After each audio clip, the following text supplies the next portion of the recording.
Thank you, gentlemen. You can have your seats.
One more time, a humble request to each one of you who are standing, kindly take up your seats, please.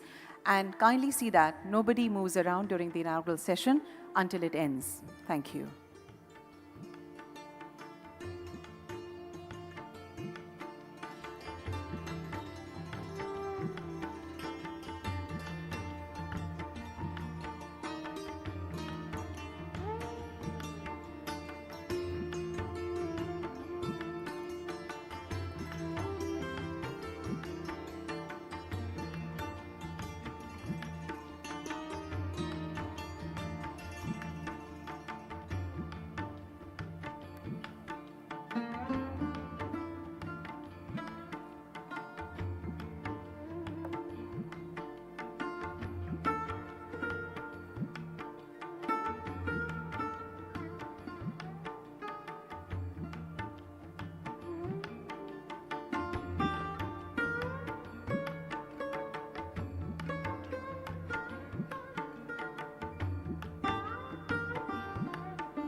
सम्मानित अतिथिगण, आइए जोरदार तालियों से हम स्वागत करते हैं हमारे लोकप्रिय नेता माननीय प्रधानमंत्री श्री नरेंद्र मोदी जी का।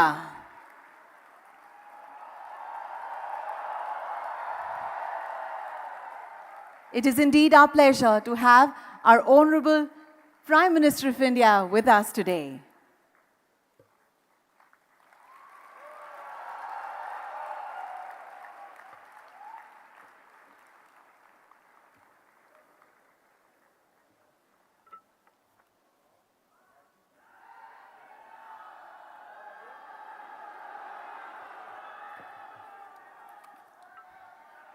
माननीय प्रधानमंत्री जी के प्रगतिशील और वैज्ञानिक दृष्टिकोण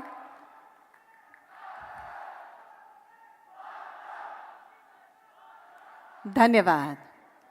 माननीय प्रधानमंत्री जी के प्रगतिशील और वैज्ञानिक दृष्टिकोण पूर्ण नेतृत्व में न केवल भारत ने तकनीकी विकास किया है, बल्कि नवीन तकनीकों और उद्यमशीलता से आत्मनिर्भरता का नया परचम लहराया है। नवोदित आकांक्षाओं से प्रेरित भारतवर्ष तकनीकी क्रांति की ओर तीव्र गति से बढ़ रहा है। माननीय प्रधानमंत्री श्री, आपकी गरिमामय उपस्थिति के लिए हम हृदय से आपके आभारी हैं। साथ ही मैं स्वागत करना चाहूंगी गुजरात राज्य के माननीय मुख्यमंत्री श्री भूपेंद्र भाई पटेल का, माननीय केंद्रीय इलेक्ट्रॉनिकी और सूचना प्रौद्योगिकी, संचार और रेल मंत्री श्री अश्विनी वैष्णव जी का,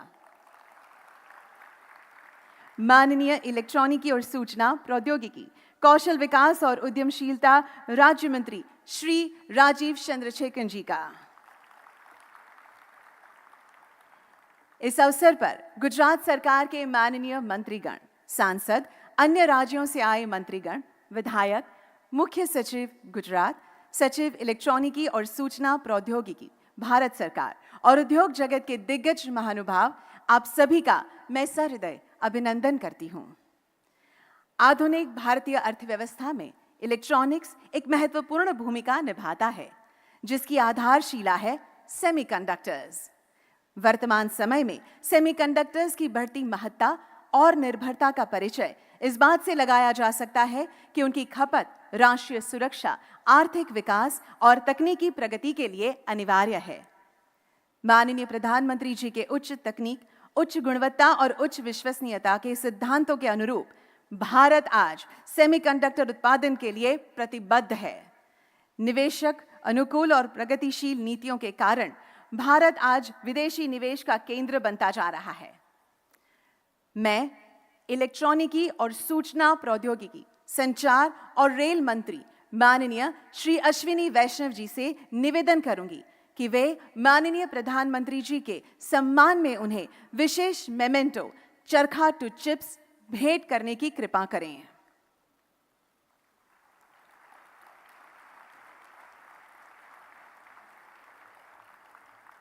मेमेंटो का यह चरखा स्वदेशी सेमीकंडक्टर फैब, सेमीकंडक्टर लेबोरेटरी में निर्मित सेमीकंडक्टर वेफर है, जो हमारे राष्ट्रीय ध्वज के रंगों से प्रेरित धागों के माध्यम से मॉडर्न डे चिप्स से जुड़कर प्रगतिशील परिवर्तन का सूचक है। धन्यवाद। हम आज के कार्यक्रम का शुभारंभ सेमिकॉन इंडिया प्रोग्राम पर आधारित एक वीडियो के साथ करेंगे।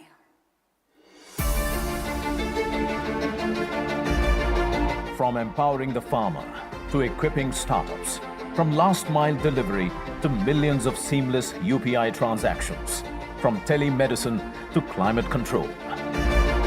Invisible yet indispensable.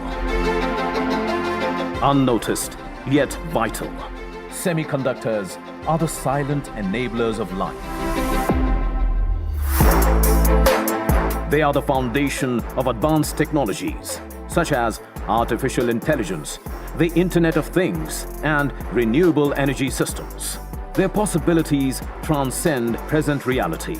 Their potential limited only by our imagination. हमारी सरकार के लिए साइंस एंड टेक्नोलॉजी ये सिर्फ एक आइसोलेटेड सेक्टर नहीं है। हमारे लिए टेक्नोलॉजी देश के सामान्य से सामान्य नागरिक को एम्पावर करने का एक सशक्त माध्यम है। हमारे लिए टेक्नोलॉजी देश को आत्मनिर्भर बनाने का प्रमुख आधार है। For decades, bureaucratic inertia dissuaded semiconductor companies from investing in India. A mysterious fire shut down India's only VLSI fabrication facility in Chandigarh for too long. Policy paralysis stifled India's semiconductor dreams. Only Prime Minister Narendra Modi's visionary leadership turned the tide. For a nation aspiring to lead, it must control its technological destiny. Prime Minister Modi has laid the foundation to transform India into a semiconductor powerhouse. PM Modi rolled out the bold SemiconIndia program to incentivize domestic manufacturing and design. From major policy reforms and concessions to foster a robust domestic ecosystem and position India as an emerging semiconductor hub, the Semiconductor Mission offers epoch-making financial support worth rupees 76,000 crores to make India a global semiconductor hub. Uniform fiscal support up to 50% of the project cost for setting up semiconductor fabs, display fabs, and packaging of semiconductors. Design-linked incentive scheme provides financial and infrastructure incentives for design of semiconductor chips. A semiconductor fabrication unit will generate several thousand direct and indirect jobs, potentially adding rupees 60,000 to rupees 70,000 crores to India's GDP over a 10-year period. India's semiconductor market may reach $110 billion in the present decade, which is 11% of the global market. Beyond fiscal support and ready infrastructure, SemiconIndia has put in place reforms and support to create the next generation of skilled talent pool. Today, India is emerging as the world's trusted supply chain partner, and this is just the beginning. In its Amrit Kaal, the golden period towards its 2047 centennial, India's technology innovation and progressive policies are bridging the digital divide, empowering every citizen and propelling the nation to emerge as a global powerhouse of sustainable and equitable development. Transformation, evolution, innovation. India's semiconductor revolution. This is what is called Make in India for Atmanirbhar Bharat. Jai Hind.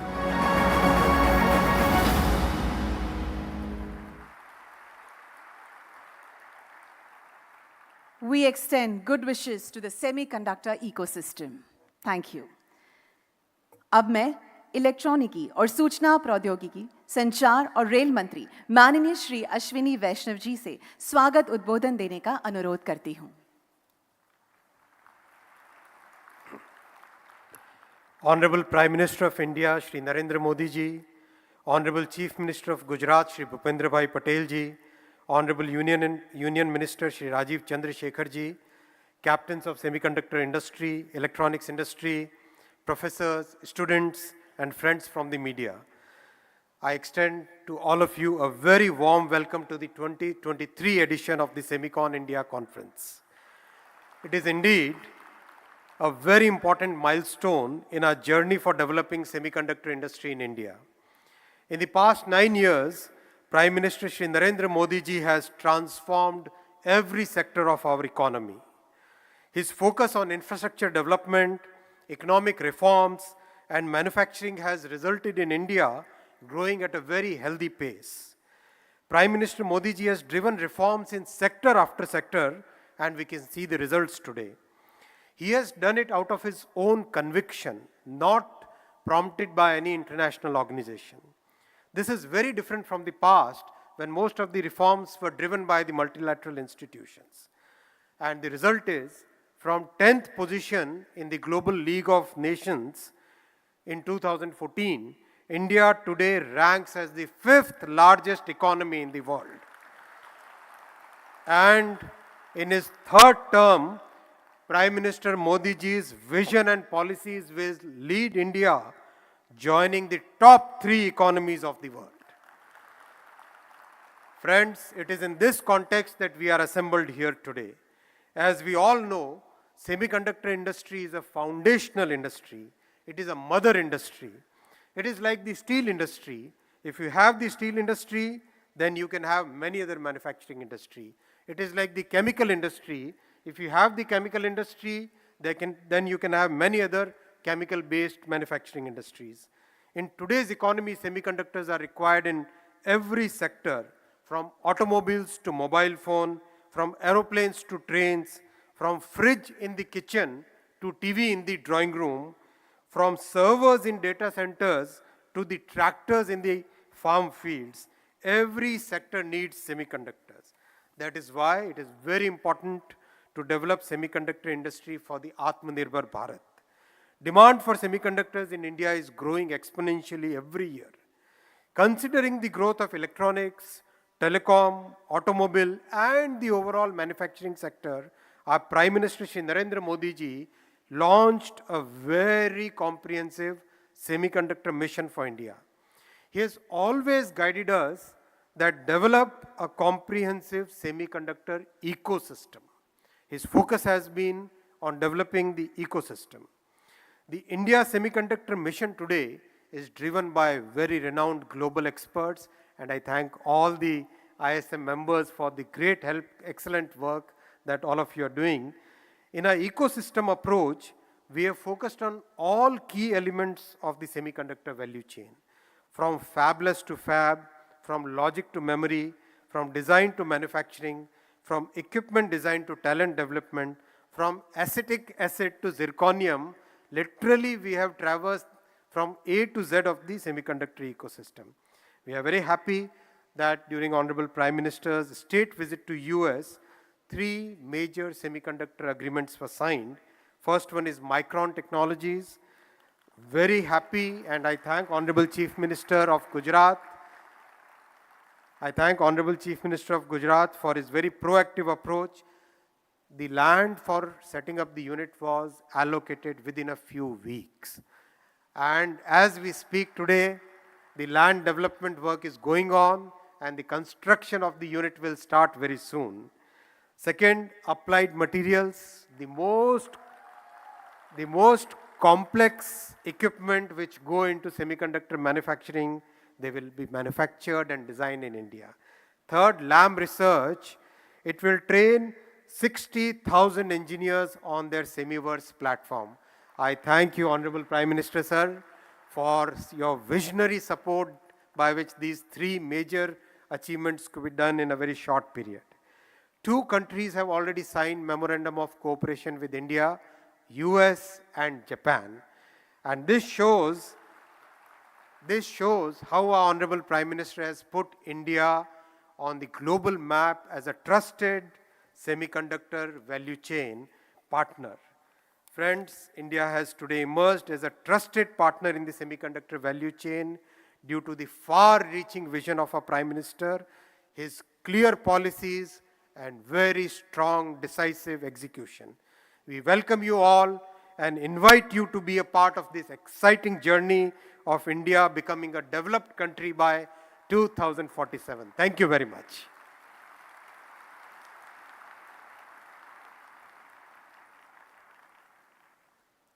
Thank you very much, sir, for your warm welcome note and all the information shared. माननीय प्रधानमंत्री जी का विश्वास है कि देश की उन्नति सुनिश्चित करने के लिए उद्योग जगत को उचित प्रोत्साहन अनिवार्य है। इंडिया सेमीकंडक्टर मिशन के लोगों में दर्शाए गए सरकार और उद्योग जगत से साझेदारी के 2 हाथ भारत के सेमीकंडक्टर इकोसिस्टम विकास के लिए आवश्यक समर्थन प्रदान करने का प्रतीक है। आज हमारे बीच विराजमान है उद्योग जगत की नामचीन हस्तियां। मैं तालियों के साथ सेमीकंडक्टर इंडस्ट्री के ग्लोबल लीडर्स को भारत के इस नवीन सेमीकंडक्टर मैन्युफैक्चरिंग पहल पर अपने विचारों को साझा करने के लिए आमंत्रित करना चाहती हूं। Foremost, I request Mr. Ajit Manocha, President and CEO, SEMI, to address the audience.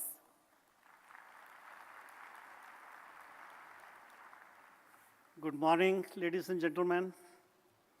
What a great honor to be here with you and Honorable Prime Minister Modi ji, Chief Minister of Gujarat, and the ministers, Mr. Shri Ashwini Vaishnav ji, and Shri Rajiv Chandrasekhar ji. What a time for semiconductors in India. What a time. Throughout my career, I have been asked whether India was ready to be a player in the global semiconductor industry. And I've been asked, kuch hoega? To which my response was, hoega, it should happen, it will happen. Since I joined ISM, people have started asking again, kuch ho raha hai? Is it happening? And my response has been, yes, it will happen, it is happening. But today, I can say, shuru ho gaya hai. It has begun, the journey has begun. For the first time in India's history, geopolitics, domestic policies, and private sector capacity are aligned in India's favor to become player in semiconductor production. First time. I'm so excited for what to come. We'll look back on the year 2023, this year, as a milestone year in which things began to take shape, starting with Micron's investment.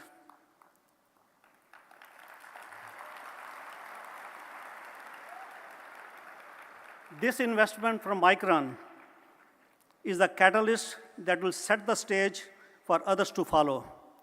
Micron is making history in India.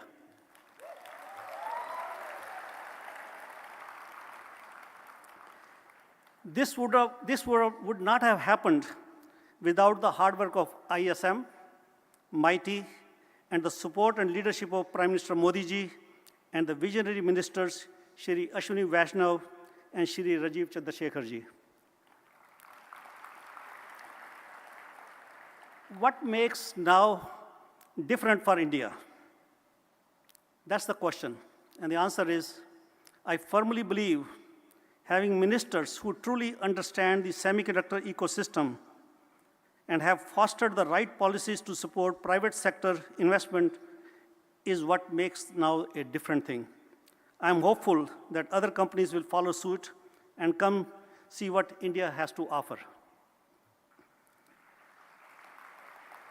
As I said, the stars are aligned for semiconductors in India, and there has never been a more exciting time in this space.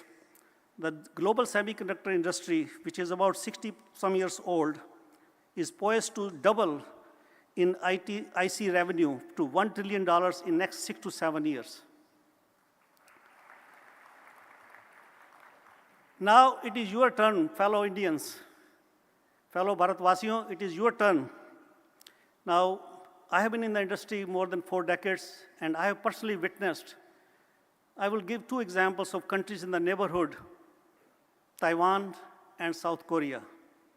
I've seen them in making, and they become the big powerhouse of semiconductors in the world. Now it's our turn in India. India will be the next powerhouse in Asia in semiconductors. So it is up to us as fellow Indians to make this happen. With my role as SEMI, I can make some commitments. SEMI's charter is to enable the global semiconductor ecosystem, and we welcome India with open arms, and India has SEMI's full support and my full commitment. With that, I can say, chalo, ab kuch karke dikhate hain. Let's make it happen. Thank you, and Jai Hind.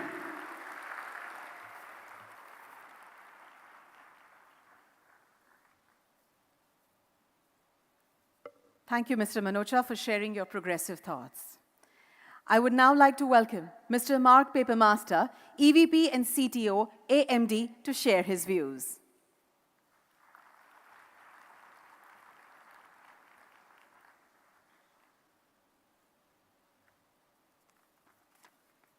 Good morning.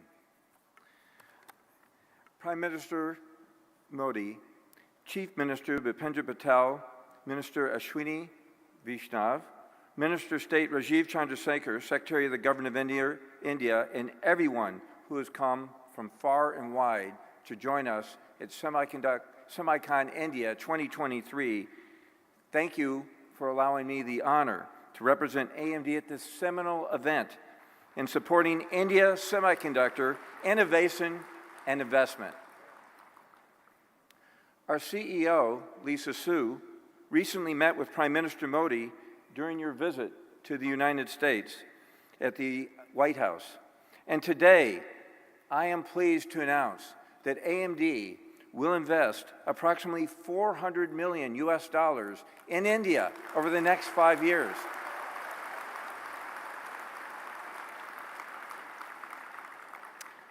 The planned investment will include a new AMD campus in Bangalore, which will serve as AMD's largest R&D facility in the world.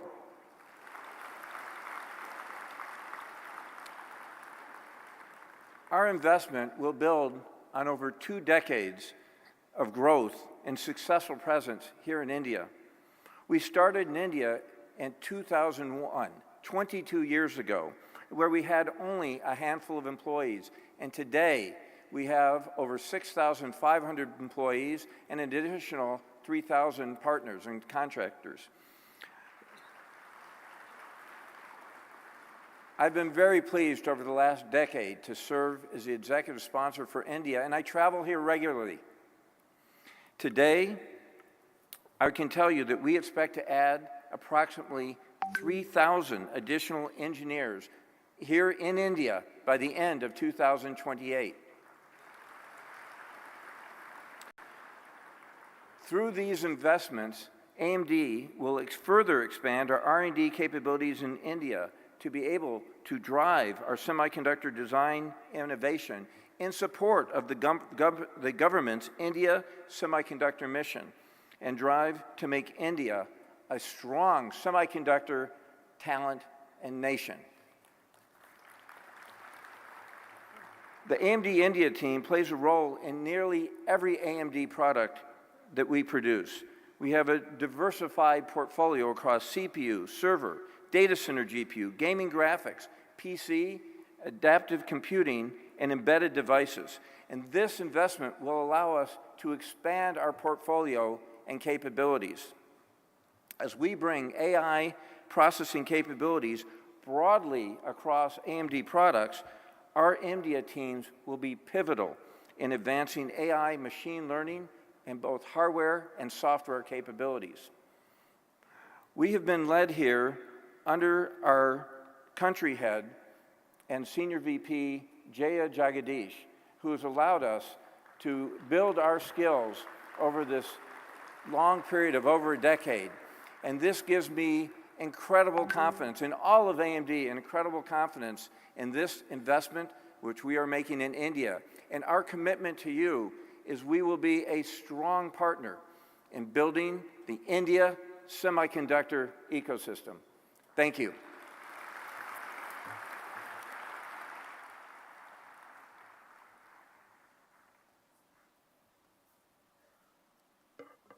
Thank you very much, Mr. Papermaster, for sharing your valuable insights. I would now like to request Dr. Parbu Raja, President, Semiconductor Products Group, Applied Materials, to share his thoughts with us. Good morning. Honorable Prime Minister Modi ji, Honorable Chief Minister Patel ji, Honorable Minister Vaishnav ji, Chandrasekhar ji, industry leaders and distinguished guests, it is my honor to be on the stage at this important time in India's semiconductor journey. India already has strengthened semiconductor design, and with the strong vision of Prime Minister Modi to develop manufacturing, India is poised to play a central role in global semiconductor industry. I'm privileged to be part of the ISM Advisory Committee that is aggressively driving actions to convert this vision into reality. We firmly believe that this is the India's time to shine. Semiconductor chips are everywhere, from doorknobs to self-driving cars. And chips are fully integrated into every aspect of our life. Our industry has pushed the boundaries of science, engineering, and manufacturing to create technologies that have changed the world. What we do is truly magic. A state-of-the-art chip is one of the greatest engineering achievements, and the importance of semiconductors is set to grow in the future. Around the world, countries have realized that semiconductors are vital for economic and national security. How chips are made is as important as where chips are made. Next wave driven by artificial intelligence, IoT, and green energy transformation requires a new generation of chips. Industry roadmap calls for a big improvements in performance, power, area, cost, and most important, time to market. Many new materials and process innovations are needed, and they need to be delivered faster and at a much higher success rate.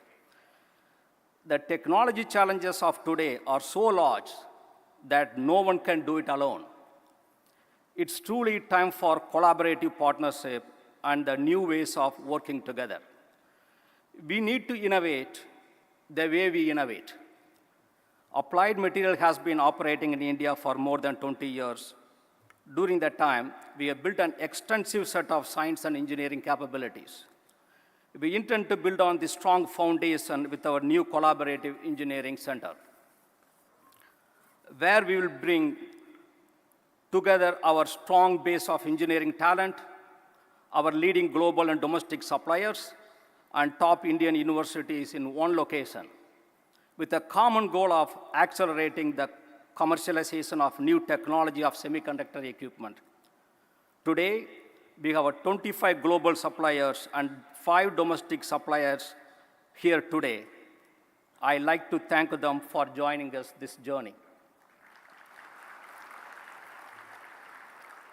We believe that this new collaboration model could also serve as a catalyst for the training and development of future semiconductor talent, leading to many new jobs in engineering and manufacturing as companies build up local operations here. In closing, on behalf of Gary Dickerson, our CEO, and all Applied Material employees, I'd like to thank you for considering us as a valuable partner in the India Semiconductor Vision. Thank you.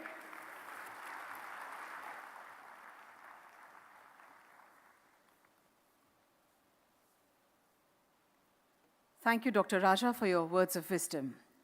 Would now call upon Dr. Anirudh Devgan, President and CEO, Cadence, for sharing his ideas with us.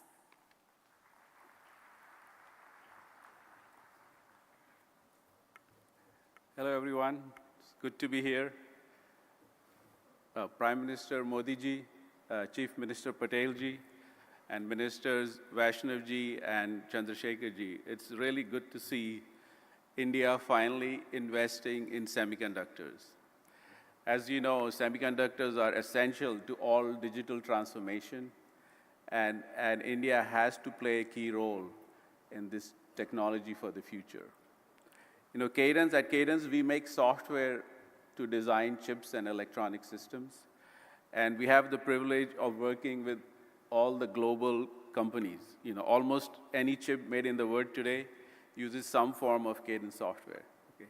And we have a rich history in India. You know, we started our first office more than 30 years ago in Noida, and we have 4 offices in India. Almost 30% of our employees are in India. And a lot of R&D, you know, real product development R&D is done in India, which really proud of the team for delivering true innovation. Yeah. Along with that, we have a lot of customers here. As you see, a lot of global companies have offices here, and we have a big support team, you know, helping them design chips. And also, India is, of course, has a remarkable education system. I'm very proud myself to have gone to IIT Delhi and so many remarkable institutions. So India has a lot of amazing talent. You know, there's a lot written about all these Indians in tech companies in the US, but I can tell you for every smart person in the US, there are like hundreds of smart people, if not smarter people in India. So the opportunity is immense for India. Okay. I think what would be good to see, which is really good to see the government investing now in the entire ecosystem. You know, not just companies, multinational companies designing chips, but also local manufacturing, semiconductors and packaging, and also indigenous product companies out of India. I think it's very important to have local product companies to drive the demand and consumption of semiconductors. And we at Cadence will glad to do our part to support this incredible mission. Okay, thank you.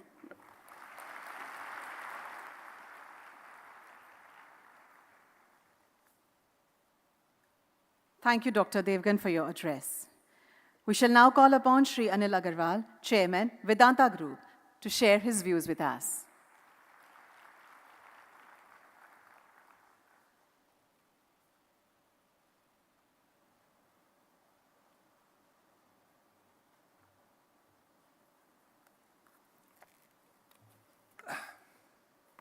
Thank you very much for inviting me for such a seminar.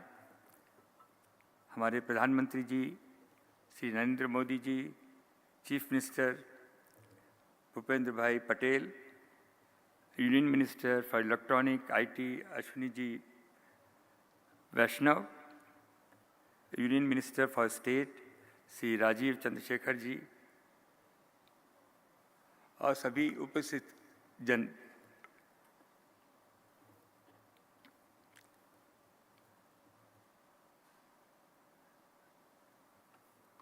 it's nice to be in Gujarat. We, along best of international experts, looked all over India.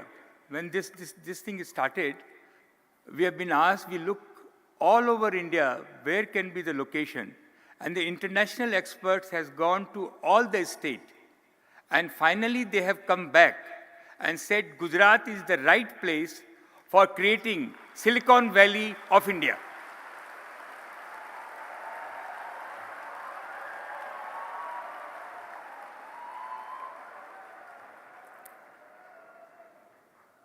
I really appreciate the way Gujarat government has taken an initiative to creating a world-class infrastructure for creating a semiconductor and Silicon Valley in Gujarat. It is a great job which has been undertaken by Gujarat government.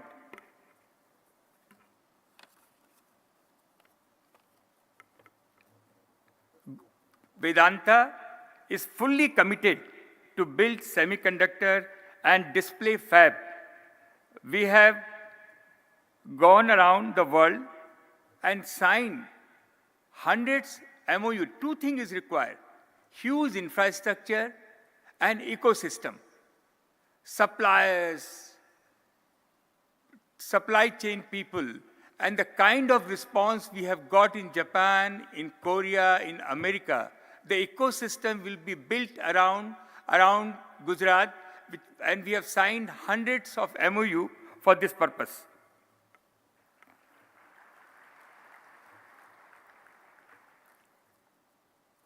We have hired the best expert in semiconductor, David Reed, who 25 years, only thing which he has done is to produce semiconductor, and he has created a fabulous team to execute this venture.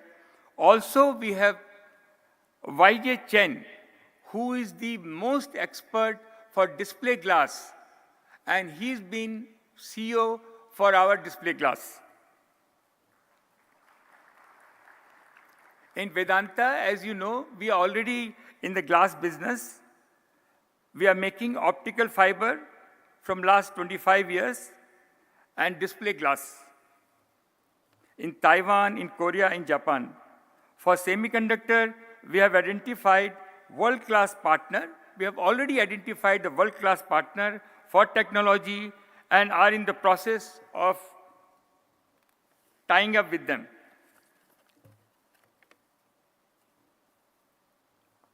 I believe that Gujarat will be the hub, and there will be downstream satellite manufacturing center. This is our Prime Minister Modi's vision, that every state should have satellite center where raw material will be supplied from here, and all the state millions of people will get a job. Job is very important, and everybody will get an opportunity to develop their product downstream in their state.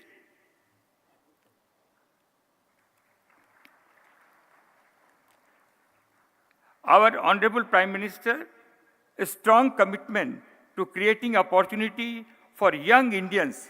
If they have, I always believe, today's young Indians, what they need, especially the girls, if they provided as affordable price a laptop, a smartphone, a scooty, they will find their own source of income. They will find this is a window to the world. It has to be available at the affordable price which Gujarat going to provide to all our young people.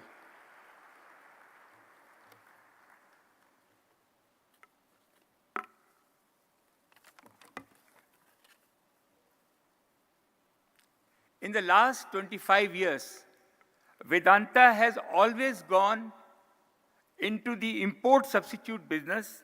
We have raised $35 billion in the London and US market, and all money has been invested in India, especially in the natural resource sector.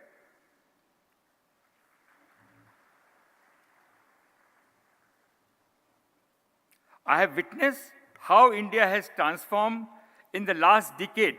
What has happened in the last decade, we are son of the soil. We have never seen what we have seen in last 10 years. The aspiration of young India is very high, seeing Mr. Modi that something will happen to us, and which is happening.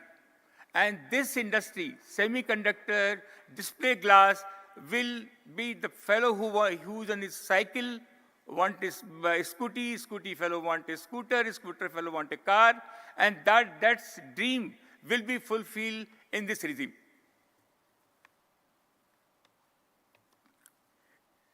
It is our honor, Prime Minister's vision, to make India as the third largest economy, as he mentioned, and we will not leave, sir, anything unturned to fulfill your dream.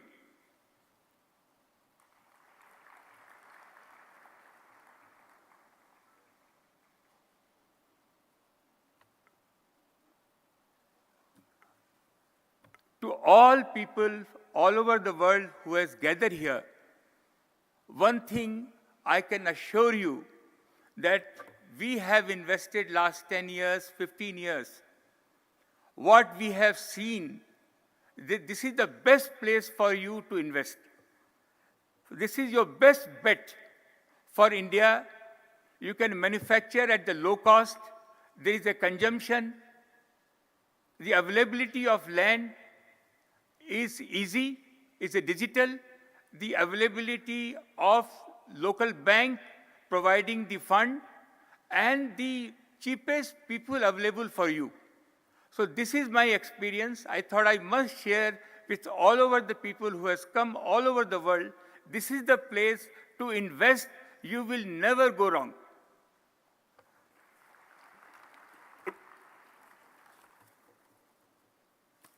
So आप सब लोगों के लिए मैं देख रहा हूं सारे यंग लोग जमा हैं, आप लोग मसीहा हैं, आप लोग, ये समय आप लोगों का है, यंग लोगों का है. मेरे को ऐसा लगता है आने वाले 5 साल में जितनी नौकरियां, जितने रोजगार, this is the country of entrepreneur, this is the country for the opportunity. आप लोग पॉजिटिव माइंड से इस गवर्नमेंट को देखें, साथ में चलें. मेरे को बहुत विश्वास है कि ये कंट्री बहुत आगे जाएगी. बहुत बहुत धन्यवाद. Thank you very much.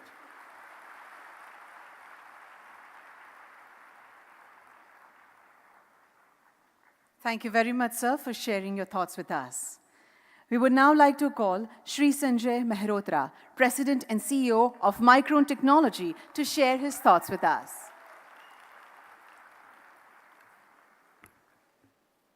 Namaste and good morning. I would like to thank Honorable Prime Minister Modi ji for your vision to make India a global hub for semiconductors. Ashwini Vaishnav ji for the affirmative action taken by METI through an enabling policy environment. Bhupendra Bhai Patel ji for supporting the development of a conducive ecosystem for semiconductors in Gujarat. And Minister Rajiv Chandrasekhar ji for your constant support for advancement of semiconductors in India. I would also like to recognize the industry leaders who spoke before me. I'm honored to share this stage with you.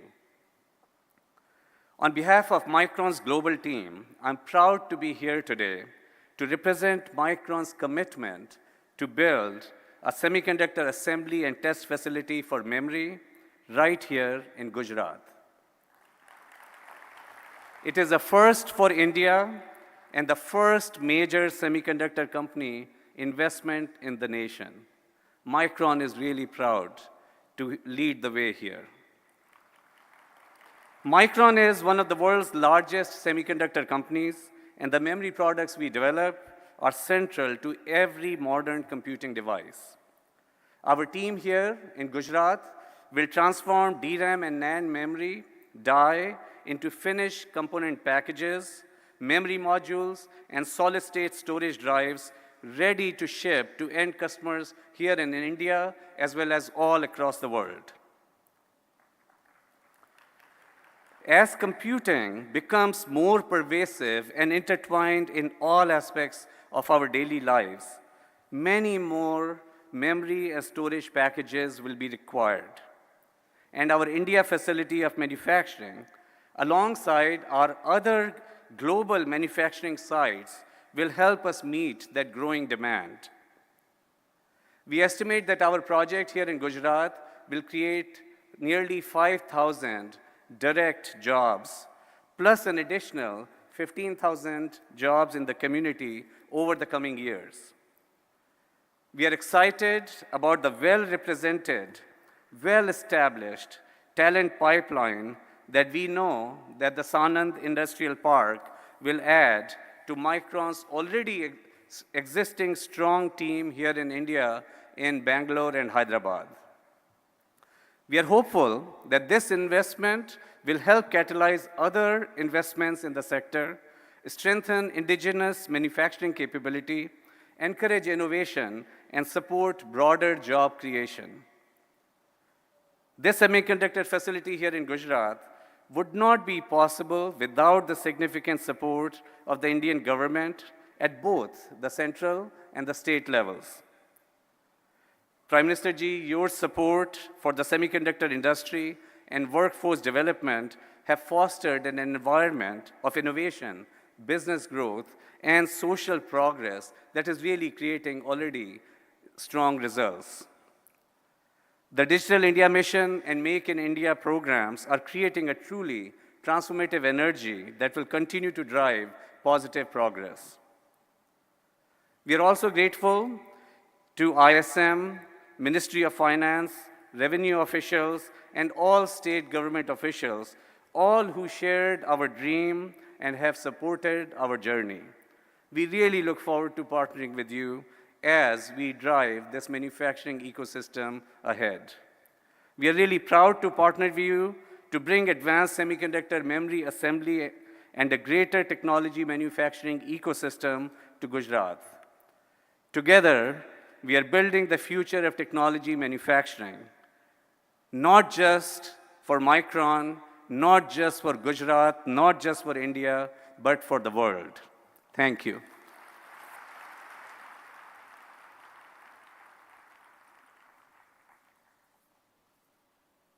Thank you, Mr. Mehrotra, for sharing your inspiring thoughts. Would now like to welcome Mr. Young Liu, Chairman, Foxconn, to share his insights.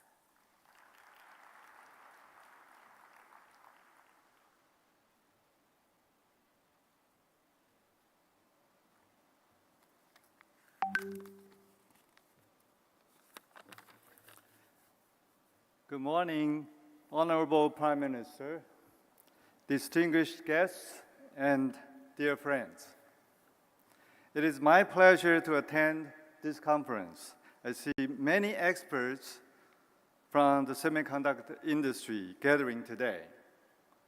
Each one has world-class expertise in their individual fields. I'd like to show you what we might achieve together.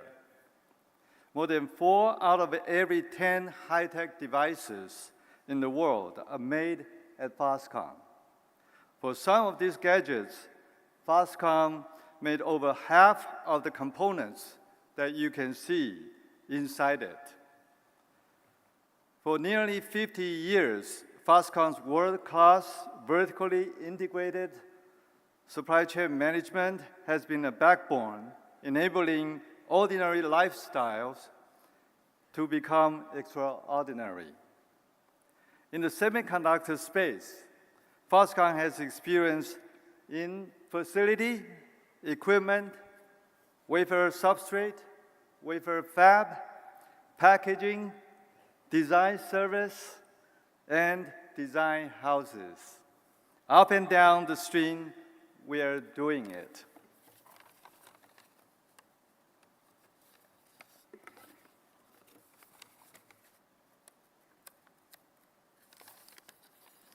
Behind this achievement is what I called Taiwan's buffalo spirit.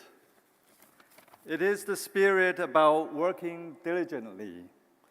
It is about persevering when times are tough. It is about getting things done without complaining.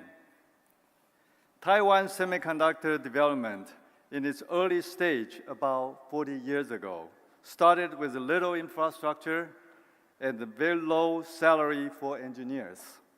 However, many people with Taiwan's buffalo spirit worked wholeheartedly to build the semiconductor industry. They took the pledges from their government seriously, and they delivered technology and business breakthroughs as promised. This kind of buffalo spirit built today's semiconductor industry in Taiwan. The same spirit can be applied here. India has said its government has a high say-do ratio. This kind of trust is important because India's semiconductor development is just starting, and many people with different kinds of expertise are needed to work together and overcome hardship and challenges together, just like Taiwan did many years ago.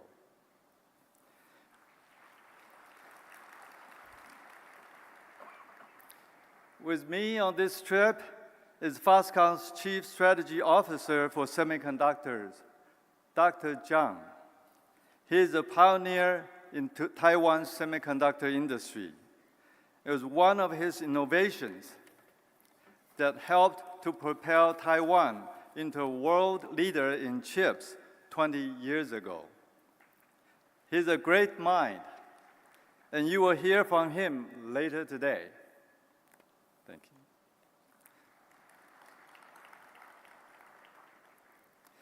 Building an ecosystem for chips in India is for the very brave. Every experience only positions companies stronger going forward. Where there is a will, there is a way. I can feel the determination of the Indian government. I'm very optimistic of where it will be headed. Prime Minister Modi once mentioned to me that IT stands for India and Taiwan.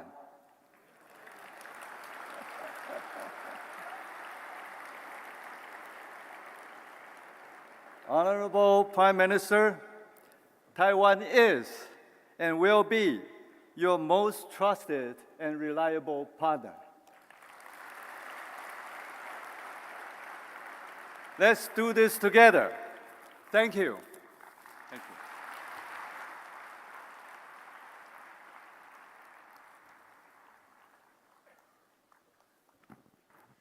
Thank you very much, sir, for your valuable insights and also the assurance. अब मैं मंच पर आमंत्रित करना चाहूंगी गुजरात के माननीय मुख्यमंत्री श्री भूपेंद्र भाई पटेल जी को कि वे अपने विचार इस अवसर पर प्रस्तुत करें।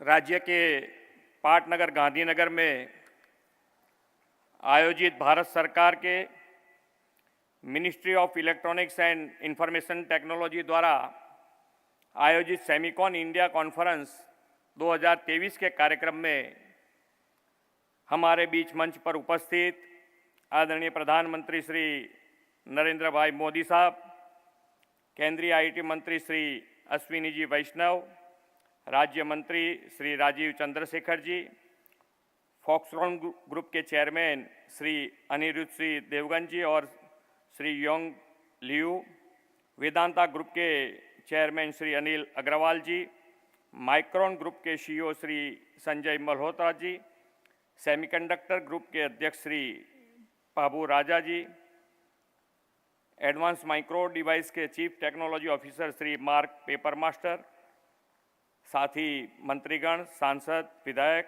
आमंत्रित सभी महानुभाव, प्रेस मीडिया के मित्रों, सभी को मेरा नमस्कार।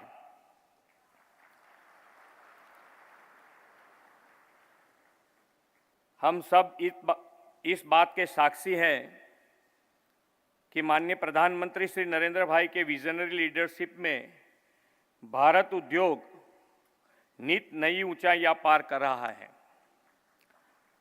आत्मनिर्भर भारत के संकल्प के तहत उनके प्रयासों से आज हम ऐसे कई कार्यों को संभव होते हुए देख रहे हैं जो कभी हम सभी को बहुत मुश्किल या असंभव लगा करते थे।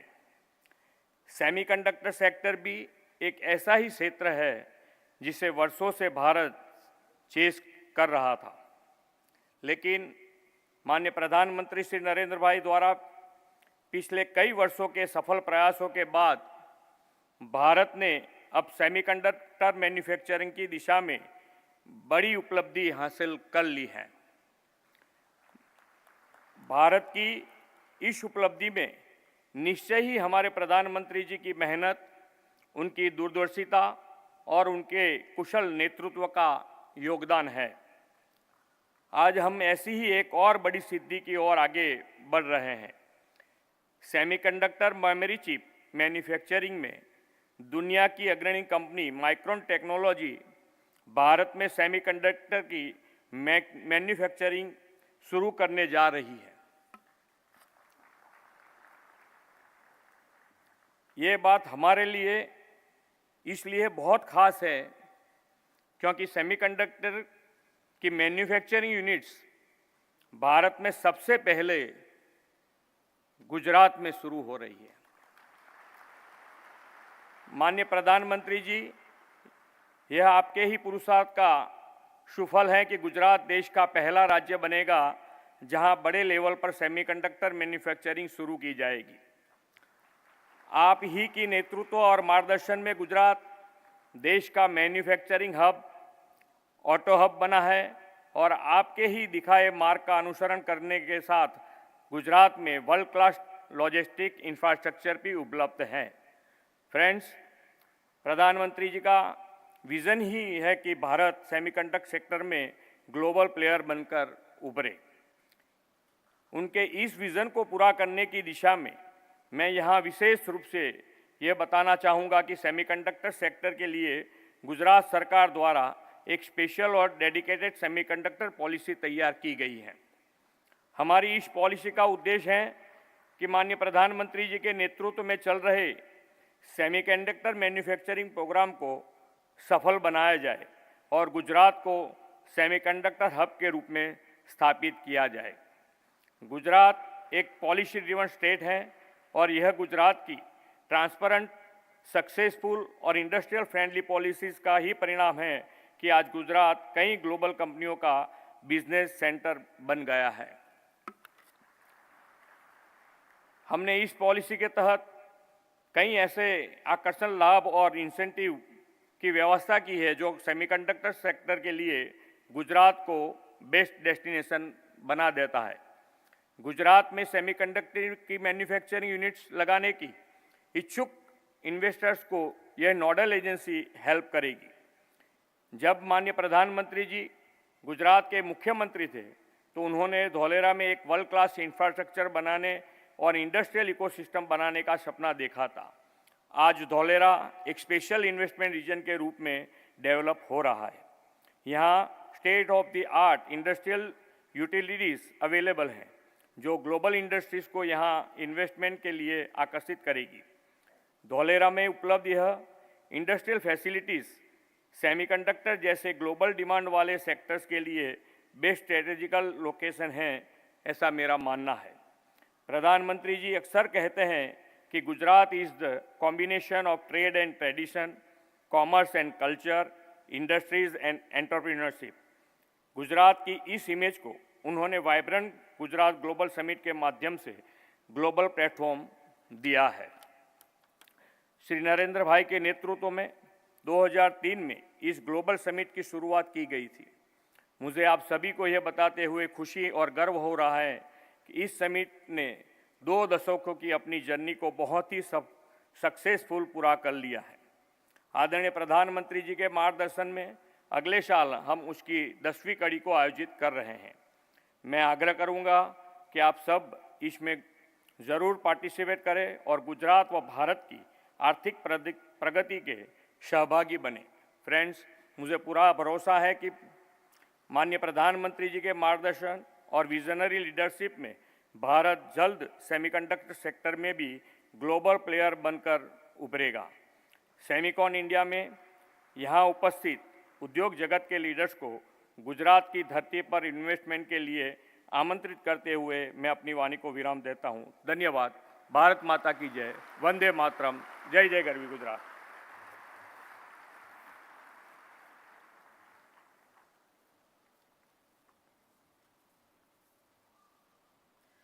माननीय मुख्यमंत्री श्री, आपके उत्साहपूर्ण संबोधन के लिए आपका बहुत बहुत धन्यवाद।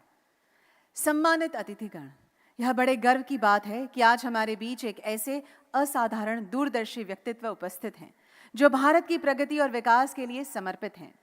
माननीय प्रधानमंत्री श्री नरेंद्र मोदी जी, उनकी अग्रणी नीतियों, अथक प्रयासों, निरंतर मार्गदर्शन के चलते देश सामाजिक एवं आर्थिक प्रगति के नए आयाम स्थापित कर रहा है। माननीय प्रधानमंत्री जी के मार्गदर्शन में दिसंबर 2021 में सेमिकॉन इंडिया प्रोग्राम लॉन्च किया गया था। सेमिकॉन इंडिया प्रोग्राम माननीय प्रधानमंत्री जी की ग्लोबल सेमीकंडक्टर सप्लाई चेन को ट्रस्टेड एवं रिजिलिएंट बनाने की प्रतिबद्धता एवं डिजिटल इंडिया बनाने के उनके निश्चय का बहुत सुखद समागम है। सेमिकॉन इंडिया 2023 के इस महत्वपूर्ण अवसर पर मैं माननीय प्रधानमंत्री श्री नरेंद्र मोदी जी से आदरपूर्वक अनुरोध करती हूं कि वे आज अपने प्रेरणात्मक उद्बोधन से हमें अनुग्रहित करें।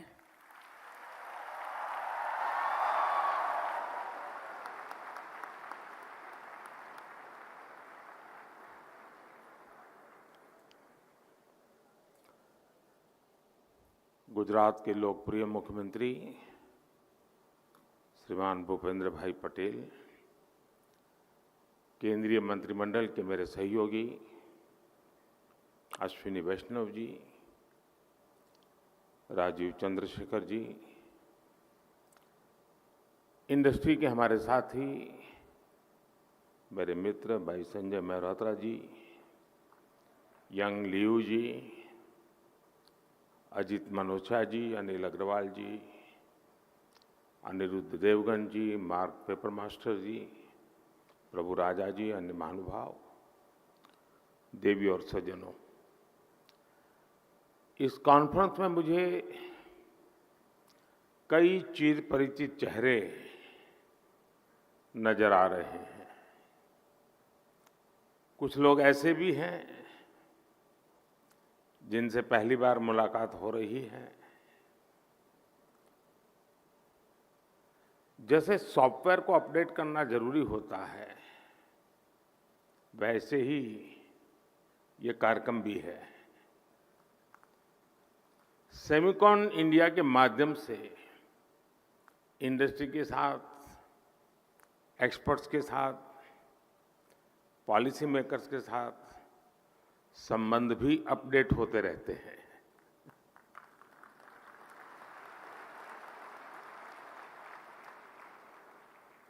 और मैं समझता हूं हमारे संबंधों के सिंक्रोनाइजेशन के लिए ये बहुत आवश्यक भी है।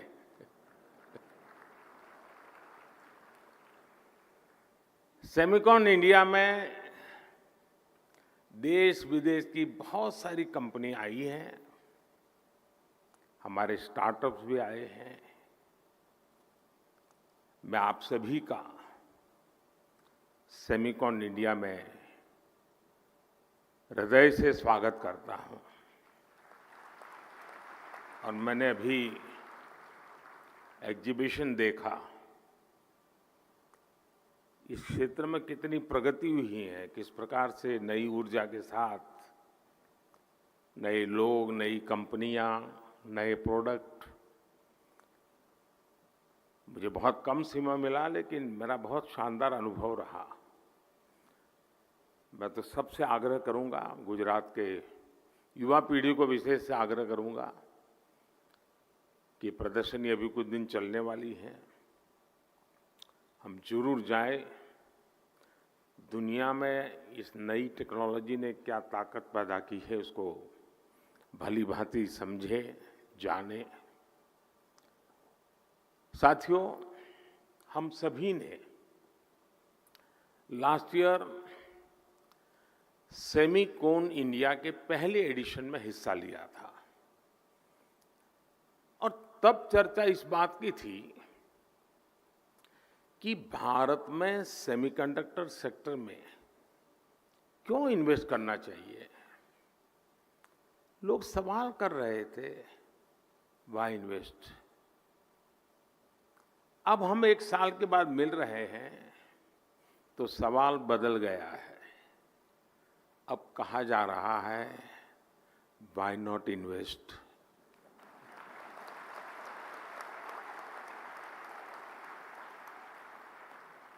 और ये सिर्फ सवाल नहीं बदला, बल्कि हवा का रुख भी बदला है।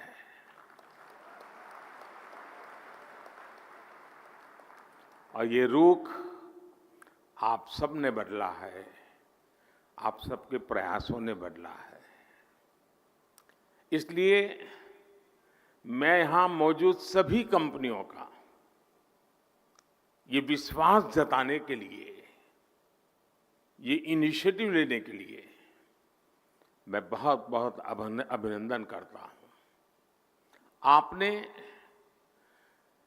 भारत की एस्पिरेशंस के साथ अपने फ्यूचर को जोड़ा है। आपने भारत के सामर्थ्य के साथ अपने सपनों को जोड़ा है। और भारत किसी को भी निराश नहीं करता है।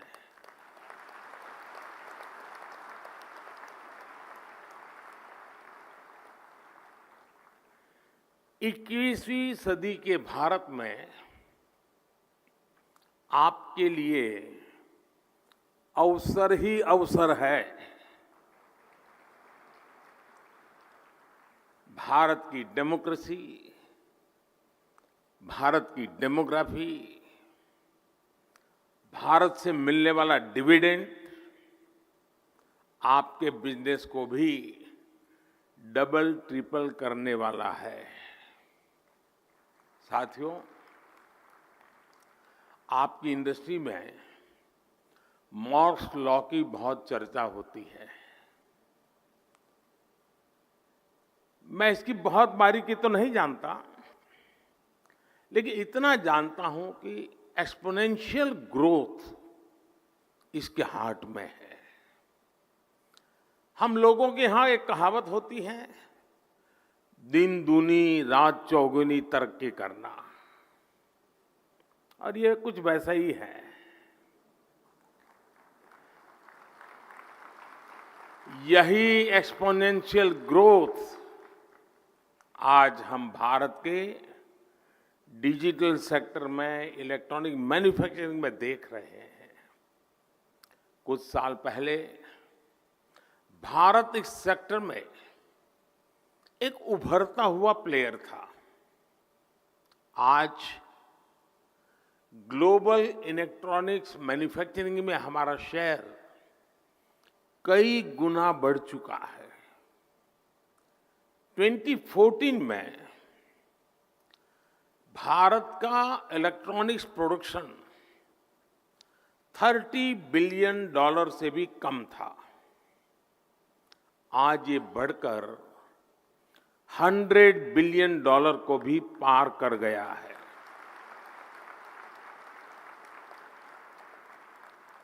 सिर्फ 2 साल के भीतर ही भारत से इलेक्ट्रॉनिक्स निर्यात भी 2 गुने से ज्यादा हुआ गया है। भारत में बने मोबाइल फोन का एक्सपोर्ट भी अब 2 गुना हो चुका है। जो देश कभी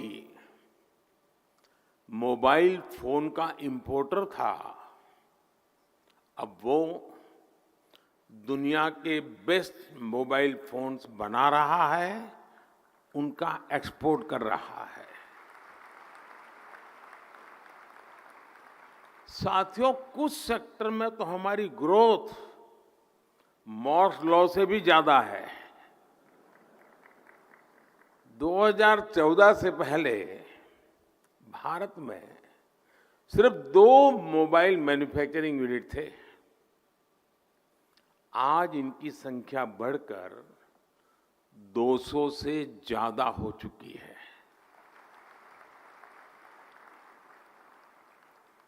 अगर ब्रॉडबैंड कनेक्टिविटी बात करें तो 2014 में भारत में 6 करोड़ यूजर्स थे।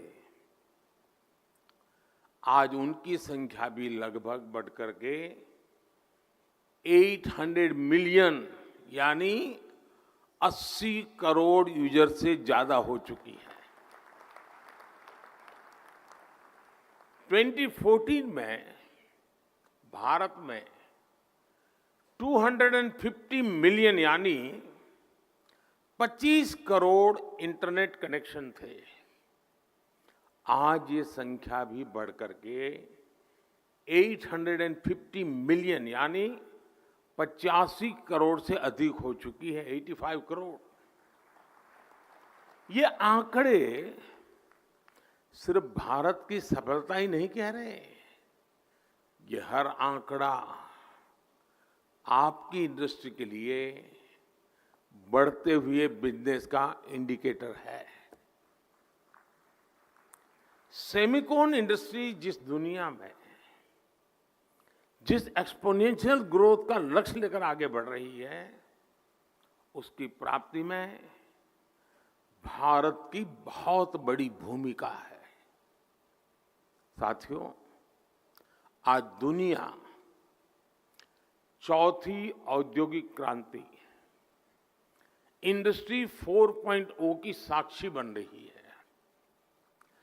जब जब दुनिया ऐसे किसी इंडस्ट्रियल रिवॉल्यूशन से गुजरी है, तब तब उसका आधार किसी ना किसी क्षेत्र के लोगों की एस्पिरेशंस रही है। पहले की औद्योगिक क्रांति और अमेरिकन ड्रीम्स में यही रिश्ता था। आज चौथी औद्योगिक क्रांति और इंडियन एस्पिरेशंस में भी यही रिश्ता मैं देख रहा हूं। आज इंडियन एस्पिरेशंस भारत के विकास को ड्राइव कर रही है। आज भारत दुनिया का वो देश है जहां एक्सट्रीम पॉवर्टी तेजी से खत्म हो रही है। आज भारत दुनिया का वो देश है जहां नियो मिडिल क्लास तेजी से बढ़ रहा है। भारत के लोग टेक फ्रेंडली भी हैं और टेक्नोलॉजी एडॉप्शन को लेकर भी उतने ही फास्ट है।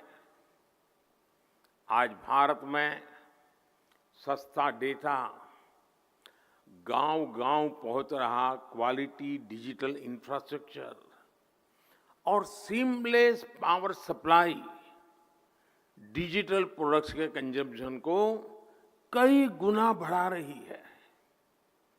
हेल्थ से लेकर एग्रीकल्चर और लॉजिस्टिक तक स्मार्ट टेक्नोलॉजी के यूज से जुड़े एक बड़े विजन पर भारत काम कर रहा है।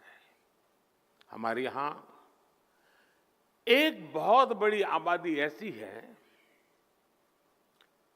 जिसने भले ही बेसिक होम अप्लायंस का इस्तेमाल नहीं किया, लेकिन वो अब सीधे इंटरकनेक्टेड स्मार्ट डिवाइस का इस्तेमाल करने वाली है।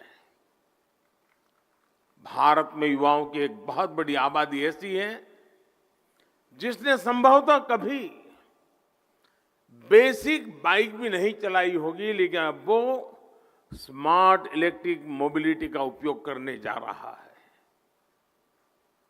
भारत का बढ़ता हुआ new middle class Indian aspirations का पावर हाउस बना हुआ है।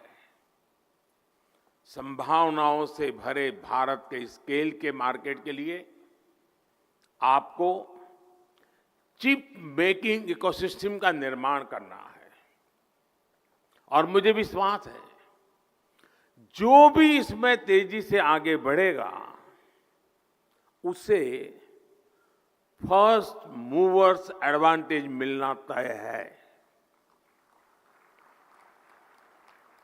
साथियों, आप सभी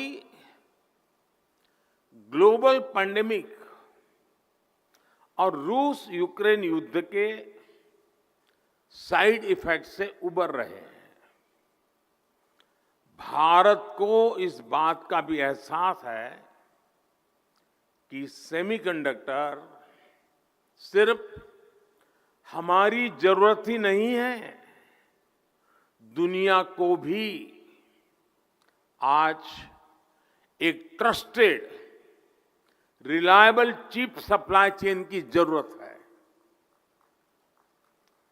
दुनिया की सबसे बड़ी डेमोक्रेसी से बेहतर भला ये ट्रस्टेड पार्टनर और कौन हो सकता है।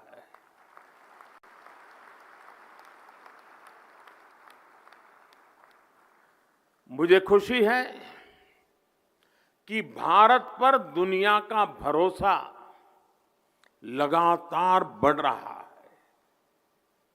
और ये भरोसा क्यों है? आज भारत पर निवेशकों को भरोसा है क्योंकि यहां stable, responsible and reform oriented government है।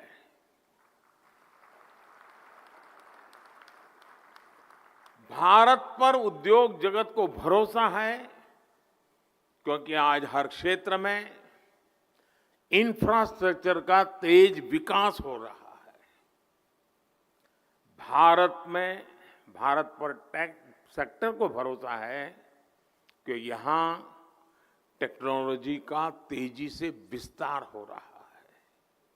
और आज भारत पर सेमीकंडक्टर इंडस्ट्री को भरोसा है क्योंकि हमारे पास मासिव टैलेंट पूल है, स्किल्ड इंजीनियर्स है और डिजाइनर्स की ताकत है। जो भी व्यक्ति दुनिया के सबसे वाइब्रेंट और यूनिफाइड मार्केट का हिस्सा बनना चाहता है, उसका भरोसा भारत पर है। जब आपसे कहते हैं कि मेक इन इंडिया, तो उसमें ये बात भी शामिल है कि आइए make for India, make for the world. साथियों, भारत अपनी ग्लोबल रिस्पॉन्सिबिलिटी को भली भांति समझता है। इसलिए साथी देशों के साथ मिलकर हम एक व्यापक रोड मैप पर काम कर रहे हैं। इसलिए हम भारत में एक वाइब्रेंट सेमीकंडक्टर इकोसिस्टम निर्माण के पीछे पूरी ताकत लगा रहे हैं। हाल ही में हमने नेशनल क्वांटम मिशन को अप्रूव किया है। नेशनल रिसर्च फाउंडेशन बिल भी संसद में पेश होने जा रहा है। सेमीकंडक्टर इकोसिस्टम बनाने के लिए हम अपने इंजीनियरिंग करिकुलम में भी बदलाव कर रहे हैं। भारत में 300 से ज्यादा ऐसे बड़े कॉलेजों की पहचान की गई है जहां सेमीकंडक्टर पर कोर्स उपलब्ध होंगे। हमारा चिप्स टू स्टार्टअप प्रोग्राम इंजीनियरों की मदद करेगा। अनुमान यह है कि अगले 5 वर्षों में हमारे यहां 1 लाख से ज्यादा डिजाइन इंजीनियर तैयार होने वाले हैं। भारत का लगातार बढ़ता स्टार्टअप इकोसिस्टम भी सेमीकंडक्टर सेक्टर को मजबूती देने वाला है। सेमिकॉन इंडिया के सभी पार्टिसिपेंट्स के लिए ये बातें उनका विश्वास बढ़ाने वाली हैं, उनका आत्मविश्वास बढ़ाने वाली है। फ्रेंड्स, आप सभी कंडक्टर्स और इंसुलेटर्स इसका अंतर भली भांति जानते हैं। कंडक्टर से एनर्जी पास हो सकती है, इंसुलेटर से नहीं होती है। भारत सेमीकंडक्टर इंडस्ट्री के लिए एक अच्छा एनर्जी कंडक्टर बनने के लिए हर चेक बॉक्स को टिक कर रहा है।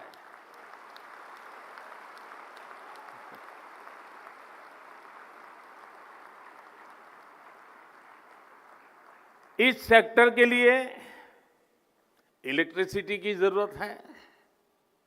बीते 1 दशक में हमारी सोलर पावर इंस्टॉल कैपेसिटी 20 गुना से ज्यादा हो चुकी है। इस दशक के अंत तक हमने 500 गीगावाट की रिन्यूएबल एनर्जी कैपेसिटी का टारगेट रखा है। Solar PV modules, green hydrogen और इलेक्ट्रोलाइजर के उत्पादन के लिए कई बड़े कदम उठाए हैं।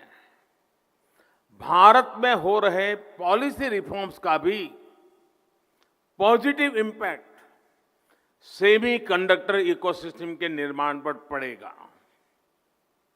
हमने नई मैन्युफैक्चरिंग इंडस्ट्री के लिए कई तरह के टैक्स छूट का ऐलान भी किया है। आज भारत दुनिया के सबसे कम कॉरपोरेट टैक्स वाले देशों में से एक है। हमने टैक्सेशन प्रोसेस को फेसलेस और सीमलेस बनाया है। हमने ईज ऑफ डूइंग बिजनेस के रास्ते में आने वाले कई पुराने कानूनों और कंप्लायंसेस को खत्म किया है। सेमीकंडक्टर इंडस्ट्री के लिए सरकार ने स्पेशल इंसेंटिव्स भी दिए हैं। ये निर्णय, ये नीतियां इसका प्रतिबिंब है कि भारत सेमीकंडक्टर इंडस्ट्री के लिए रेड कारपेट बिछा रहा है। जैसे जैसे भारत रिफॉर्म के रास्ते पर आगे बढ़ेगा, आपके लिए और ज्यादा नए अवसर तैयार होते जाएंगे। सेमीकंडक्टर इन्वेस्टमेंट्स के लिए भारत एक शानदार कंडक्टर बन रहा है। साथियों, अपने इस प्रयासों के बीच भारत ग्लोबल सप्लाई चेन की जरूरतों को भी जानता है। Raw material, train man power और मशीनरी को लेकर आपकी अपेक्षाओं को हम समझते हैं। इसलिए हम आपके साथ मिलकर काम करने के लिए बहुत ही उत्साहित है। जिस सेक्टर में हमने प्राइवेट प्लेयर्स के साथ मिलकर काम किया है, उस सेक्टर ने नई ऊंचाइयों को छुआ है।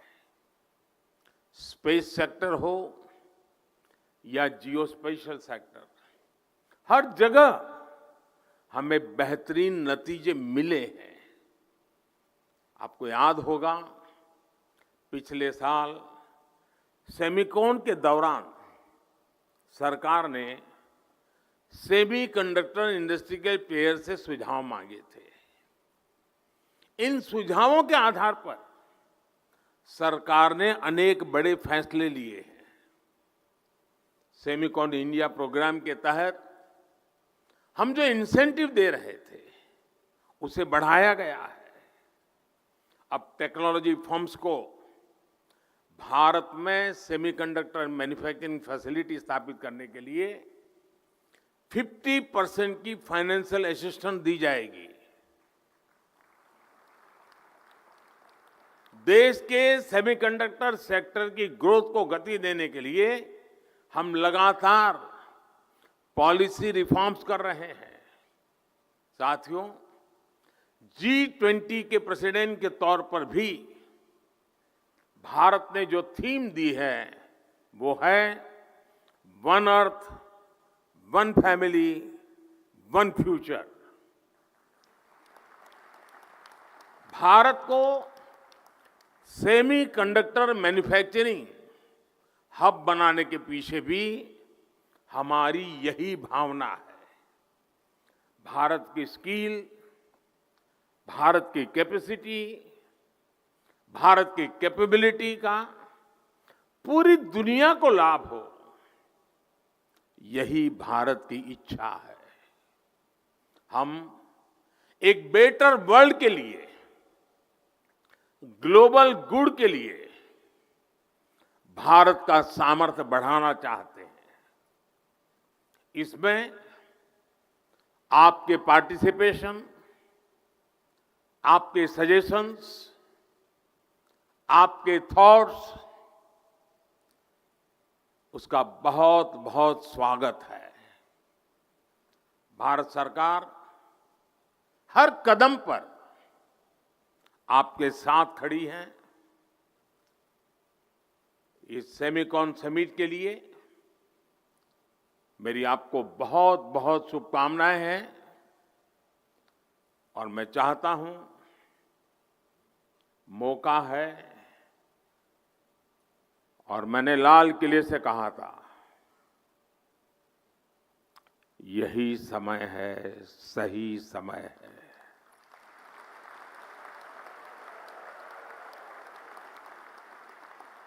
और मैं कहता हूं, देश के लिए तो है ही, दुनिया के लिए भी है। बहुत बहुत शुभकामनाएं। धन्यवाद।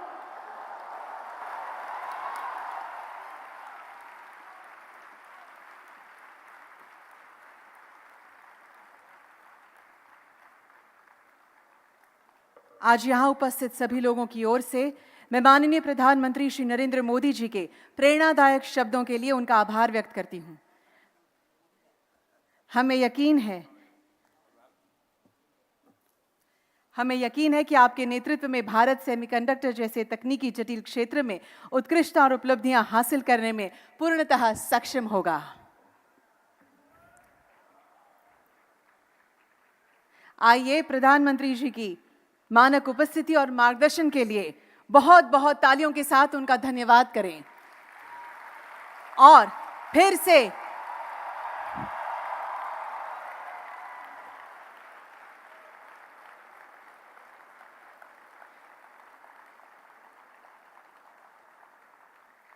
से यहां पधारने का निमंत्रण भी देते हुए उन्हें अलविदा कहते हैं। धन्यवाद माननीय प्रधानमंत्री जी।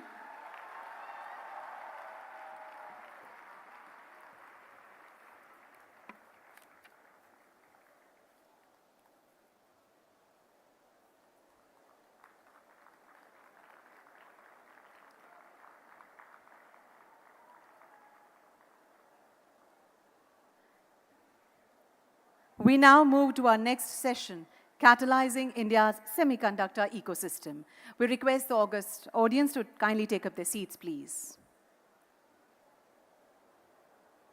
Government of India is working relentlessly for technological and economic advancement of the nation.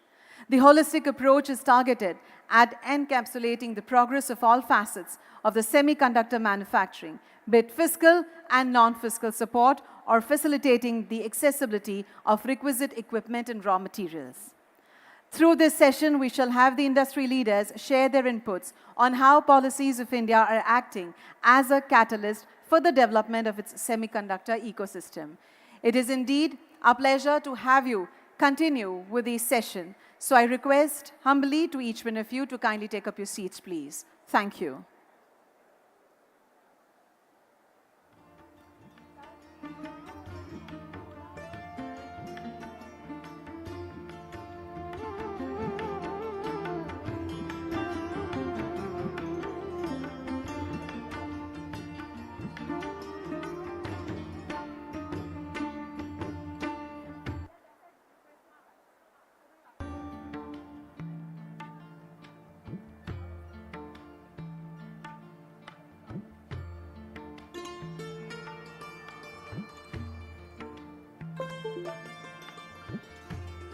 I humbly request each one of you to kindly be seated for the next session, which is about to begin.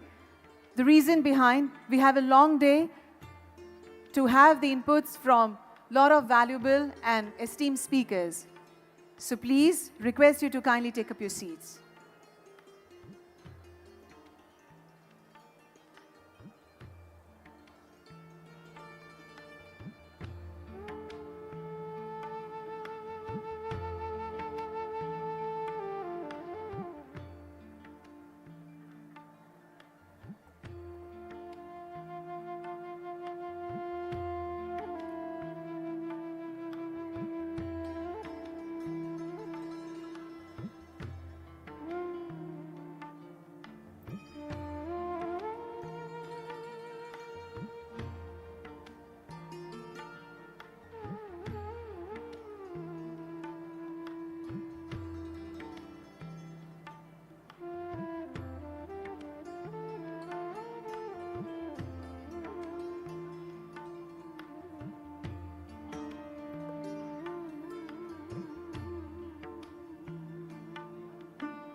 Ladies and gentlemen, as I announced, we shall begin the session now.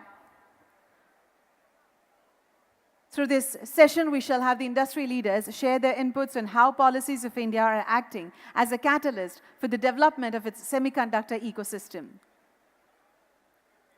We envision new beginnings, hopes, and aspiration with the first approval to USD 2.7 billion semiconductor packaging facility of Micron Technologies, Inc. under SemiconIndia program.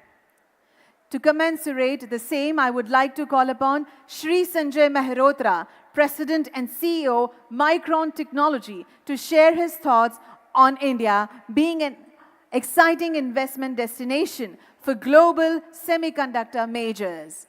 Please help me welcome Shri Sanjay Mehrotra, President and CEO, Micron Technology.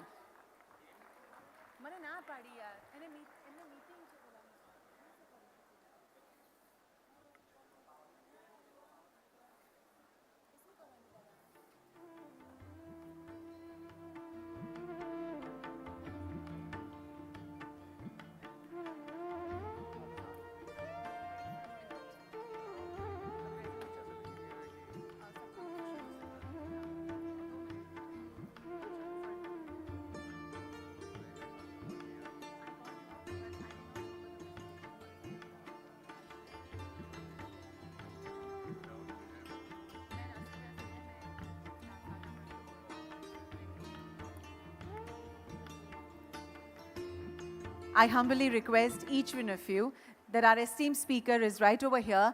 Please take up your seats and maintain the decorum of the hall. Thank you. You're obliging us. It is indeed grateful to have you all over here. Please. Ji, sir. He's saying something.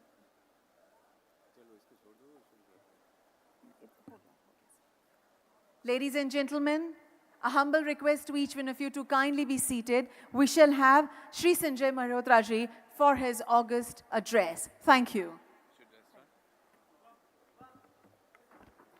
Good afternoon, everyone.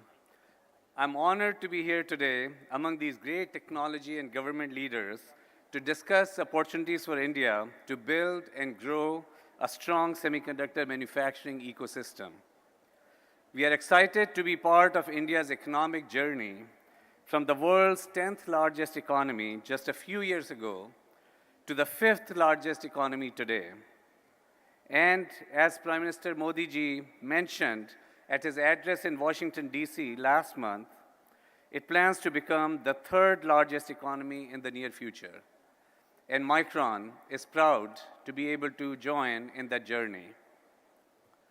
Throughout the world, semiconductors are at the forefront of nearly every economic discussion. Countries worldwide are developing strategies to increase their semiconductor value chain capability from design to manufacturing. That interest is in the illustration of the great importance of semiconductors to our daily life. Today's economy is driven by the innovative technologies that make data more accessible, more effective, and more usable. So many aspects of our day-to-day life, our work, our education, our entertainment, are all reliant on complex network of computing systems. The examples are everywhere. The ability to change speech to text on your smartphone, advanced safety features in automobiles, massive e-commerce platforms driving digital transformation. All of these applications and many, many more depend on fast, accurate data. The semiconductors we build at Micron, memory chips, handle the information that makes modern computing so valuable. Perhaps the most striking example of the importance of data is the recent explosion of interest in generative AI models. The powerful potential of these AI computing platforms is accelerating AI adoption, driving demand for memory-heavy computing architectures for both training and inferencing AI systems. The servers capable of handling these workloads need significantly more memory than a standard server. In fact, up to 8 times the DRAM and up to 3 times the NAND, and many need specialized high-performance memory systems. As you can see from this chart here, the exponential growth in parameter sets required much more compute capability for training and dramatically higher memory content. Clearly, memory is growing in importance. The global market trends prove this out. Over the past 20 years, memory has been on a tremendous growth curve. In fact, around the turn of the century, around 10% of the global semiconductor industry was memory. And today, 20 years later, memory is close to 25 to 30% of the global semiconductor industry. And as we look ahead, over the next decade, memory is expected to outgrow the rest of the semiconductor industry as the semiconductor industry marches toward $1 trillion market by end of the decade. Micron is one of the world's largest semiconductor companies and the leader in memory and storage technology. Our innovations have been at the heart of computing systems for more than 4 decades. The world's advanced computing systems require continual innovation in memory, and our teams lead the way. Over our nearly 45 years, we have registered more than 53,000 patents. Micron today is more than 40,000 team members strong worldwide.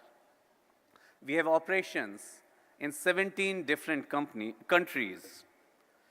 And we are proud to have built a team of more than 3,000 in India in just a few years. Engineers that are driving our product, IT systems, and operational excellence.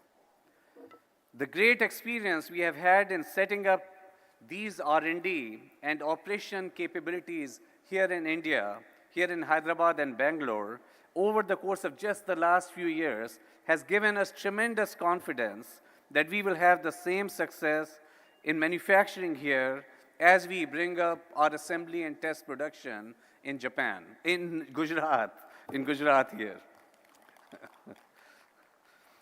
Our world-class memory assembly and test facility here in Gujarat will be the first one of its kind in India. The site will take advanced DRAM and memory wafers from Micron's fabs and transform them into finished products using the kind of precision manufacturing technology that you see on the screen in front of you. We will convert the wafers from our fabs and transform them into finished products, integrated circuit packages, modules, and solid-state storage bound for customers here and around the world. Gujarat will be a tremendous complement to Micron's existing assembly lines in China, in Singapore, Malaysia, and Taiwan as we grow our capabilities in all of these assembly lines worldwide while we bring up production in Gujarat as well in order to meet the future growing demand for memory and storage. We plan to begin phased construction of the facility in Gujarat later this year. The first phase will include 500,000 square feet of planned clean room space and will start to become operational in late 2024. We will ramp the manufacturing capacity gradually over time in line with global demand trends. A second phase, which would include construction of another facility with scale similar to phase one, could start in the second half of the decade. Micron plans to invest up to $825 million over the two phases of the project. We are very appreciative of the significant support from the central government as well as the state of Gujarat.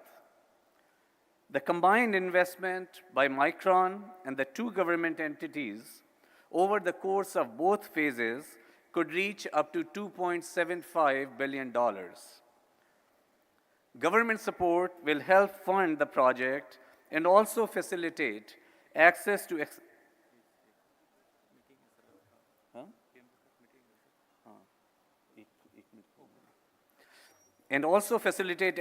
essential semiconductor infrastructure and resources.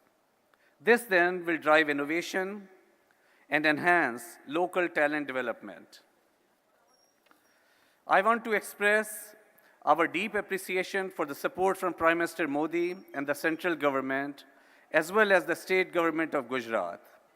We picked this region because your work has created a strong manufacturing infrastructure, a conducive business environment, and a well-established talent pipeline. This facility and the thousands of jobs it will help create would not be possible without your support and investment. This site will be an important addition to Micron's worldwide assembly and test network, allowing us to expand our manufacturing base and serve demand growth from customers both here in India and worldwide. We see our investment helping initiate a cluster of semiconductor ecosystem, investment coming from other key suppliers, building momentum that will benefit India's manufacturing goals. So what we are building here in Gujarat will matter. It will matter to Micron as it adds to global manufacturing footprint. It will matter for the community here in Gujarat as we create jobs and spur greater technical education. It will matter for India as we accelerate the momentum for a growing high-tech manufacturing base.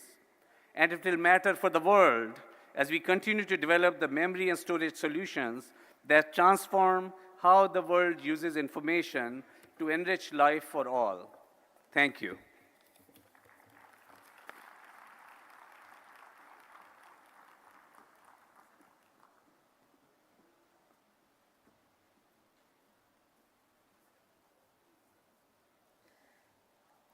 Thank you, Mr. Mehrotra, for bringing to light the plethora of opportunities which India has got to offer for semiconductor manufacturing.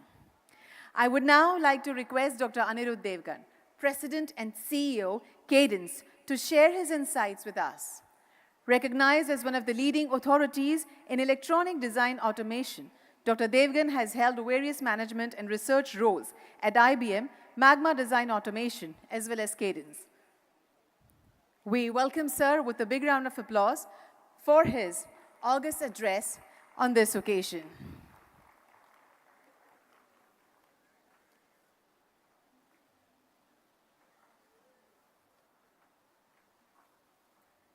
You have a presentation? Okay, this is the remote if you want to press over here. You can just on it and then press against this or tell next, our team is ready. Yeah, you can. 100. What? Sit on. Now you can. Thank you. Thank you, everyone. It's great to be here. I'll share some thoughts on Cadence opinion, and it's great to be part of this conference. So as you know, semi market is growing rapidly. So the latest projection is that in few years, it'll be about $700 billion by 2026 and about $1 trillion by 2030. And India consumption of semiconductors is also increasing rapidly. So the projections are in few years, India is going to consume 64 billion of semiconductor and growing at a much faster rate than rest of the world. Okay. So this is a unique opportunity for India to not just consume semiconductors, but of course participate in more and more of design and manufacturing of semiconductors. And the other key thing is even for us, for Cadence, about 45% of our customers are system companies. People that not just make semiconductors, make cars or phones or data centers. And so this whole semiconductor ecosystem supports $3 trillion electronics industry, which of course is huge in India as well. And it's really good to see, like we talked in the morning, a lot of investment by the Indian government. We have talked about it for some time, but it's really good to see, especially last year and this year, a great effort by the Indian government. And like I mentioned earlier, there is significant talent in India. There's immense amount of talent. And even for us, for Cadence, we have a large presence in India. The other unique thing in India is that, which I'm really proud of, is the diversity of talent, especially the gender diversity, is much higher in other countries. So not only we are hiring a lot of excellent talent, we also have a lot of excellent women talent in India. Okay. And also there are a lot of multinational companies. We have a huge customer base here. We have a lot of people that work with these amazing customers.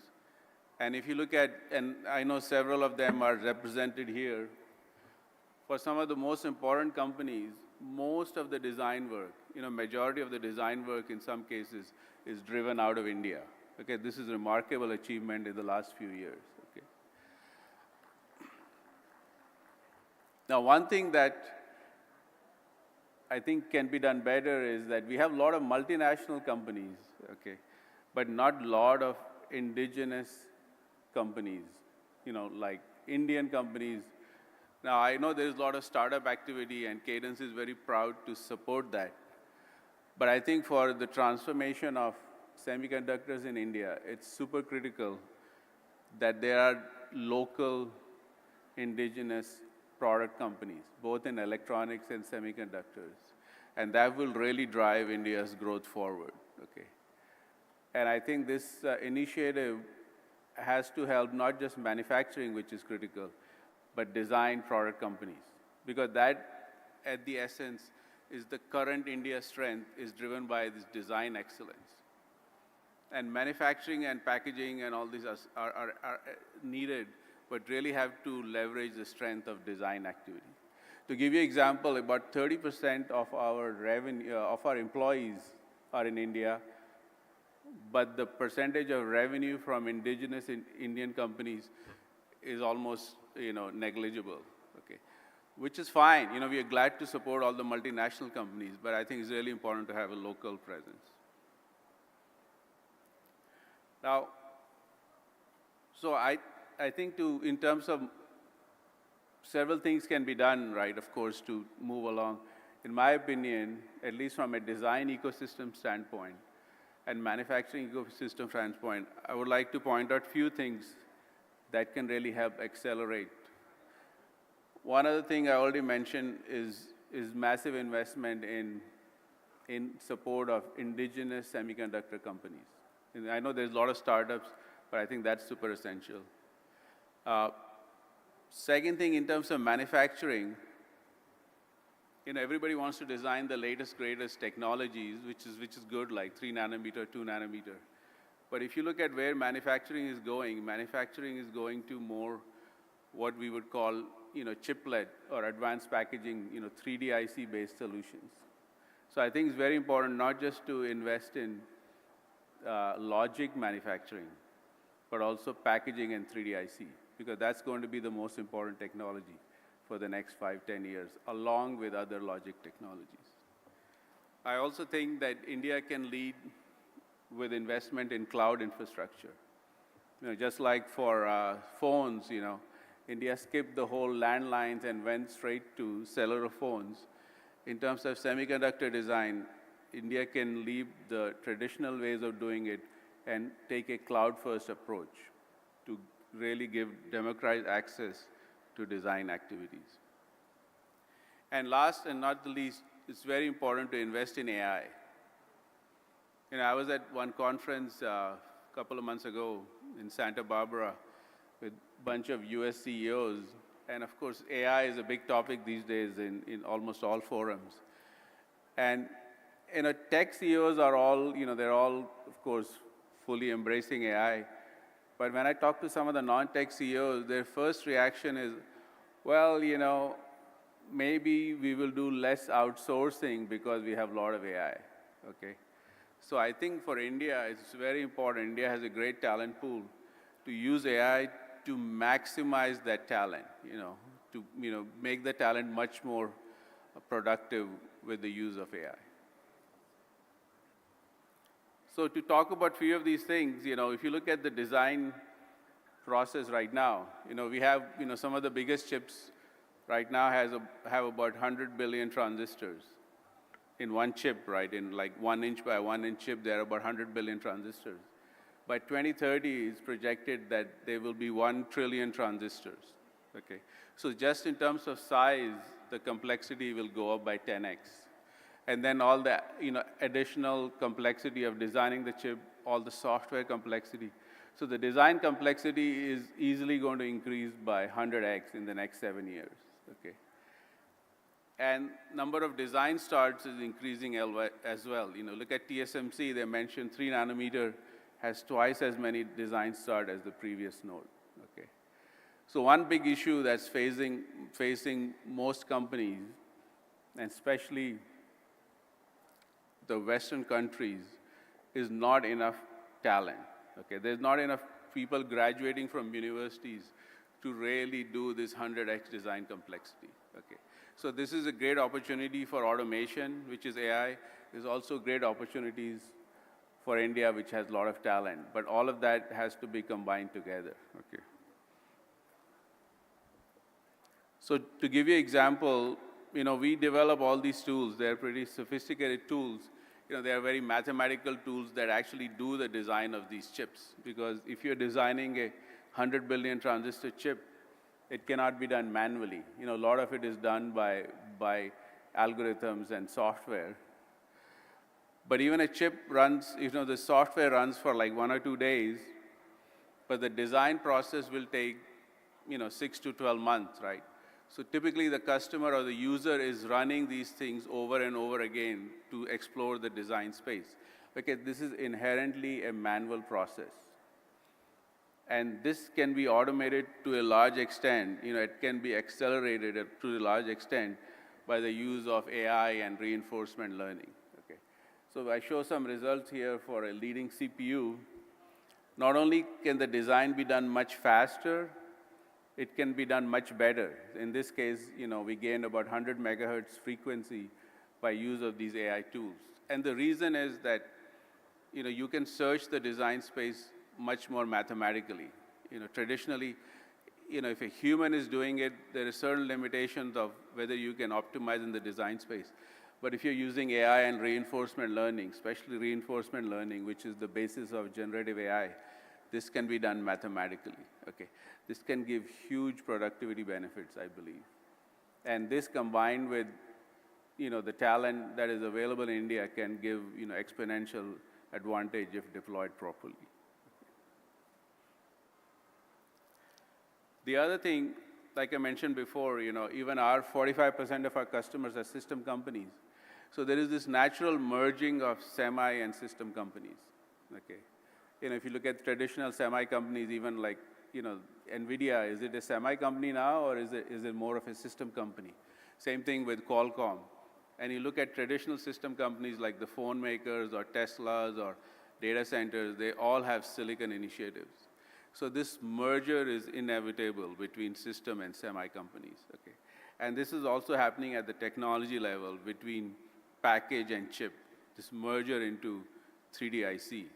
And there are a lot of advantages for this. You can combine multiple chips in one package. You don't have to redesign all the chips as you go from one product to the next product. There are performance advantages, cost advantages.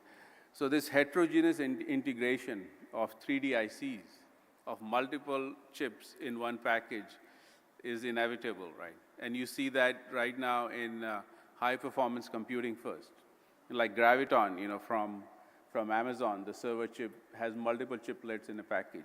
Mark was here, AMD and Xilinx have been investing in 3D IC for a long time. Intel has a lot of 3D IC products.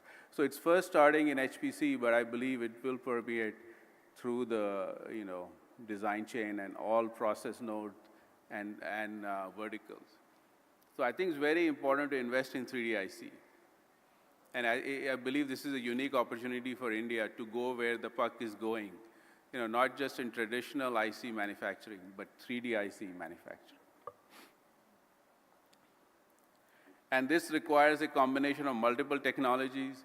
And even if you look at the leading foundries, TSMC, Samsung, Intel, they're all investing in 3D IC. And from a Cadence standpoint, we have invested in this for a long time. Cadence had advanced packaging solutions for almost 30 years. And now we are combining those packaging solutions with chip solutions to provide a complete 3D IC platform. I believe this is a huge opportunity for India. Okay. And then, we are glad to support the local startup ecosystem. There's a lot of great startups in India, and we provide, startup packages, cloud enablement, and we also work with a lot of universities. But I do think there's a huge opportunity here because some of these big chips require significant investment. Okay. So India has a lot of talent. I think there are several big VCs here. But some of these semi companies, especially at advanced node, will require significant investment.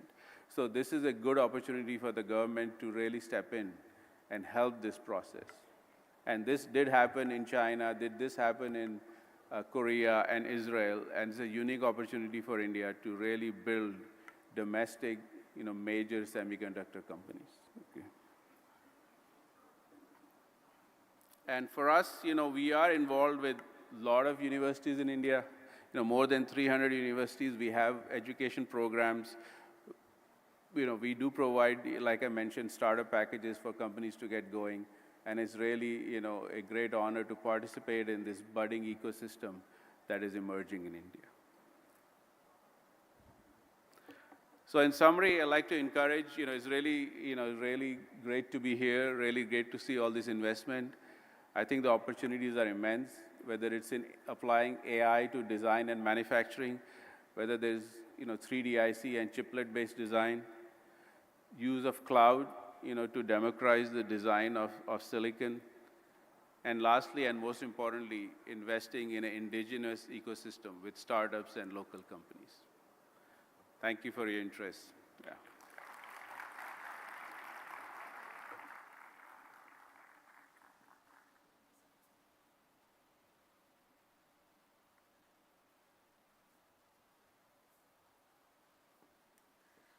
Thank you very much, Mr. Mehrotra, for bringing to light Mr. Anirudh Devganji, for the intriguing and thought-provoking address. I would now like to invite Dr.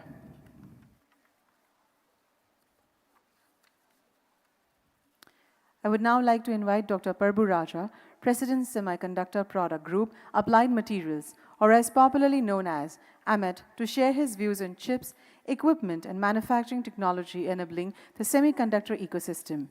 Dr. Raja leads Applied Materials' semiconductor process equipment businesses. He brought his drive and passion to reinvigorate the company's etch business and was also instrumental in developing AMET's advanced packaging strategy, building critical ecosystem partnerships. We welcome you, sir.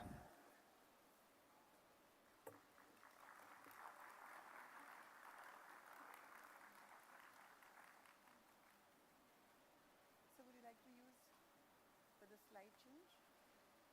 It is on, and you need to just use this. Thank you. You can use this against the television. Oh, okay. Thank you. Let me give a brief introduction about Applied Materials. We are number one in semiconductor equipment company and number one display company with the last year 2022 $25 billion revenue, and we spent $3 billion in R&D and almost 4 patents per day, including the weekends. Every chip in the world runs through Applied Materials multiple times. And in terms of ranking where we are, and it's Applied is 6 in terms of US-based ranking, and number 9 in terms of global ranking. That's all about the company. Looking at the semi-industry, I think you saw this slide many, many times. And that semi-market is around $500 billion. It took 50 to 60 years to get to $500 billion. It will take another 7 years to get next $500 billion. All driven by semiconductors are everywhere. All semiconductors we use, from doorknobs to automobile, at schools and entertainment, all over. All these generate tons and tons of data. All this data need to be processed, analyzed, and stored and communicated. The way to look at those is IoT and edge computing on the left, and cloud and artificial intelligence on the right, and connected by 5G communication. It's all about data. So you need more chips, you need better chips. What we don't realize is that this clean energy transformation is another big driver for semiconductor chips. What is more visible is the cars, the electric cars. Today's modern cars use more than 7,000 chips on every car. And just 1% install base is electric cars now. You can see a long way to go. And what is not visible is the wind energy and also solar. Uses up to $5,000 worth of semiconductor chips in every megawatt generated. So many chips. As you can see, there's a lot of opportunity. It also brings lots of challenges, and you need more and more compute power in the future. That also means you consume a lot more energy. Some studies shows that 20% of the world's electricity would be consumed by the cloud data centers, artificial intelligence by 2030. That is clearly not sustainable. So the industry needs a new playbook. We call it power performance area cost and time to market, new chips with a lower power, higher performance, and areas, lower cost and faster time to market. This is the new industry playbook. So really, what I want to talk about today is to solve this complexity, we must innovate in equipment and materials, which helps to build the chips, and innovate on foundational technologies, which help to make equipments, and more importantly, that how we innovate. We need to innovate the way we innovate, because the problems are so complex, no one country or no one company can solve on their own. So we need a collaborative partnership across the ecosystems. Let me start with how we make chips. And you can see that, just Anirudh was talking about this 1 centimeter square chips die has more than 100 kilometers of wiring. And also it has a latest transistor which has got 50 billion transistor made of 25 different materials with 100 different combinations. So when you talk about transistor, I think you really look at this next generation transistor gate-all-around. It is the wonder of atomic layer structures, which gives higher performance and lower power. Really look at the narrow space between the two transistors. We call it nano seeds. There are 5 different material goes into that, and each one of them is around 1 to 2 nanometers. There's 10 angstrom thickness. So every angstrom matters here. And 1 angstrom precision is required. Now the question is, how do we scale this atomic level processing, 1 angstrom processing into industrial scales? If you really look at those transistors, the 3 transistors in the gate all around, 1 angstrom precision, 3 transistors, time every chip, 50 billion transistors, and times 400 dies, 400 chips in a wafer, and 100,000 wafers in a fab. If you have 25 fabs, you can imagine that 10 to 20 transistor with a 1 angstrom precision is needed. That is not easy, that's very, very difficult. When you say 10 to 20, I can't think of anything 10 to 20 other than you go to the beach and look at the sand grains.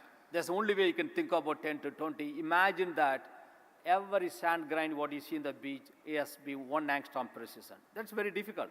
So the human hair is 600,000 angstrom. Here I'm talking about 1 angstrom of precision. So now you need 1,500 steps, process steps to more than 1,500 make a wafer, make a chip, and you need a whole suite of equipment needed to make this equipment. What is unique about Applied Materials is Applied has the broadest portfolio for building chips.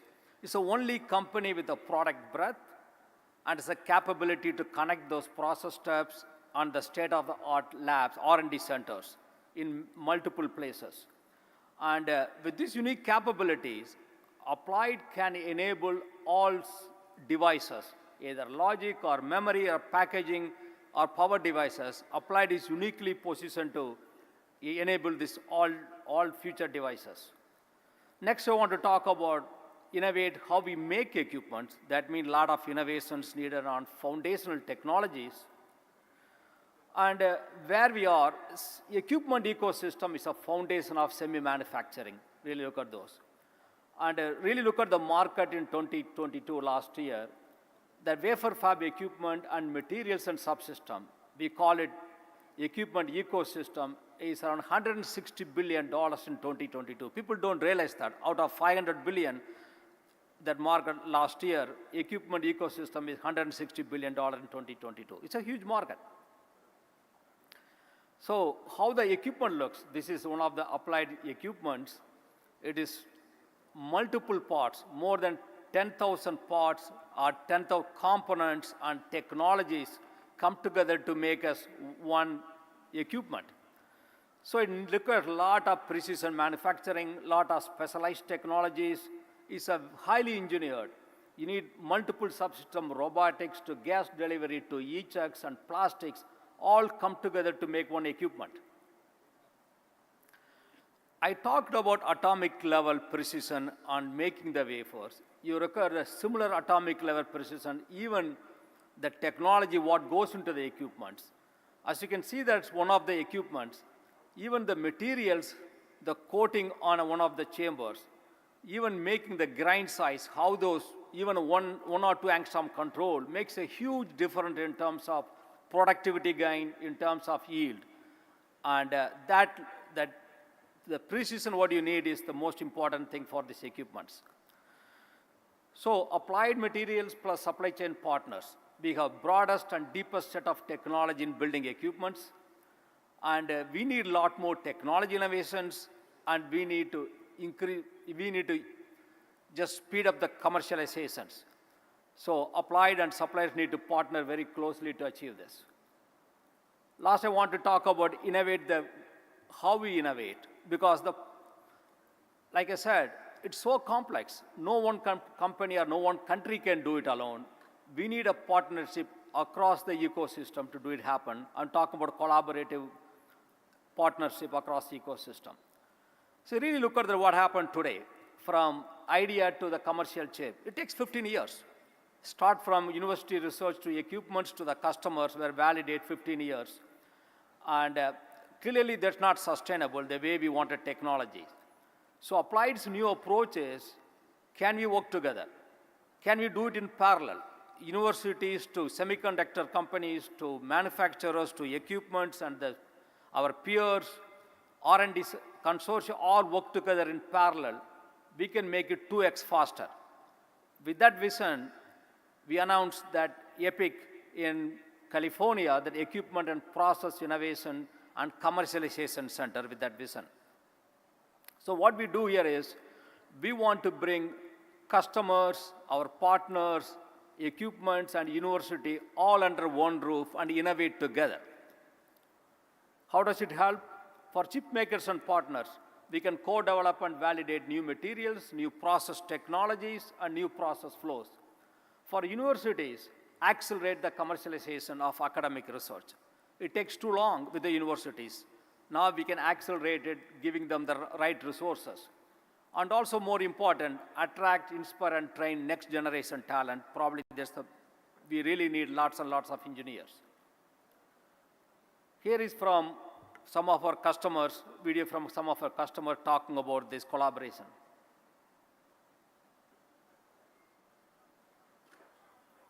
I think it looks like there's no audio here. Through the software they run, chips modernize and automate the world, contributing to human progress and achievements. AMAT has revolutionized the semiconductor industry by inventing fundamental chip processing tools. We need materials and engineering innovations. We need to manipulate atoms and electrons precisely to deliver the needed performance. We are also faced with the responsibility of continuing to build workforce for future that can extend the industry roadmap long after we are all gone. Applied has the most expandable technologies for materials and process innovation. Samsung is looking forward to accelerate development for the specialized technology with Applied through faster and deeper collaboration. Applied's new Innovation Center will be a unique place for our teams to collaborate closely and to accelerate materials development, process innovations, and time to market while increasing our R&D efficiency. We are also looking forward to engage with world-class universities and global talent at this state-of-the-art R&D center to inspire and to coach the next generation of semiconductor industry talent. So let us continue to work together to push the boundary of what is possible. As the saying goes, if you want to go far, go together. So let's go far together. Really, with that vision, what we said in California, and we have a parallel structure here set up in India. This is all on equipment. How can we speed up the equipment commercialization part of it? We call it New Collaborative Engineering Center. So this is focused on how the equipment is made. So you will have applied materials and suppliers and universities work together, co-work together in parallel to increase the success rate innovation speed, and commercialization speed all work together here in one place, under one roof. So what we do here for suppliers is access to latest equipment and process. And with them, co-innovate and develop the new technologies, faster time to market. For universities and startup, and access to leading edge lab and technology, that is very much needed to increase the innovation speed. Right now for validation, very much needed. And they will be the catalyst for semiconductor innovations, speed up the innovations. And we are here, we would like to build the India ecosystem, bringing global suppliers here, also do the talent development in this center.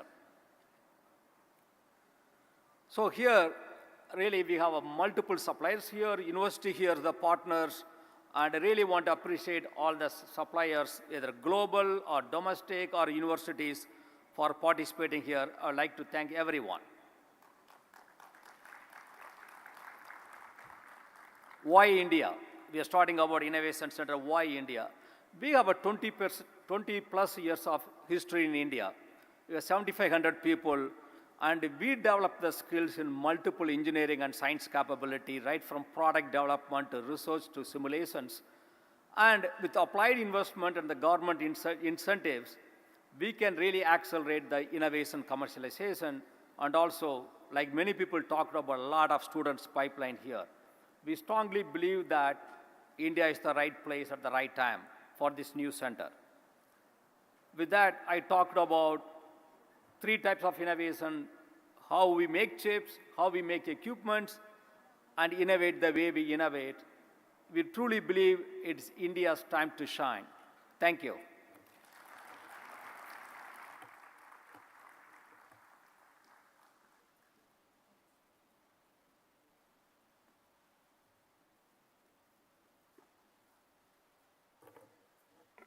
Thank you, Dr. Raja, for highlighting essential aspects for a robust and sustainable semiconductor ecosystem. Now, through a video conference, we welcome Shri Sivaram, President of Western Digital, to share his thoughts with us. Welcome, sir. Dr. Sivaram has over 30 years of experience in semiconductors, 3D memory architectures, process technology, equipment and materials. Dr. Sivaram is widely published with works including a textbook on chemical vapor deposition, and he holds several patents in semiconductor and solar technologies. So we once again, with a big round of applause, welcome Dr. Sivaram for his August address. Over to you, sir. Thank you. I hope you can hear me. Good afternoon to you all in India. Good afternoon, Gujarat. On behalf of over 4,000 employees of Western Digital in India.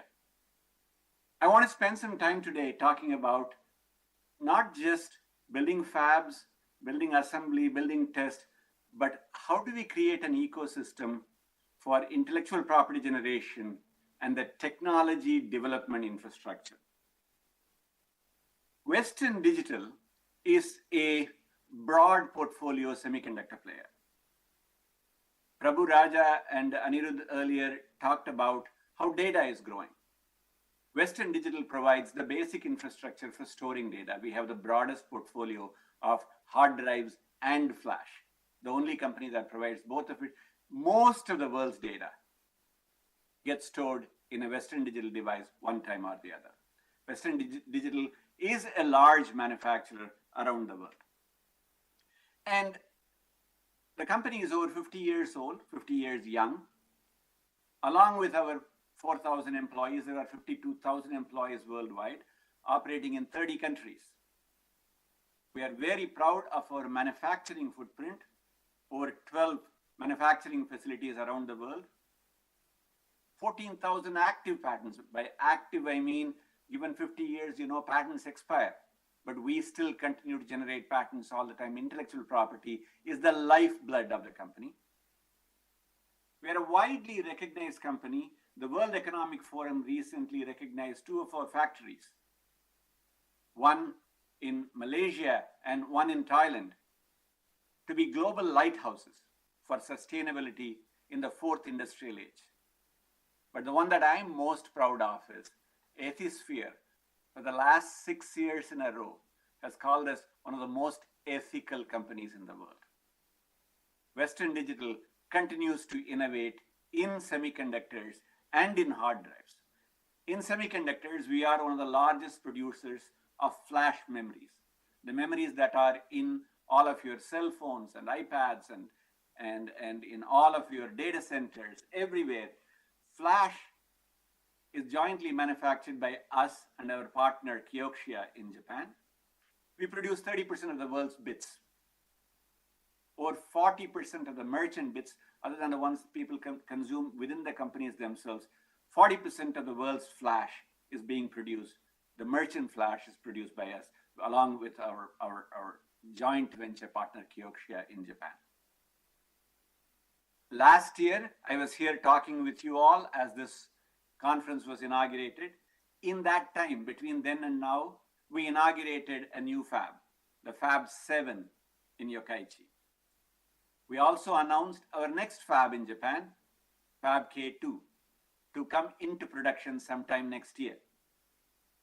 Over 3 million square feet of clean room in Japan, largest NAND fab complex in the world. We produce close to 500,000 wafers a month. The number of wafers that we produce alone, if you stack it one above the other, will be taller than Mount Fuji by another 50%. So we are a very large wafer manufacturer and building fabs around the world. With that in background, I want to talk about where we want to go with all of this in India. It was a very proud moment for us a couple of weeks ago when Chandrayaan-3 took off. I probably have personally watched that video more ways, in more different angles, the spacecraft gracefully taking off. But what was even more impressive is right behind it is the aerospace ecosystem in India. The aerospace ecosystem in India is very robust, with over 140 startups, 400 private companies registered all around India in Bengaluru, Hyderabad, Pune, elsewhere. The government has had a large program, over 200 projects ongoing. Academic institutions around the country, 118 academic institutions participating. Space technology cells in Mumbai, Kanpur, Kharagpur, Madras, Roorkee, Guwahati, and Delhi. Indian Institute of Science in Bangalore, in Pune University. This kind of an infrastructure makes for the creation of intellectual property and allows for us to be, in the end, so proud of the ultimate achievement when we launch the spacecraft. The same is true in semiconductors, only a lot more capital intensive. In semiconductors, in intellectual property creation, taking something from an idea into high volume, we have this valley of death. What do I mean by that? There is an idea. A young man or a young woman in a university or in a small company has an idea. From there, they have to do the R&D, create the funding capability to make sure that we can take it forward into a prototype, scale it, and produce in volume. By the time you are done, this is 5, 6, 7 years with hundreds of millions of dollars that need to go through. Many companies die in the middle, in the valley, not being able to scale up. This problem is widely recognized in semiconductors because of how much capital it takes and how much persistence, and that capital needs to be patient for it to come back up. It's not easy. I want to make sure what makes that tick around the world and what does India need to do. We had this slide I talked about a year ago in this conference. Anirudh Devgan just talked about pre-silicon, what do we need to do with respect to design, CAD, and software and simulation environment that is very well, has a great start in India and it's got a great strength. Post-silicon, you talked today about Sanjay Mehrotra talking about it and others talking about packaging, assembly, test systems coming up in India. In silicon processing, you just talked about with Applied Materials and Prabhu talking about the infrastructure. We all have been talking about the business model, capital intensity, government is stepping into. The Prime Minister talked about 50% subsidy for capital. And we all talked about the advanced personnel that is needed to run, maintain, and sustain these fabs. But there is a pillar that we don't quite talk about, and that's what I want to talk about. Intellectual property creation. This is the foundation on which the rest of it flows. This gets buried. We don't quite talk about it. This is one of those important facets of why a semiconductor ecosystem will flourish in India. So we say that there are 4 major things that need to happen for this intellectual property creation to work. First is a group of interconnected university laboratories. In the audience are famous professors like Rao Tumala or Professor Palraj from Stanford. These are all icons. Even before, one generation before, Professor Saurabh Gandhi from RPI, Professor Rostam Rai from Penn State. These are people around whom whole ecosystem developed. People knew what to do. Big organizations happen and they could work with a fab lab. When I got started 40 years ago, when I started processing my own 2-inch silicon wafers, I got excited about the etching and the thin films and the depositions and the patterning. That's what created the excitement. Today in India, about 200 tape-outs happen in the universities. That needs to go up by an order of magnitude. The interconnected university laboratories, a university in Trichy in Tamil Nadu needs to be able to work with a university in Guwahati or with Chandigarh so that you can take the same idea and work across universities. There is an intermingling. Along with it are conferences and symposia, industry-sponsored research, and user groups and associations. I'll talk about each of them in a little bit more detail. Every country realizes the need for these to happen. In the United States, the National Semiconductor Technology Center, NSTC, has been given $1 billion, $11 billion to make this to work. And the big assignment, get companies to go over that valley of death. In Europe, they had even more of a vision quite early on. IMEC has been charted with making sure that research infrastructure, intellectual property infrastructure works for the long term. Japan recently formed LSTC, Leading Edge Technology Center, with a single purpose: get Japan into the chip race by supporting Rapidus, making very small geometry logic to be sustained. And these organizations work with the rest of the ecosystem to make it happen. We need to think along those lines. And what does that lead to? If you had an interconnected university system where laboratories are funded and there is active research, then those folks need to be able to come back and share ideas and work with each other. I was at the VLSI symposium about a month ago in Kyoto, delivering a keynote.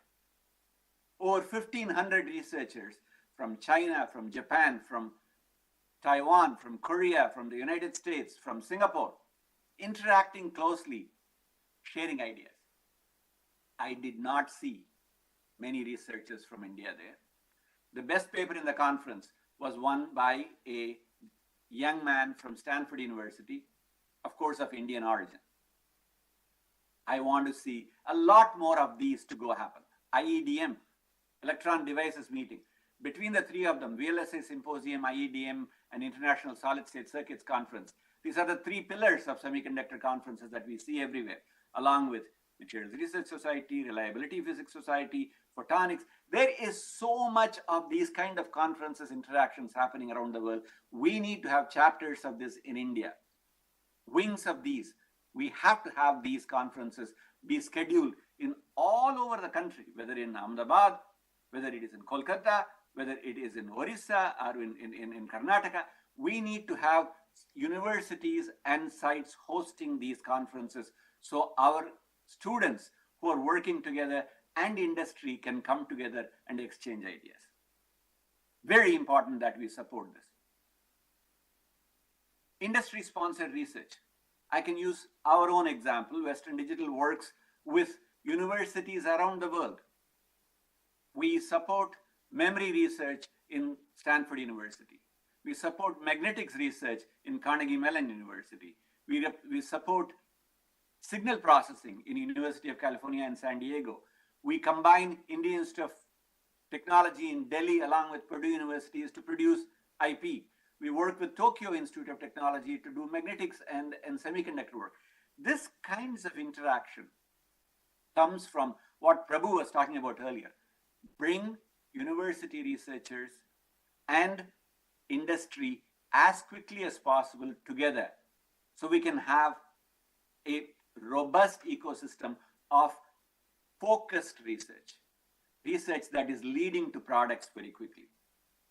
Western Digital is a proud sponsor of the Quad Fellowship.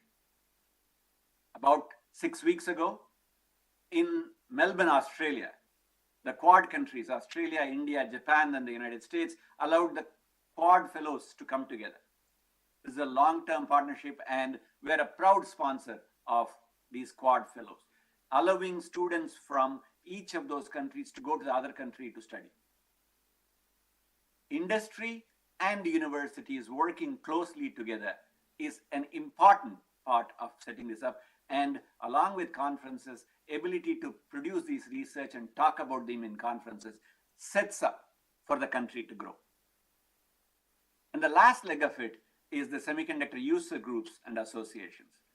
I myself, about 30 years ago, set up the Chemical Vapor Deposition User Group of Northern California. There are many such associations out there today. Ajit Manocha is in the audience, the CEO of SEMI. There is the Global Semiconductor Alliance. IEEE has many arms. We need to make sure the chapters of each one of these that are in India are sponsored, made sure that they have their conventions and large meets to get everybody together. The user groups are the best way for the industry to collaborate with each other. When Ajit puts on one of the Semicon shows in either in California or in Tokyo, you walk in, you see the number of exhibits and vendors coming together, conversations go on, young people get energized, older folks know what it is that is happening in other places. We put things together to create products. So the 4 pillars of connected universities, conferences, sponsored industry research, and user groups and associations, they form the pillars on which we build the semiconductor technology development and intellectual property creation ecosystem. So I want to conclude with saying, for us to be able to do this, I know every one of those is already happening. We need to supercharge them. We need to accelerate them.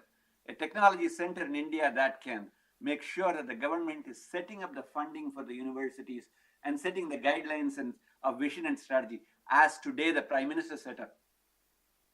The Honorable Minister is setting up, making sure that this vision is transmitted everywhere. India is doing it very well. We need to take it to the next step. We need to make sure then there is incubation support for startups.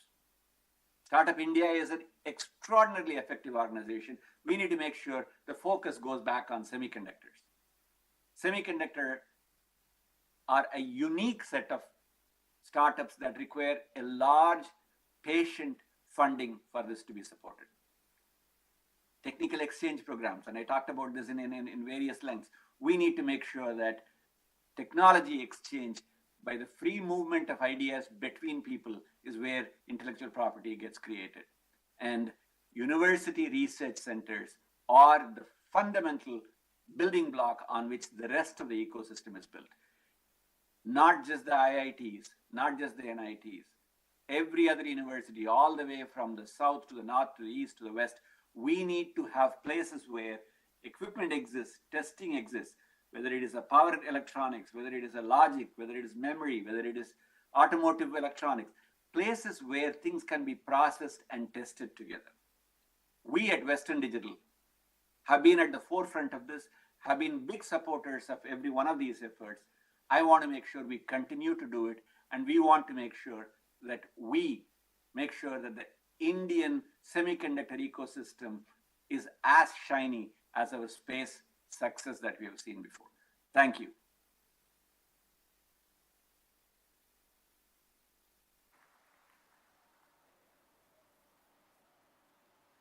Thank you so much, Dr. Sivaram. Your willingness to share your rich experience with us, we appreciate it. So, ladies and gentlemen, we now break for the lunch. We request the esteemed dignitaries to join us for lunch at food court on first floor, and the rest of the guests are welcome to join on the ground floor, exhibition hall number 1.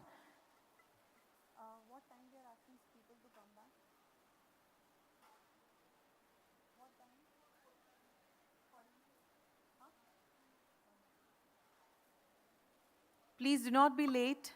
We request you to join by 50 minutes or 1 hour from now. That is 1:24. So we expect you to see over here by 2:15. Thank you.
Welcome you on this August occasion, after the inaugural session, after the speeches of the esteemed speakers.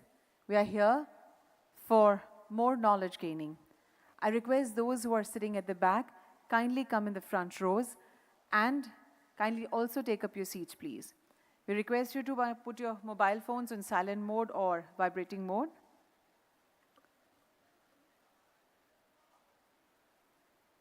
We have two esteemed speakers who are going to join us over here, and then we will have a session on compound semiconductor.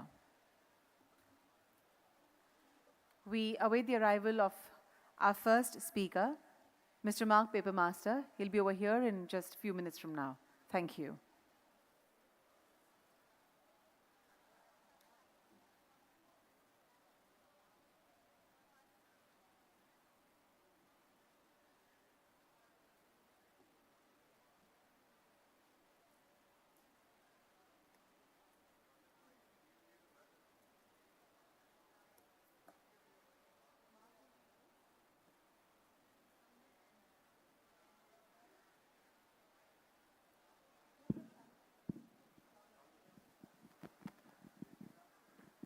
Hello, hello.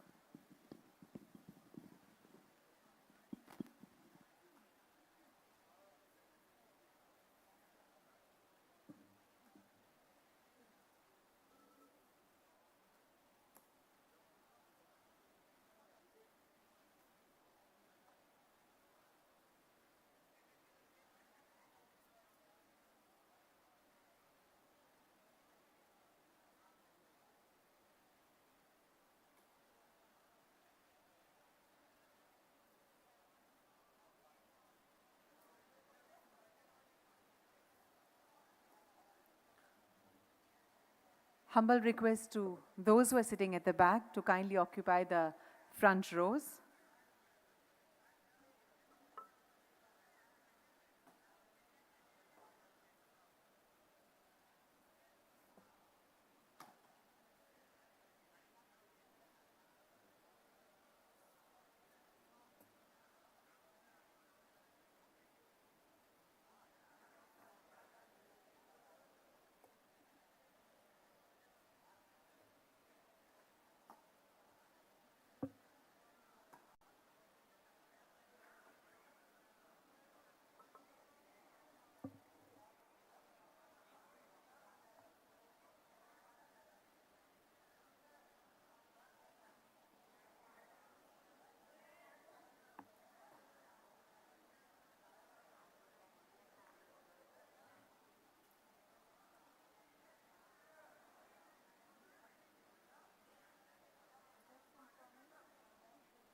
Ladies and gentlemen who are sitting at the back, I request you humbly to come forward and occupy the seats. Thank you. Those who have joined us right away, we request you to kindly put your mobile phones on silent mode or the vibrating mode.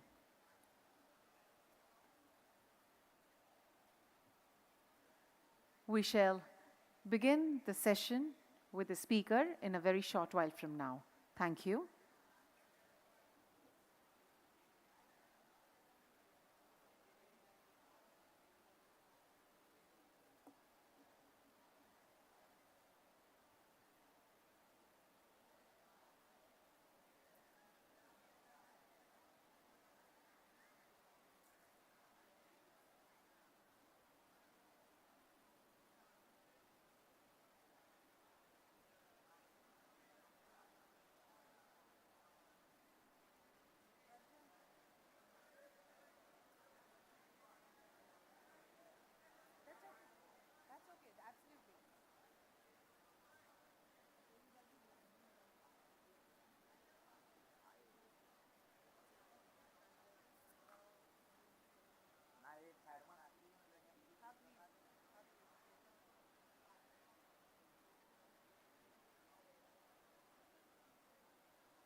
Good afternoon once again. Ladies and gentlemen, please kindly take up your seats, please. We shall begin with the esteemed speaker, Shri Mark Papermaster, CTO MD, to talk about AI inflection point and massive opportunity for India.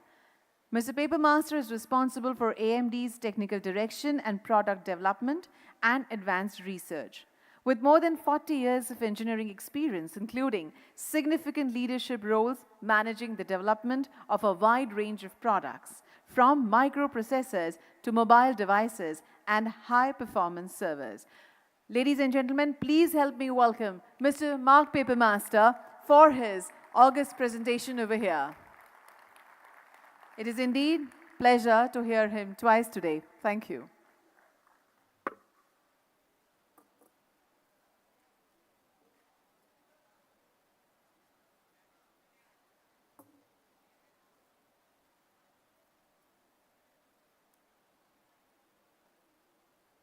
Hello. Yes, thank you. You will require this.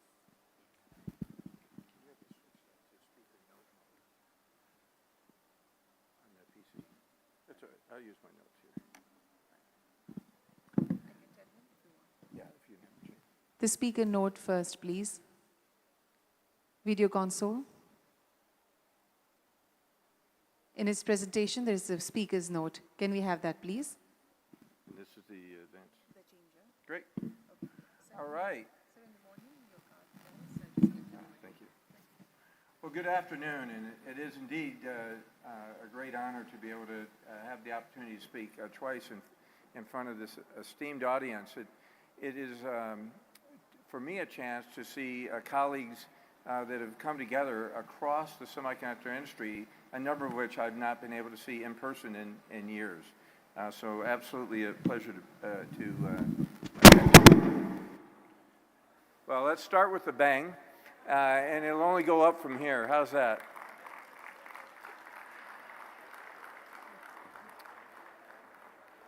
Okay, well, the slides will come up in just a moment, but let me start with just a comment about the title of my speech when I talk about this inflection point that we're in. I have the fortune of being in this industry over 40 years. And so when I think about where this industry has been, we've been through really, great changes over that time. And, I've had the chance to really start in the mainframe era. I remember, or at the earliest point in my career, the PC had just came out. And computing went through so many changes. And it's helped our lives become so much more productive over time. But now, when you look at AI, it's truly an incredible inflection point that we face. And what I want to do is take a few moments. We'll look at those trends, some of the context as to why we're at this point of inflection and what it means. What does it mean for our industry, and what does it mean for India? So, first you can look at the role that AI is playing and, really how it affects really all of our work as well as our home lives. Because some people have told me when this started, it's a fad. But AI started, of course, many, many years ago. Perceptron machines were started in the 1950s. It was just 10 years ago that we started really seeing natural language processing start to have high accuracy over 90%. So we really started seeing those changes. But look in the last 8 and 9 months, as we've now seen generative AI, where it's not only doing predictive elements and helping us do more recognition type of techniques and speed what otherwise might be more mundane tasks, but it's really able to take use of the massive data that we have and allow us to query large language models that have accumulated that knowledge and really help us to solve problems and to create knowledgeable answers to knowledgeable questions. That's the prompt that you give to any type of generative AI process. And so it's really truly not a fad, and it's going to be more impactful probably than any of us have imagined. And we truly are at the very beginning. And India is at the center of this. Ernst & Young just did a recent study, and they looked at the path that India is on to have a $5 trillion GDP by 2027. And they did a correlation and found that there's a very high correlation to the role that AI will play in India achieving that GDP growth. And you see the investments going on in India in AI. Actually, several areas of hotspot, including Bangalore, are rated as a top 5 hotspot for AI engineers, technology talent, as well as research and development. So tremendous focus and opportunity of AI. And when you think about the impact it's having on semiconductors, the reason that we're all here today, what you see is that it's going to drive simply what I call an insatiable demand for more computing. Because we've already been nonlinear. This is a log scale on the vertical axis. So you can see that we've already been on really a nonlinear demand for more and more compute. We've been using traditional CPUs. We've been using GPUs. But when you look at what AI requires to actually handle these large language models with the mass accumulation of data, you need CPUs and GPUs working closely together. You need CPU, GPU with other specialized accelerators working together. And you need a finely tuned software stack to harmonize and to work with the applications. So it's absolutely finding that new computing approaches are required going forward. And it's a must because Moore's Law is slowing. Moore's Law has been the exponential pace that we've been driving the semiconductor advances forward. But what you see is since 5 nanometer, there's been a slowing, both on the density that we're able to achieve in terms of generational improvement, as well as the energy efficiency gains that we get each generation. What does that mean? More innovation required, new approaches. And so, you know, if we don't do a new and innovative approach, what we'll find is that we're capped. You know, energy is required to do computing. And computing will be capped without new approaches for energy management. You look at this graph showing these large language models, and you look at the hundreds of millions of parameters that we have in a GPT-3 model, and you look at the trajectory that it's on, it's heading towards a pace of being a trillion parameter model. And so we'll need innovation, of course, on new types of models that for some tasks that do not require that size, but the largest tasks will continue to require the largest of basically supercomputers. So that's the kind of class of computing we need. And the innovations that we do are going to require a new approach that we call at AMD holistic design. None of us can be in our silo. We can't think about the problem just from the aspect of our expertise, because if we do that, we cannot combat that slowing of Moore's Law. We must stay on that pace of innovation, that pace of nonlinear computing capabilities going forward. And so what you have to think about, even if you're a silicon technology and process development, you have to understand what are the devices that are going to be built on that silicon and how do we optimize. If you're a designer of the circuitry, you need to understand the algorithms and the needs that they have and how do we optimize, and so on through the whole stack, all the way through you know, the memory, the storage, the specialized accelerators, and all the way up through the software and application stack.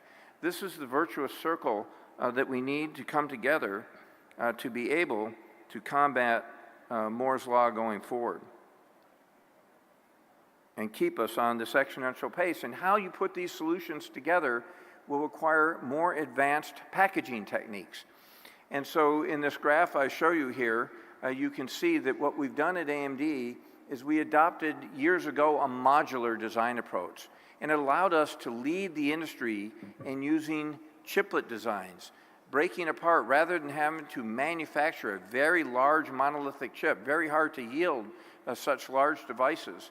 We've been for years now partitioning our designs into chiplets, and it's allowed us to build in accelerators very seamlessly connected with traditional computing elements. When you look at one of the best examples of that is our new data center GPU, the MI300, the Instinct 300, which will be standing up in a supercomputer later this year, 2023, and out for broad production in the industry next year. And what you'll see about this is, given the modularity, we're targeting both HPC, high-performance computing applications like you see in the big supercomputers, but also an optimized design for generative AI. In both of those configurations, we're leveraging leading-edge 5 nanometer technology and 3D stacking. And when you leverage this approach, again, it's holistic design at its best. So it's designed at each of those computing elements. It's packaging technology that puts it together in a very close proximity, lowering the power to achieve such computation. And it also is using new math formats. You have to understand the algorithms that are being used. And the HPC and MI algorithms needed new math formats and approximations. So thinking about the algorithms, those have been added to the design. The software stack has been optimized, and including coding a very easy path to be able to migrate designs that might be in CUDA over to the MI300. And if you just look at this animation, what you see is how we leverage that modularity that we've been working on for a decade at AMD. And you can actually take out the GPU, the CPU chips that are on there, replace it, and have a complete GPU-based design. Why is that important? Well, integrating the CPU and GPU is optimized for HPC applications, and with the modularity, we can create a dedicated GPU that optimizes for AI applications. So again, it's holistic design to allow to tackle some of the most difficult problems and to keep us on a compute acceleration pace of a traditional Moore's law.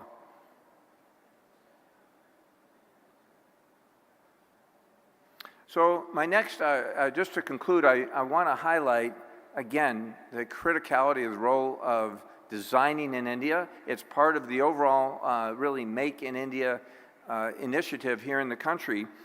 And, you know, we have been so proud to have been growing our workforce here over the last 22 years.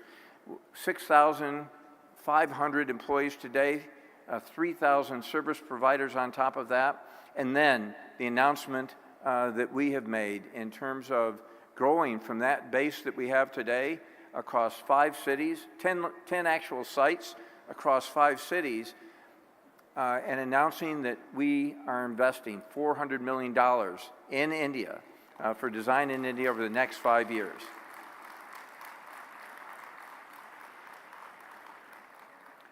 This commitment will take shape in several ways. First, expanding our workforce. Over 3,000 employees will be added in the next 5 years, between now and the end of 2028. We announced a new 500,000 square foot office in Bangalore, which will be the world's, AMD's largest design center in the world. And that real estate spend will largely be in the next 2 years, and we will probably have about 1,000 employees in this new facility in Q4 of this year. So it's going to be a beautiful facility, state-of-the-art. It will have collaboration centers and allow innovation to proceed at an even faster pace than we have been able to do, and allow us to expand our workforce in terms of even further contributions to the AMD product portfolio.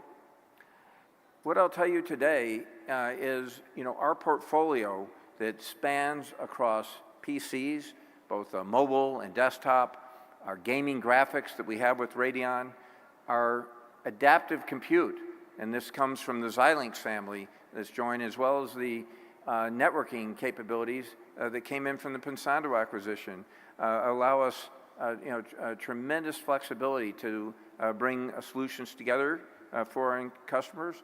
Our EPYC server line, and as I just mentioned with the MI300 example, our AMD Instinct accelerators. So it's a very broad product line, and with this investment, we're going to grow our Design in India content, where we already are touching across our entire portfolio.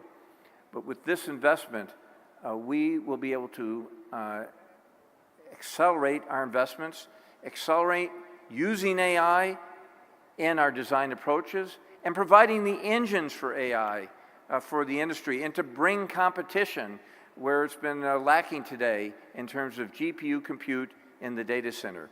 So very, very excited to add this investment to our portfolio and grow our Design in India capabilities.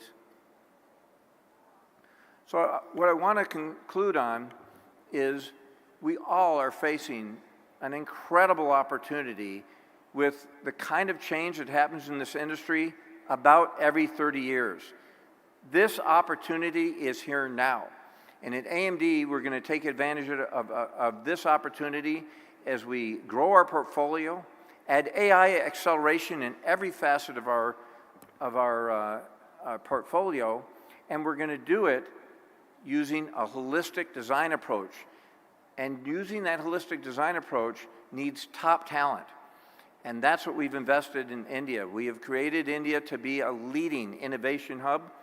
We design our approaches with open solutions, and we all know that India has been a strong supporter of open source on software and open standards and solution. And we at AMD thrive on collaboration. And so we are looking forward to continuing to grow our collaboration with industry as we create ecosystems of standards, with academia, whereas we're growing our partnerships with the universities, and with government deep collaboration. And we're thrilled to have our country leader, Jaya Jagadish, as a leader in workforce development here in India. With that, I conclude by telling you that you've never had a better time in your career to influence where technology is going. And in India, there's never been a better time given the incredible focus and support of the government and Design and Make in India initiative. Thank you very much.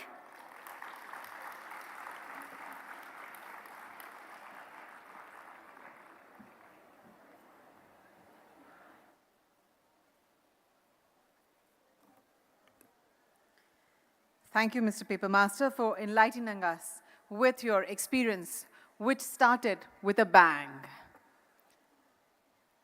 Now, please help me welcome Dr. S.Y. Chiang, Chief Strategy Officer, Foxconn, to be called upon to share his views on this important occasion. Dr. Chiang Shang-yi is a distinguished semiconductor veteran renowned for his expertise in the industry. With a successful track record and extensive experience, he has been appointed as Foxconn's esteemed Semiconductor Strategy Officer. Can we have a big round of applause for Dr. S.Y. Chiang? Thank you.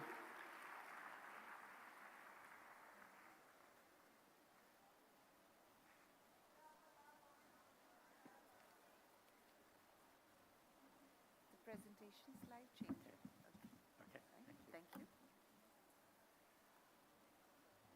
Good afternoon, my dear friends. For the behalf of Foxconn, it's my honor to be here to have the opportunity to share with you my view on the challenges and opportunities actually in the semiconductor area in post-Moore's Law era.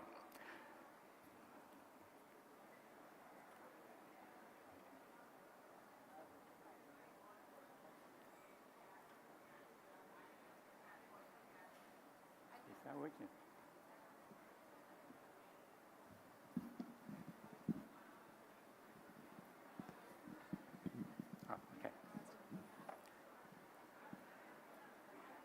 The table of content, first I will start with, there are a couple of significant changes in this industry.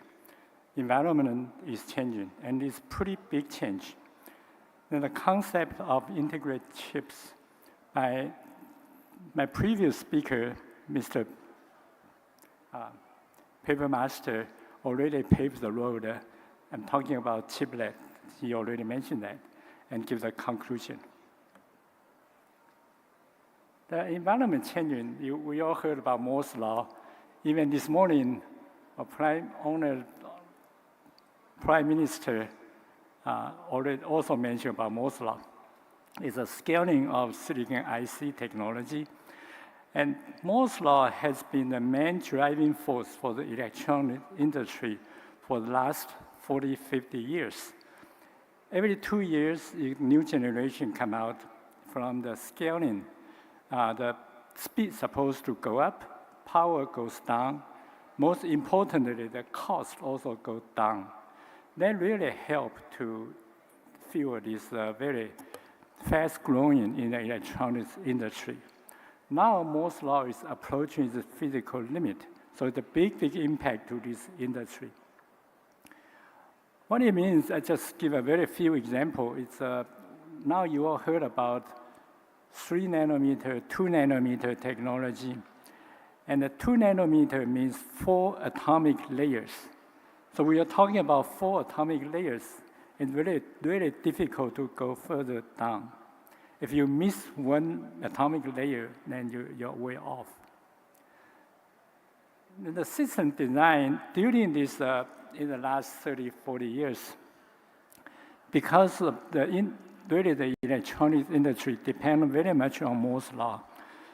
So for example, your iPhone, the design from one generation to the next generation mostly come from the new IC. So the system design and the package technology, relatively speaking, had little change. So after so many years, if you look at that, they start to become a bottleneck. For example, the system design, today's application, system design has been the same with no change for many decades. And it's a logic-centric. Now there are many applications really need a memory-centric, and it's not there. The same time, the package technology this industry has been spending most of the R&D in reducing the cost. The performance-wise didn't change too much. Now we look at further, it become a bottleneck. We're talking about you heard of with 4 nanometer, 3 nanometer technology. The cost to use this technology are very, very high. They're very expensive. The design cost for a person to design a 4 nanometer chip, typically like $2-3 billion. Therefore, you need to save about $10 billion to recover your R&D cost. And you see how many chips can sell for $10 billion. It's very limited.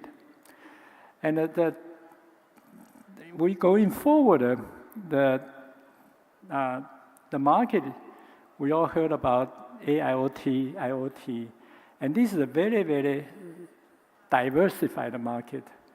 It's difficult to find one particular chip you can sell for $10 billion.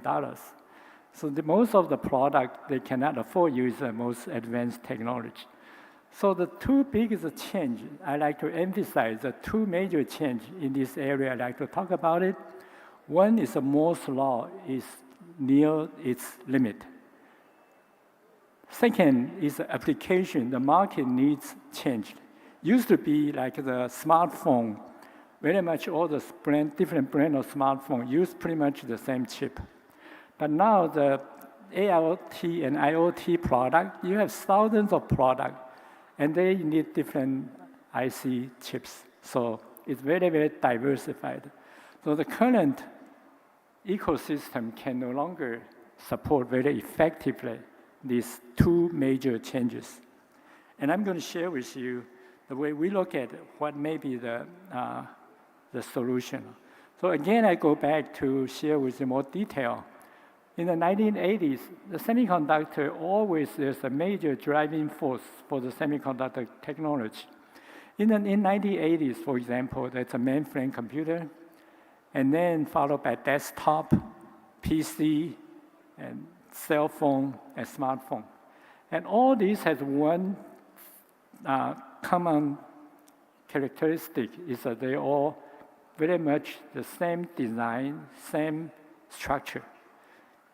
Now we're talking about in the 2020s, we're talking about is AIoT and IoT. They have many, many different products. They require different chips. So we need something very flexible, allow you to, you cannot have the user, like I just said, spend $2 billion design, uses 4 nanometer technology, because you do not have that big market for a single product. In 2009, I used to work for a company called TSMC in Taiwan. One of the major R&D partner is working on graphics. Actually, if I remember correctly, the previous speaker, Mr. Paper Master, was one of my major partners I work with. The many things I talk about today, actually, I learned many things from him at that time. If you look at the upper left corner, that is a picture of the PC board for the personal computer. You can see in the middle that is a graphic card. It has one GPU drive 8 DRAMs. this was talking about in 2009. That's about a 65 nanometer technology. One GPU drive 8 DRAM. And I have somebody do the simulation in this particular module because GPU, you need a lot of shared data. You send the data from GPU to DRAM and send it back. In this particular module, the delay is responsible for the data going back and forth between GPU and memory eats up about 40% of the delay and 60% of the power consumption. And we began to realize this package is really a bottleneck. If I look at why it is that way, because on the PC, the package technology, PC board, the technology did not change too much from year to year. And the metal pitch is about 100 micron on PC board. Because such a wide metal, when you have to have many lines from GPU to DRAM, so they have to be very, very far apart. If they are far apart, also use very wide metal, so your RC delay become very significant. And we realize with silicon IC technology, we can make metal pitch 1,000 times smaller than that. On the PC board is 100 micron. We can easily make 100 nanometer on silicon wafer. Then what if I use silicon wafer to replace the PC board or the substrate? Then I can put the GPU and the DRAM very, very close to each other. Then the performance will be very similar to like they are on same IC. We can recover most part of that 40% delay and 60% of power consumption. So we began to develop that. And that's today, the code name for that is CoWoS from TSMC. And almost all the graphic module, AI module are using this advanced package technology. So that is the main purpose the motivation for us to do that was trying to make the graphic card perform faster with less power. But after we did that, we began to, we observed another thing which we didn't think of before, was in the past, it's a golden rule you're working on the IC is you can combine 2 chips into one, you can combine 3 into 2 into 1. That's always correct.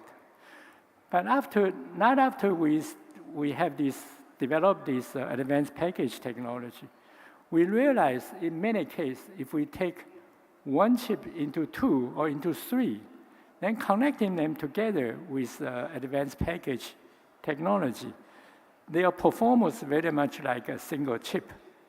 But we can take advantage, and this become, for example, I give one example, is for the modem chip for the smartphone, about half are digital and half are analog. When designers try to migrate it from one generation to the next, for example, from 40 nanometer to 7 nanometer, the digital part is very nice, but the analog part is very painful. Number one, analog you cannot shrink, so you do not have the advantage of shrinking. Number two, when you shrink the power supply voltage, it makes analog design very difficult. So what if we break the analog and digital into 2 chips, and the analog part do not migrate, stay on the same generation, we only migrate the digital part. In that case, the design time can be cut into 1/2. And also the yield will be much better because your chip is only 1/2 of the size. And the analog stay in the previous generation, they're much better off because you have a higher power supply voltage.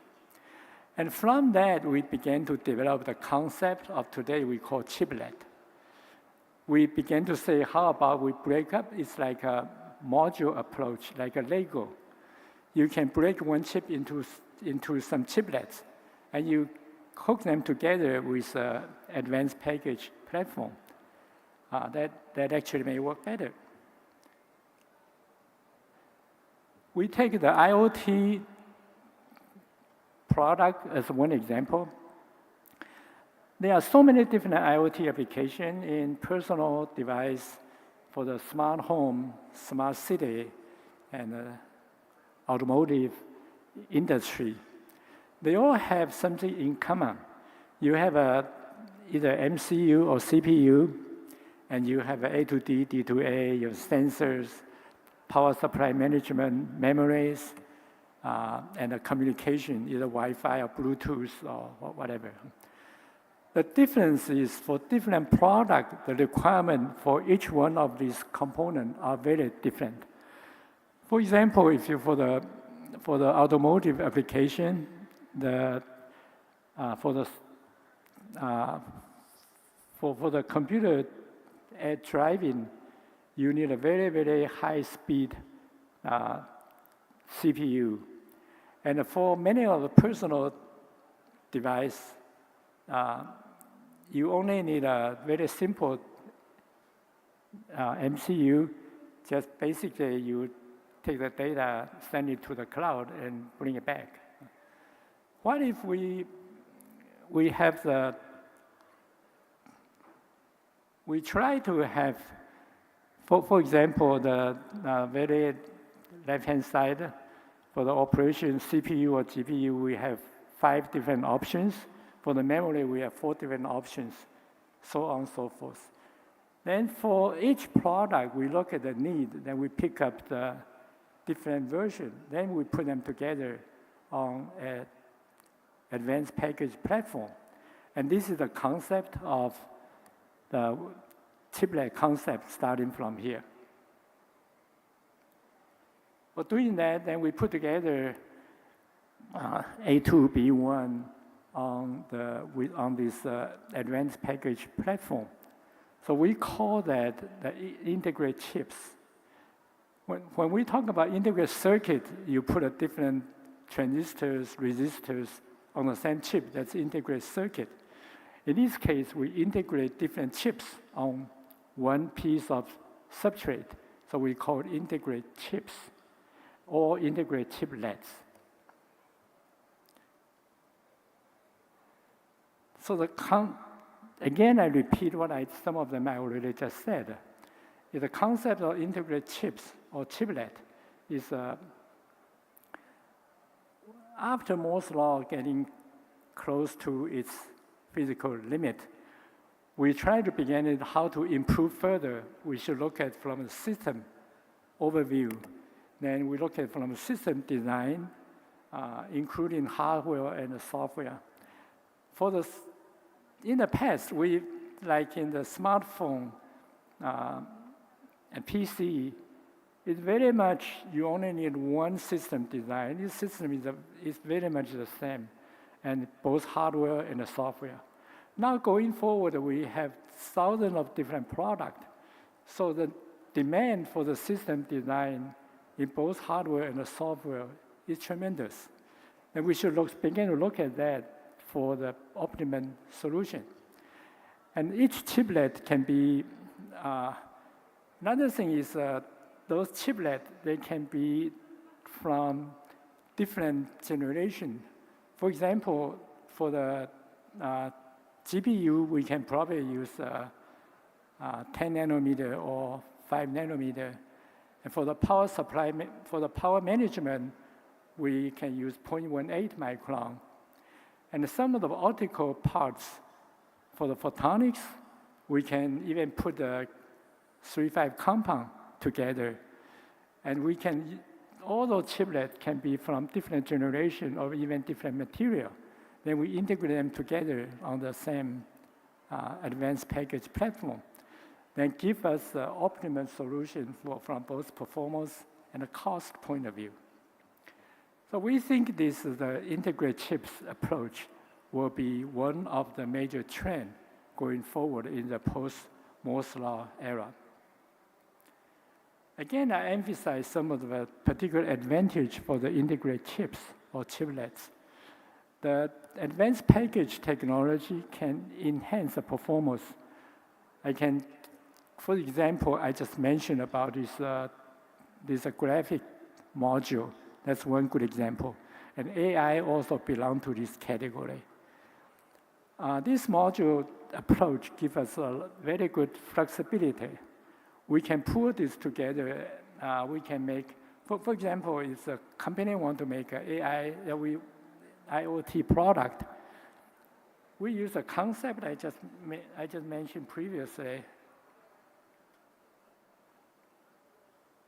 We can put together, if this company wants to design their own SoC, it will take them about 1 year to design the chips, and then 6 months to go to tape out at TSMC, and another 6 months to debug and make the software, all these things. But with this concept, this whole thing can be put together in 6 months instead of 2 years. Because if you assemble this chiplet with an advanced package platform, the cycle time is very short. So this is one of the major advantages, give you a lot of benefit in time to market for these products. Also allow you for the heterogeneous integration of different material, different generation technology for best performance and cost. So this concludes my talk. Thank you very much.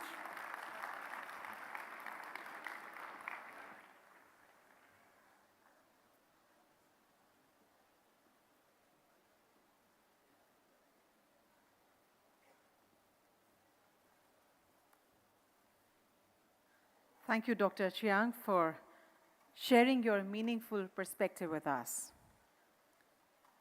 We now take the event forward with our next session, which is on compound semiconductors.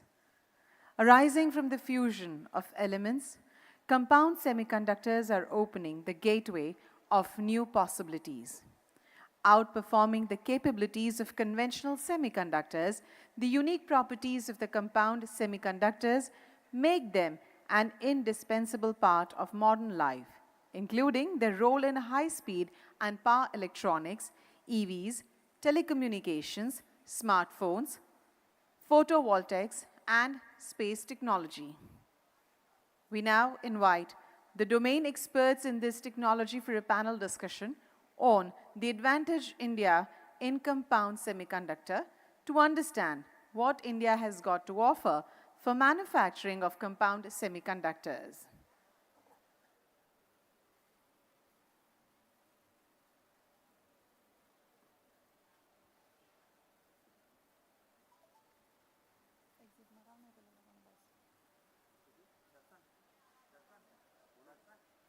Exit.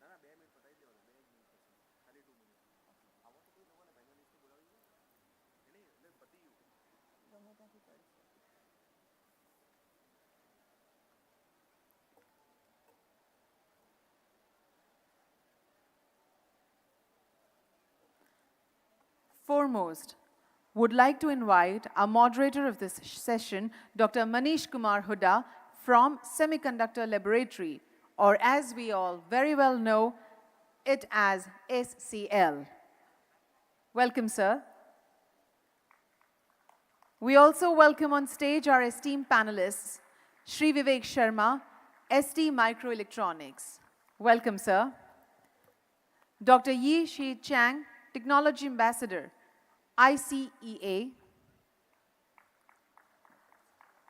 Welcome, sir. Shri Rohit Girdhar, Infineon Technologies. We welcome you, sir. Shri Sriram Ramakrishnan, Reliance Industry Limited. We welcome you, sir.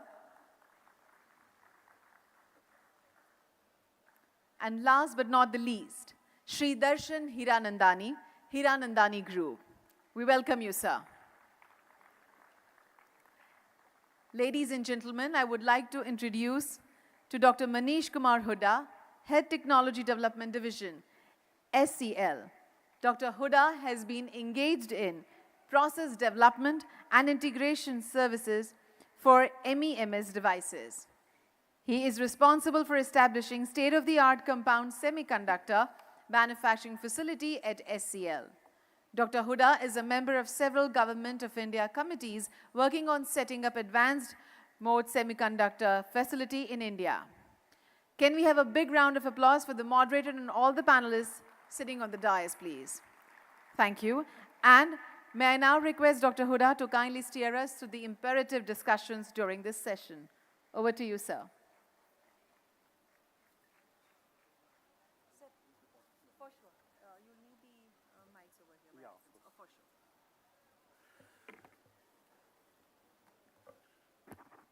Jai Hind, everybody, and good afternoon.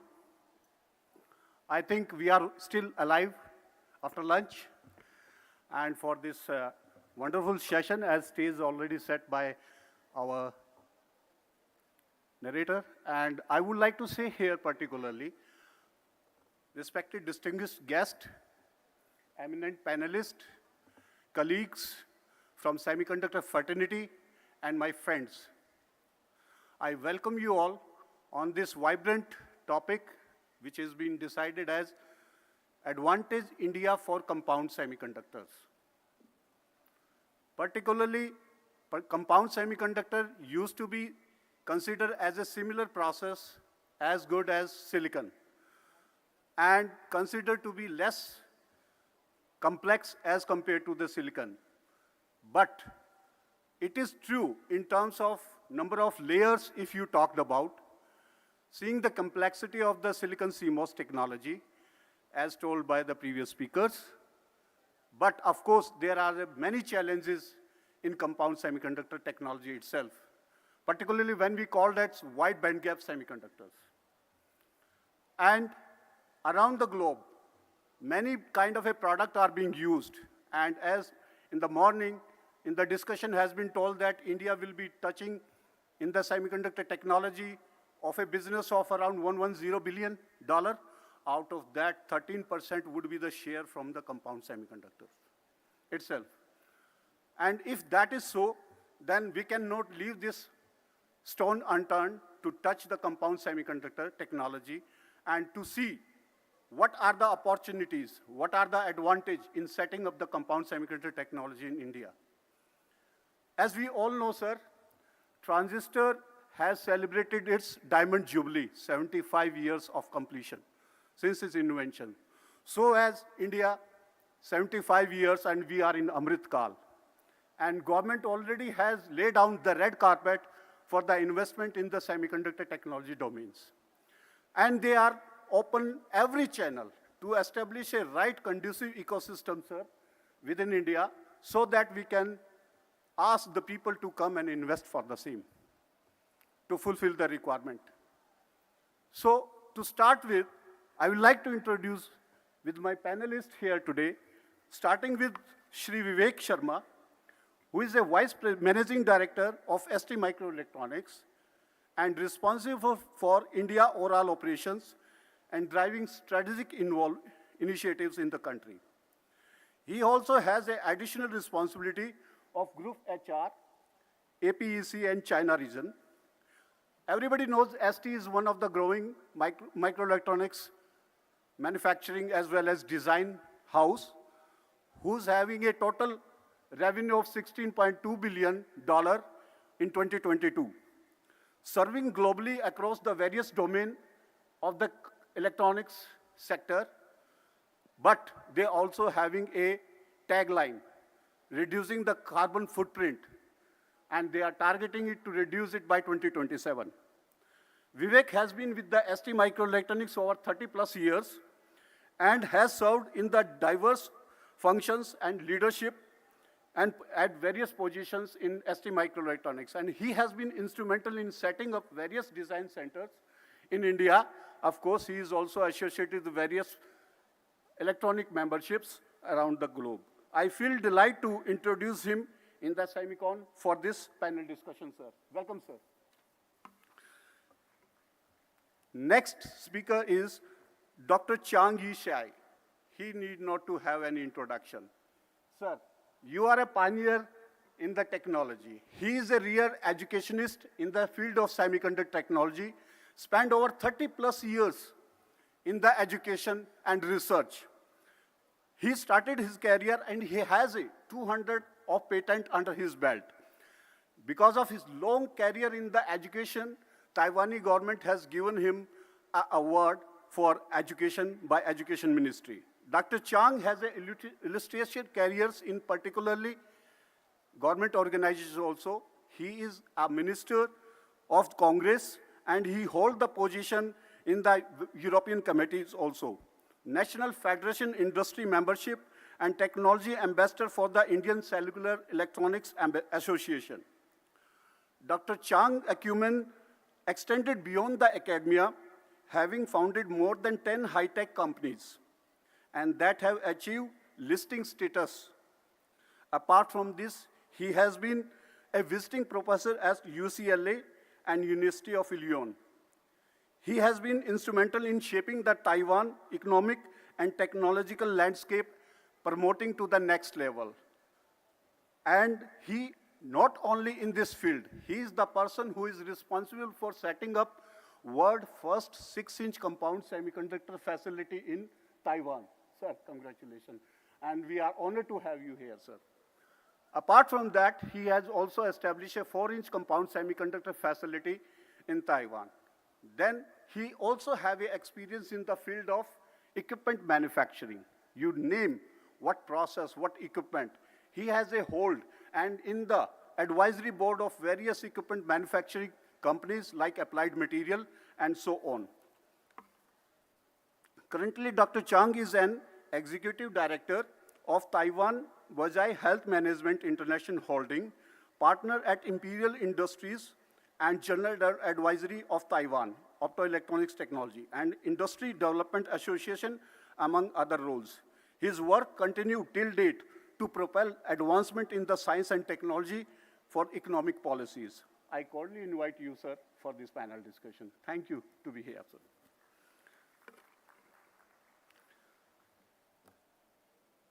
Mr. Rohit Giridhar is from Infineon. He is a vice president and senior director at Infineon Technology.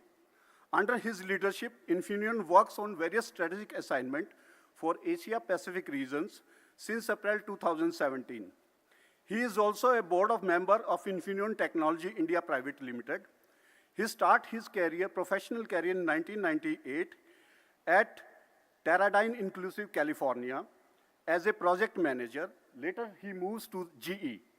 Mr. Rohit holds a bachelor degree in the engineering from BITS and holds a master's degree from Stanford University, as well as a MBA from INSEAD. He has been motivating force behind making Infineon Technology a global semiconductor leader and innovator in the emerging field of semiconductor device used for power system and Internet of Things. I sincerely welcome Rohit for this panel discussion.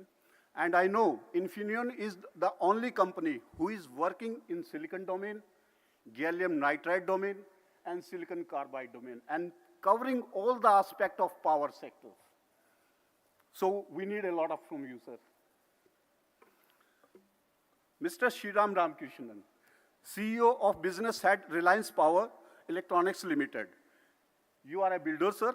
You are a businessman. You are a leader. You are a team builder.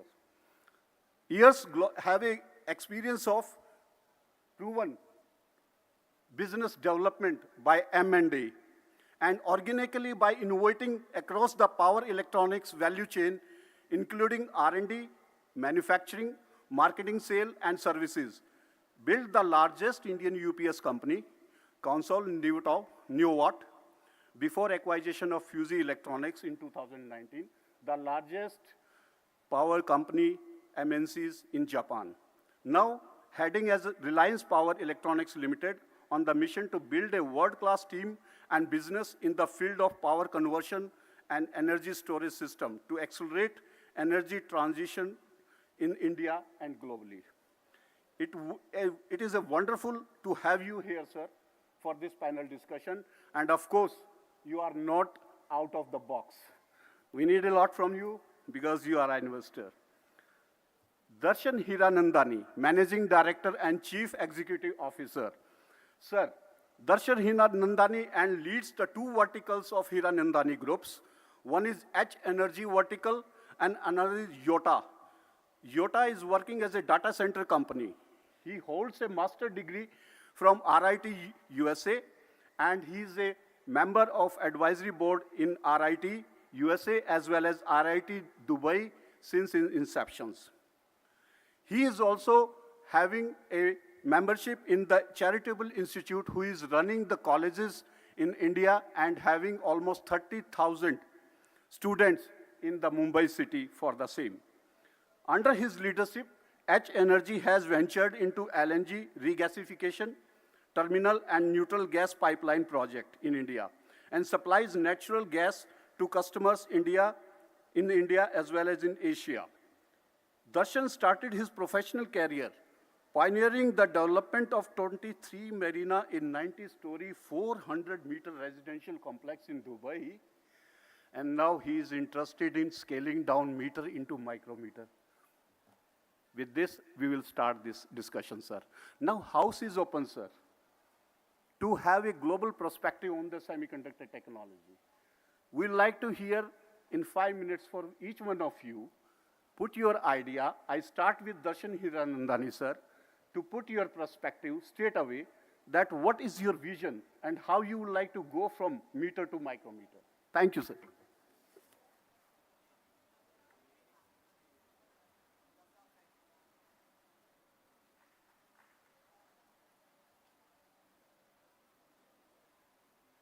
Hello?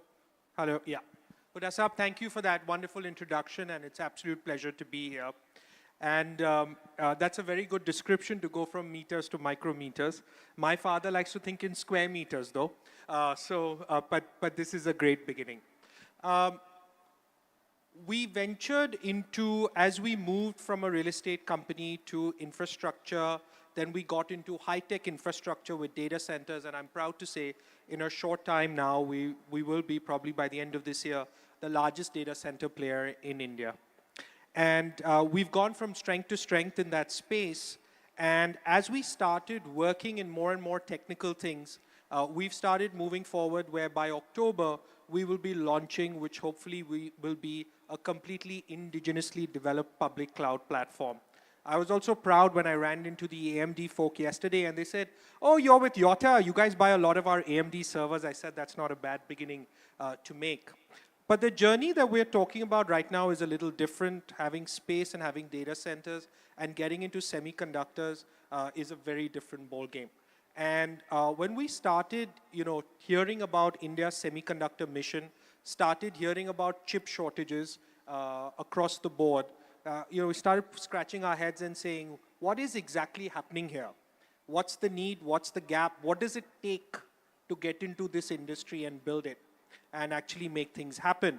And I must tell you, the first beginning happened with my interactions with ISM, where they said, listen, why don't bright groups like yours, you people spend some time and your country's calling, come and deliver.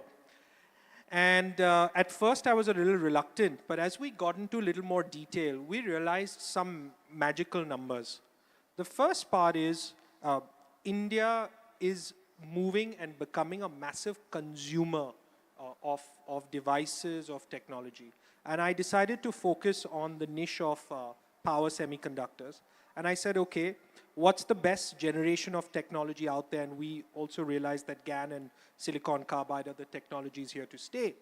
And we said, okay, what does it take to make semiconductors? And I know less than each and every one of you here. So everybody here knows more than me. So, but this is much more of a layman's opinion.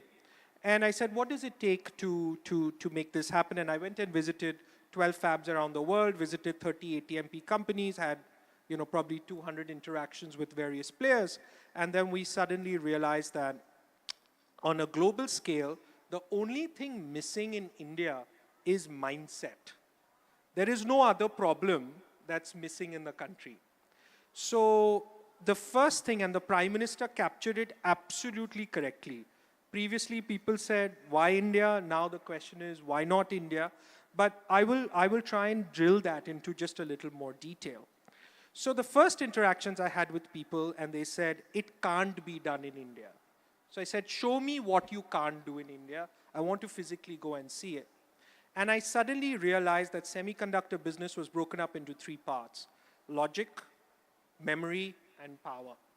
And I said, okay, logic needs 60 masking processes, memory needs several layers of density, but I think compound power, where we can save a lot of energy and create energy efficiency into the country. And we have found that cars, washing machines, dryers, TVs, mobile phones, all of that is now being assembled and put together in India. There's a role to play out here. And I said, okay, maybe that's the right space to start off. And for people who come from a very high-tech background, 60 steps seem easy. For people who come from an infrastructure background, doing anything in India seems easy. So, we are looking at it from different sides of the spectrum. But we progressed that forward, and we suddenly realized that India has a lot of strengths. Energy, India has great strength. So when you compare to energy costs in Japan and Taiwan, where a lot of these semiconductors are being made, the fabs I visited are spending 27 to 42% of their costs on energy today. I'm talking about running costs, I'm not talking about research. And we think we could bring that down in India by 66%. So they're spending 25 cents per kilowatt hour. We think we can bring that down to 8.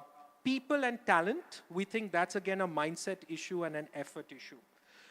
So from our perspective, we've already made an application with the government. We've tied up with the setup from the US. We've tied up with a partner in Japan to actually be an entire IDM, to focus on getting right from a compound semiconductor fab to an ATMP unit and actually make a final chip. Hopefully in the next month or so, we'll complete our formalities with the government. But we're very excited about this space because, like I said, we think that India can be and will be, while today we don't do innovation yet in a large enough scale in India, but certainly taking innovative technologies and implementing them with high precision in India, that's certainly something that can happen quickly. Thanks.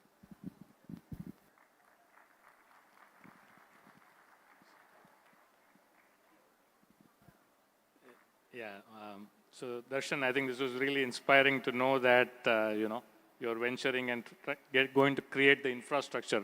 And I'm with you. I think, we have all the right ingredients to play in this space.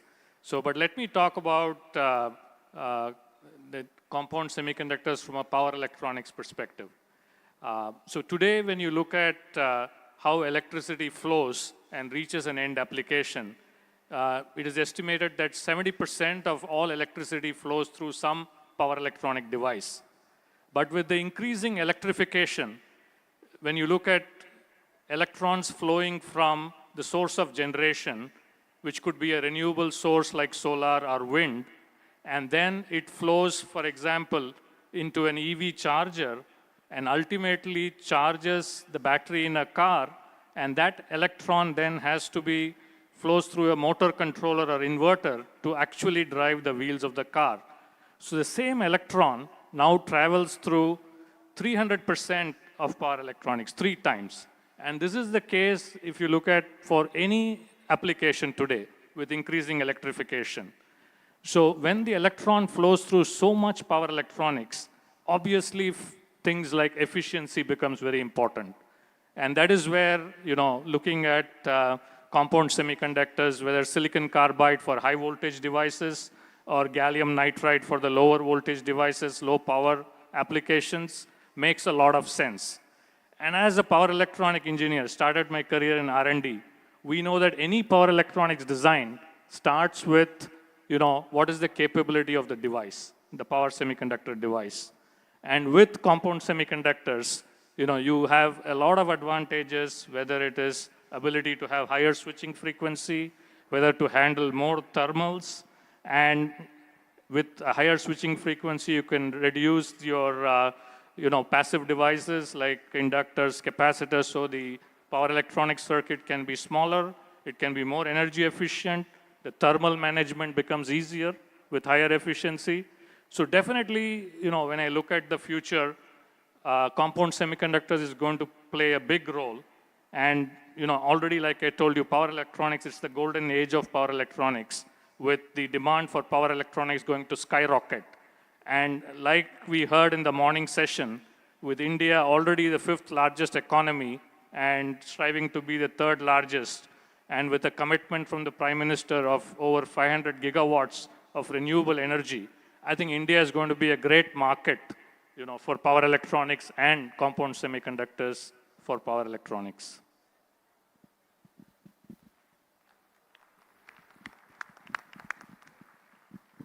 Okay, so both of what you guys said is music to our ears at Infineon. So maybe a quick introduction to Infineon, because Manish, you didn't cover that.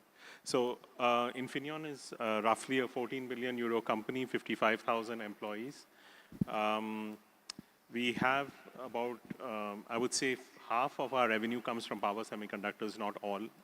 And out of the power semiconductor revenue, an increasing part is coming from wide bandgap semiconductors. So why is all this happening? So, I mean, both of you articulated some of the trends which are actually driving this. So what we see is, for example, electric vehicles taking off in a big way, right?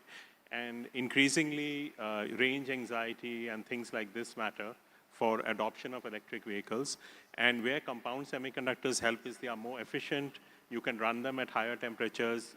You can design more efficient inverters. You can have a combination of inverters for front and rear wheel and so on. So, so that's one application. But then on the, and this is a mobility application. But then on the industrial side, for solar, for energy storage, for some other applications as well, this is where, things like silicon carbide are now making their way in. Again, efficiency, the ability to do one-stage conversion instead of 2 stages, as you would do with traditional silicon, this is what makes it interesting. And then you also mentioned gallium nitride. So gallium nitride is, I would say, kind of the next thing after silicon carbide.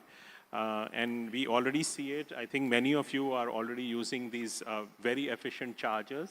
Nobody carries around those big laptop chargers anymore. Those 65-watt chargers or 120-watt chargers, which usually you can do very fast charging through Type-C to Type-C. Those are all, I would say, wide bandgap enabled. And it's increasingly coming into more and more applications, but the switchover is probably towards the end of this decade, right? So no matter what, I think the next 10 years and beyond are extremely exciting for compound semiconductors. And I think there's also materials beyond that, which my esteemed panelist here would be better positioned to comment on. So yeah, I mean, we are very excited by this, and yeah, and happy to now take this forward with specific questions. Thank you.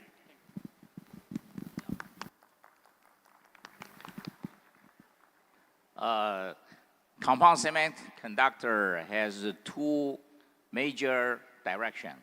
One is power, which you go to through the wire or the cable. The other way is wireless, remote sending from power amplifier from your handset to base station or your handset to satellite, low orbital, Starlink or web, OneWeb. Okay, so that is power stream. That's one part. The other part is information.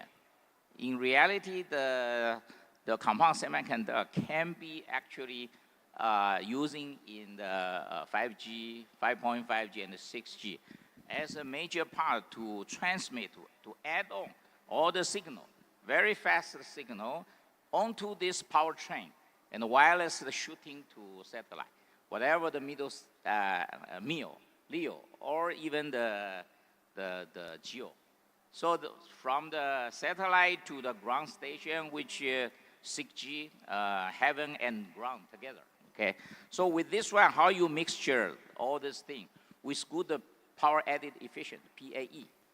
If a silicon is only 7 to 9%.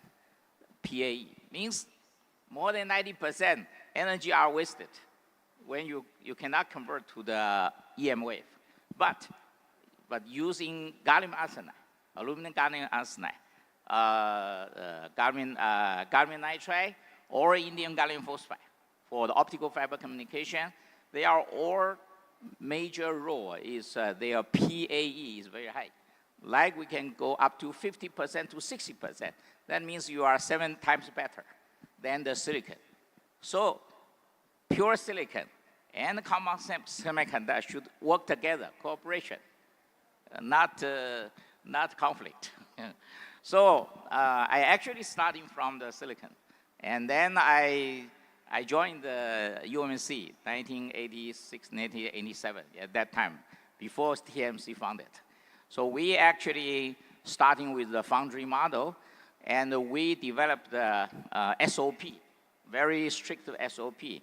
So I figured out the compound semiconductor can do the same thing with the real mass production from 1 year, 10,000 pieces for military use, become 1 day, 100,000, which I achieved. I founded the GCS. Now this is a company also called the Global Communication Semiconductor. GCS, red. This logo I drew with the geographic map and put the GCS in center.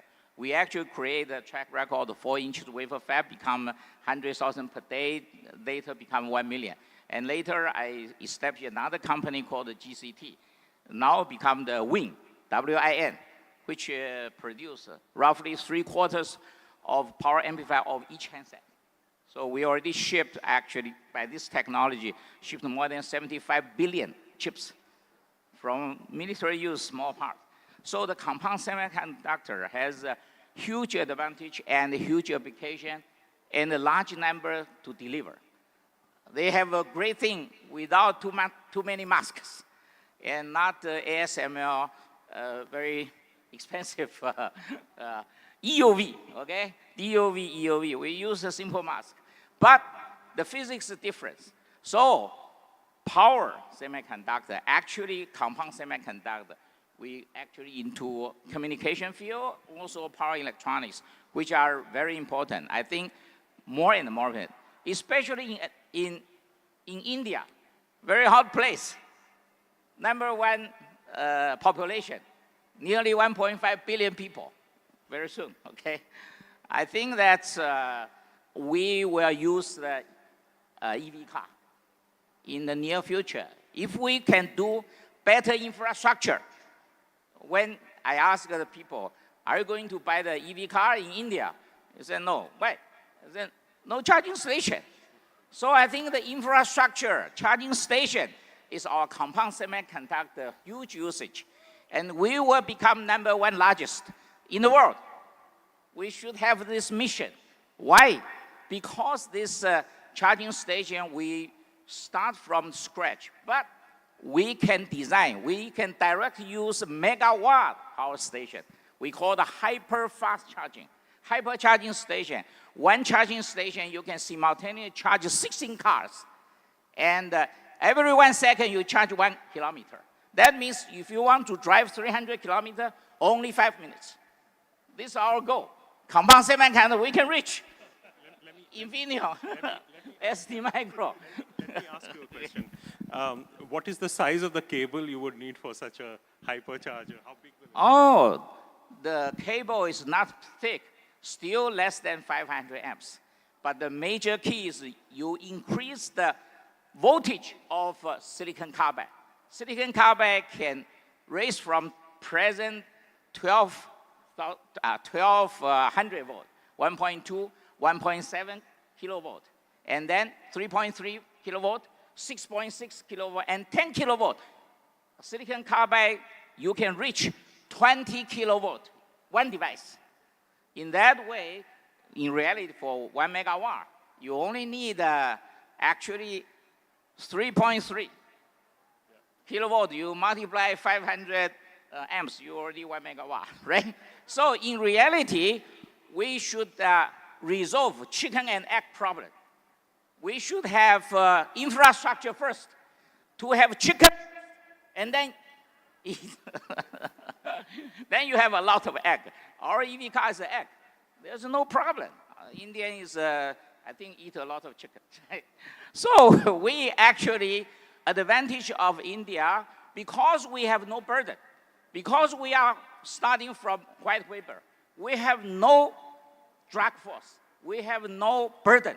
So we can plan in more faster way, more efficient way, and more low-cost way to build those 1 megawatt or 1.5 megawatt hyper charging station. With this one, you really can enjoy 1 second, 1 kilometer. Even big car is okay. So we will change. Our EV car will become IT car.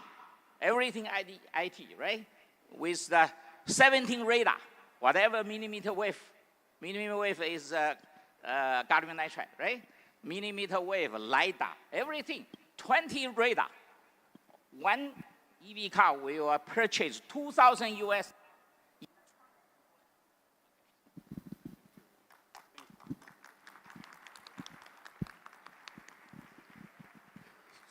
So good afternoon to all of you, and really a pleasure to be together with such eminent panelists, and thank you SemiconIndia for inviting and for your introduction, Manish.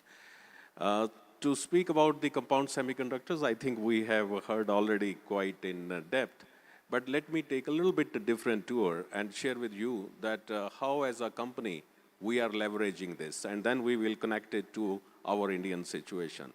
So ST, as was mentioned by Manish, we are $16.1 billion. We aim to be $20 billion by 2025 to 2027, depending upon the market conditions. There we have put our company on 3 strategic long-term trends. And if we will see them, we will see that how compound semiconductor is playing a big role there. The first pillar of our strategy is smart mobility. Under smart mobility, we have 3 elements to make, let's say, the vehicles greener, and that's where EV, electric vehicles come into play, safer, and also connected. This is one pillar. But when we are moving, let's say, our vehicles to electric, they will consume electricity. The second pillar of the strategy, though I call it second, but you will see is connected, is power and energy. In power and energy, we are focusing on how to increase the efficiency, and we will see why it is so important to increase the efficiency, and also to tap the renewable energy. So this is the second pillar of our strategy. The third one is related with the IoTs and connectivities. 20 billion IoT devices are there. But once again, even if it is the third pillar, where those IoT devices are consuming the power? From the second pillar. Electric vehicles, again from the second pillar. So the second pillar of power and energy is really the mother. And that's where the whole focus has to be there. And in our company's perspective, as we go further, compound semiconductors, and which mentioned already very clearly, this was known, by the way. Why such a kind of a big wave about semiconductors? You mentioned 1986, right? The issue with so first, I think the advantage we know is a wider band gap. It can tolerate much more breakdown voltage, higher frequency, 10x smaller size for the same voltage, and so on. So the advantages were well known, but not so easy to manufacture it, right? So we put silicon with carbide or silicon with nitride. But now, great news is that we are moving on that, and this is becoming a reality. That is bringing a lots of opportunity here. Now let's look just on 2 pillars to see how the dimension is. First, in the automotive, the penetration of electric vehicles were less than 10% in 2020. By 2030, it would be more than 35%. So many electric vehicles would be there. Hence, it is going to put the load in the middle. In the middle, world over, they say that 2020 to 2030, in this decade, there would be 30% more electric power needed world over, which is whoppingly high. As per estimates, it is around 24,000 terawatt hour today. We'll go to 30,000 terawatt hour. And if there are estimates that 40% of this power is consumed by industry. And if there is just 1% more efficiency in the power industry is using, we will save 15 nuclear power plants. This is the impact of it. That's why, no doubt, that why we are looking for solutions, particularly for compound semiconductors, and it is really coming easy there. So, hence, great opportunity. As ST, we are leveraging it a lot. I believe also Infineon and other companies. And just to share with you that we were doing about $100 billion 4 years back, $1 million. This last year we did 700 million on silicon carbide itself.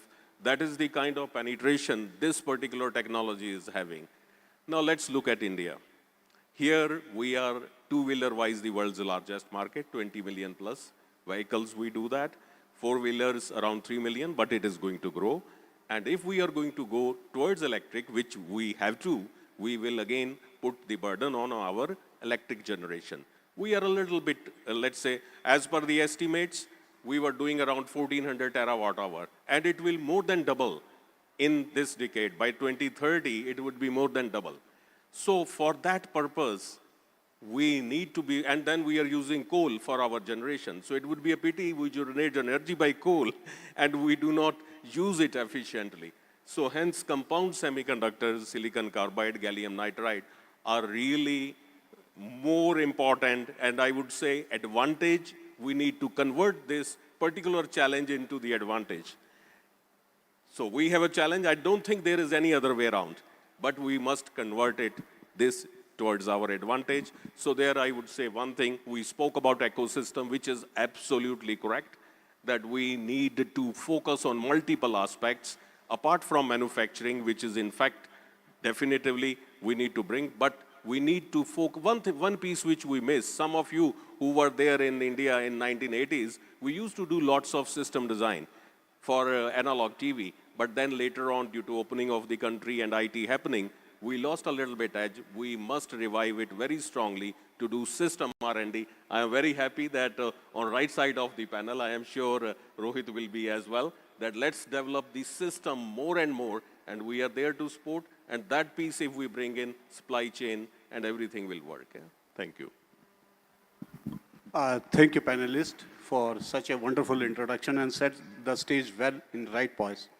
Particularly, I would like to ask, because since we know all, now application segment is set, market opportunity is there.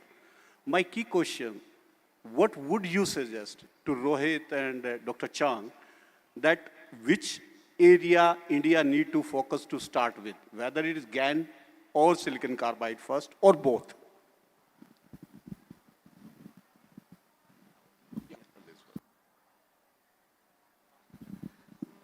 I think we better to put the silicon carbide as a higher priority first, not GaN.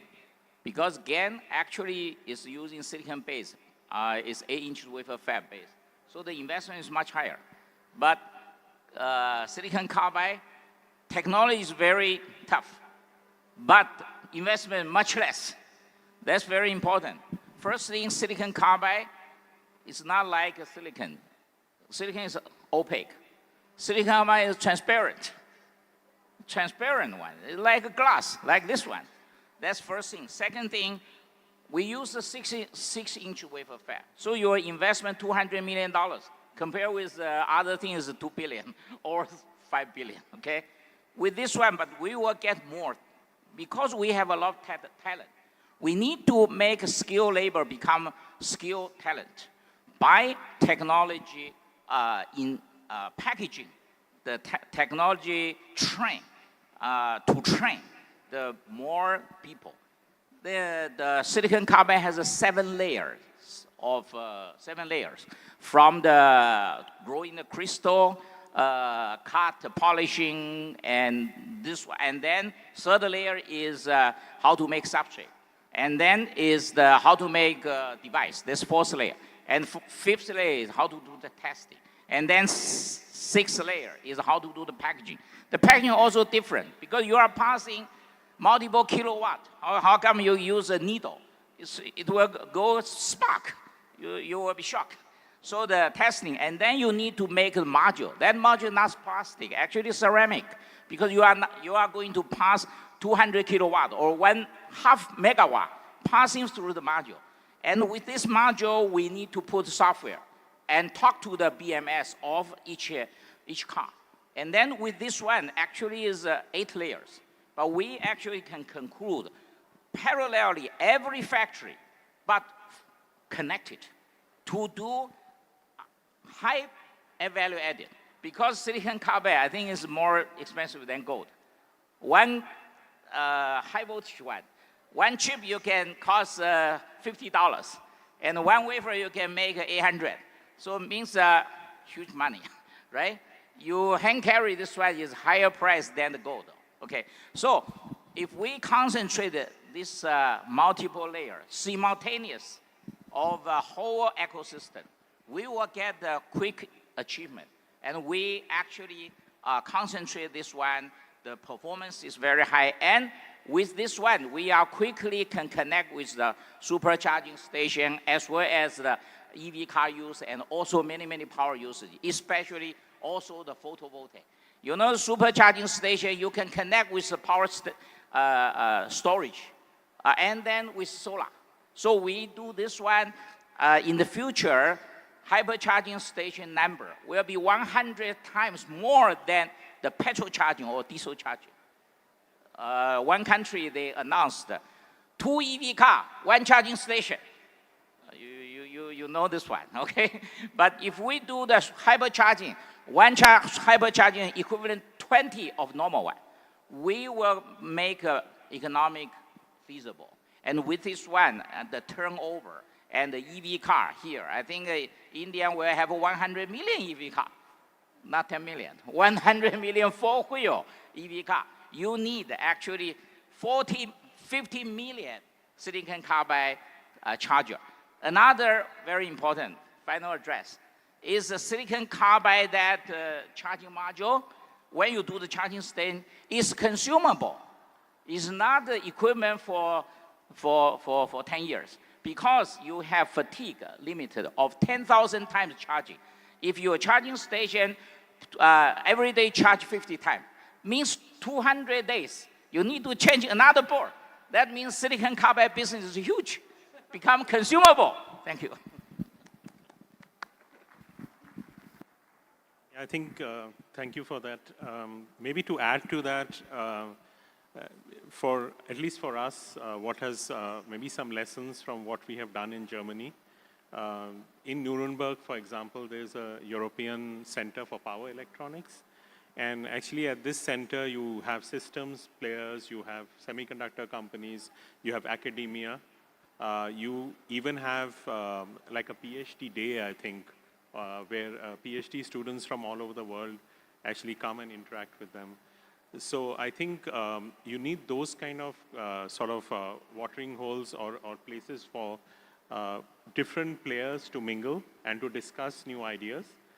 And this is one example, right, ECPE. But I think they also, for example, institutions have partner programs with countries. So that could be something to look at. Also for those colleagues in the room who are from academic institutions, I think one of the ways to get started would be to do overseas partnerships, I think. That could be one. The second thing is, I think, for students who are looking to do PhDs in this area, right? Yeah, I think there's plenty of opportunities, actually, whether it's within India or also overseas. There's a lot of professors and labs who are looking for very bright young talent in this area of wide band gap, right? So there, I think also there's plenty of opportunities for people to pursue a much more advanced technical career. And I think without a sufficient amount of pool, which is participative in this kind of an ecosystem, as well as doing advanced degrees, you will not be able to build that base. So I think that, in addition to what he said, I would recommend this as well. Thank you.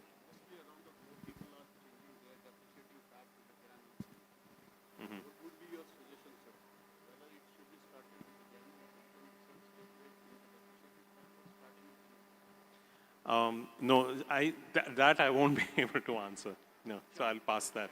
Maybe you take that. Actually, I am professor also. At present, you know, or last many years, many graduate, when you ask in India, after you graduate, which job you are going to take?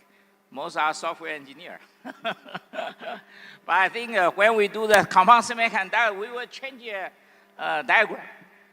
Because silicon carbide, we will have more job. I just make a simple example. Is a silicon carbide has 7 types defect. One China company, listed company, they only count 1 type, surface type, using KOH to check.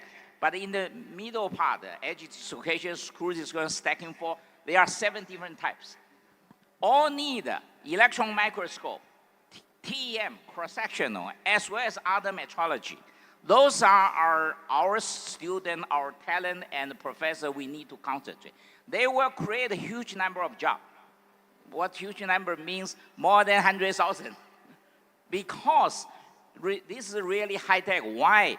Because silicon carbide, our processing temperature is 2,500 degrees C. All the silicon quartz, they melt. So you need to special for annealing.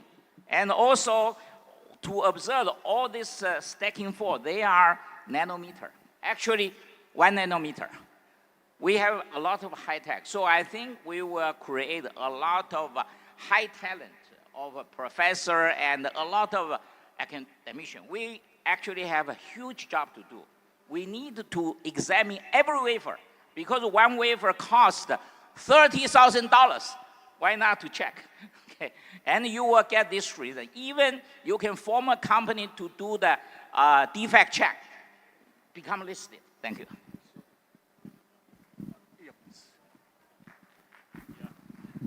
Yes, and actually it's cross-disciplinary. So, I mean, it's not only that it's an electrical engineering PhD, it's material science, it's physics. There's also elements of artificial intelligence, machine learning. So it's, I think it has a lot of expertise which is required to be developed if you want to build up the talent pool for this. Thank you. We are running out of time, but just one last question, I would like to go for it. And to all panelists, whom I would like to take this. I would like to go straight, because when I'm talking about setting a fab, the 2 aspects come into the picture, return on investment particularly. So the size of volume of the fab, what should be it for the kind of a return or investment which has been done over it over the period of time. Say it's GaN on silicon or a silicon carbide of 6-inch size. Or I would say that substrate size shall also be a bigger to play a role to scale the economy of return on investment. What would be your suggestion, sir? I have a comment on that. So, just looking at it from far, this is, as far as return on investment, subsidies, government support, the most spoiled industry in the world. I've never been in a situation where I have to invest in something and every bit of competitor, you're scratching your head in, if I'm going to spend $100 and the government is going to support me with $50, I'm not worried about actually having the best plant in the world. I'm worried about in the next jurisdiction, if somebody is going to support my competitor with $98 of subsidy because the return on investment on the plant has no meaning. That's my outside in view. I'm just trying to put that in very frankly. From what I saw, the whole situation comes back to something very old school. The whole situation is you have to have an extremely good skilled team who can give you a very high yield. You have to focus, just like old school business, on getting innovation, cost saving, getting your brand out there, getting products made, making an ecosystem, and getting a sort of a proper top line in place, which is no different from anything else. So that was just my 2 cents on what the right return of investment should be. It's just very questionable about what the real investment is given the different sorts of subsidies this sector sees around the world. That's my bet. Yeah, maybe I will approach this a little bit differently. I mean, when I look at, for example, silicon carbide, when you look at the cost of a silicon carbide device, I mean, I would divide it into three segments. One is the material, the substrate, and epitaxy. One is the actual foundry, the fab. The other one is the packaging. So when we look at really, how do we deliver the most optimal solution, as a country, we will have to focus on all three. And this doesn't not mean that it can be only one company which can do it. It would need the collaboration between academia, the government, and the industry. And then all of this does not make any sense. Still, you can convert this into a system, a product, and you have demand. Yes, if you can do this mega EV chargers, that is, you're creating demand. But somebody has to design the system. And so when I look at, how do we create a sustainable business? And Darshan, to your point, I mean, it cannot, yes, today we need that to get the business started, but you need sustainability, for which you need to get the complete ecosystem from demand generation to the system or product development, all the way backward integrated to the material. And I think with silicon carbide, there is that opportunity in India. I think we can look at addressing all those aspects so that we can create a really sustainable and competitive, semiconductor business in India on silicon carbide. Quick question to you. What are the R&D opportunities in wide bandgap or ultra wide bandgap semiconductors for India, which India need to focus on? Rohit? For me? Rohit. Sorry, what is the question? What are the R&D opportunities wide bandgap semiconductors India need to focus on? Either it is a wide bandgap or ultra wide bandgap materials. Yeah, so those I think I am happy to discuss offline. Sure. Yeah. So due to the paucity of time, we need to stop it now, this panel discussion. The takeaway message from here, opportunity is there, market is there, and it is going to be growing just like anything. And of course, we need to focus on all verticals of compound semiconductor areas where we used to call it wide bandgap semiconductor material, either is it GaN technology or silicon carbide technology. Of course, we also need to focus on ultra wide bandgap semiconductor or gallium oxide, as well as, I would say, BN materials also. That would reshape our career in future. And of course, government has put an ecosystem already, and we all are set to go to the next level. Sorry, Vivek. No, just one point I wish to emphasize again. There was also a question, silicon carbide and gallium, very well from the manufacturing point of view. But if we look again, and I again emphasize and request that like the panel we are having, which is more a little bit focused on manufacturing, we should also have the panels, such kind of panels on system design for silicon carbide and gallium nitride. Gallium nitride system design we can do even now. Right, because it reduces form factors and all that, because that piece is a very important one. That's why I took the opportunity to emphasize on it, because without that, our ecosystem will not complete. And so the demand side of any project is very important. Where is the demand of my project? Unless that we fix, it would remain very critical. So therefore, my request, appeal would always be, let's not forget system design of these components. Thank you. Thank you. One or two quick questions if we can take, sir, if time allowed. Okay, so we can take the questions of the dais. And thank you, panelists, for your enlightenment on the subject. And we are really appreciating your time, sir. Thank you, and Jai Hind, and good evening.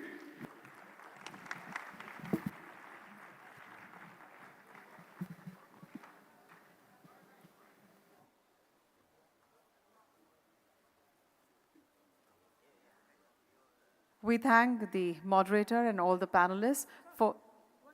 Can we have a group photograph, gentlemen, please? Yes. You can get in the center.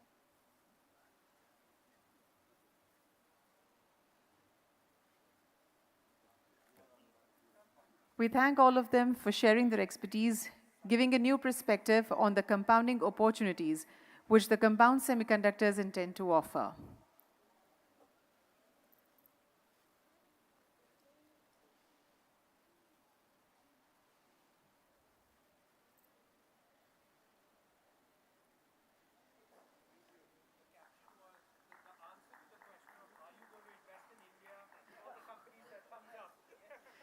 Thank you for that assurance, sir. We appreciate that.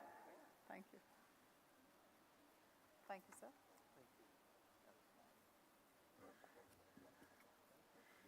We move forward to our next session on display manufacturing, visualizing a novel Indian approach to the world.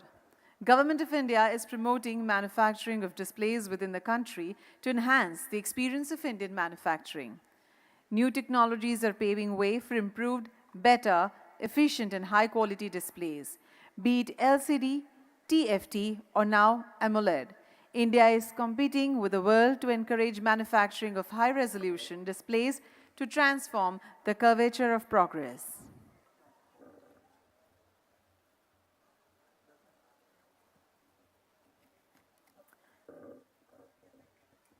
We wish to invite a panel discussion from the industry leaders on dynamics of display manufacturing. Ladies and gentlemen, please put your hands together as we welcome the moderator of this session, Dr. G. Rajeswaran, Grantwood Technologies. Our esteemed panelists, Dr. Suraj Rangarajan, CTO, AMET. Shri Vijay Chen, CEO, Vedanta Displays Limited. Shri Achintya Bhaumik, President, SID. Shri Ajit Aras, EVP, Sharp.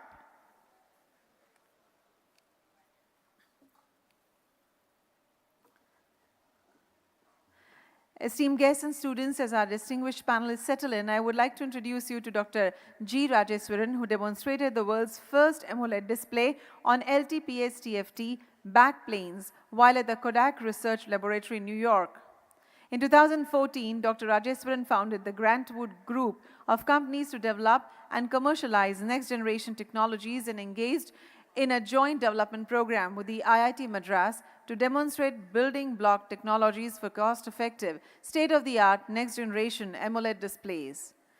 Dr. Rajeswaran, may I request you to lead this interesting panel discussion on the trajectory of display manufacturing in India. Over to you, sir.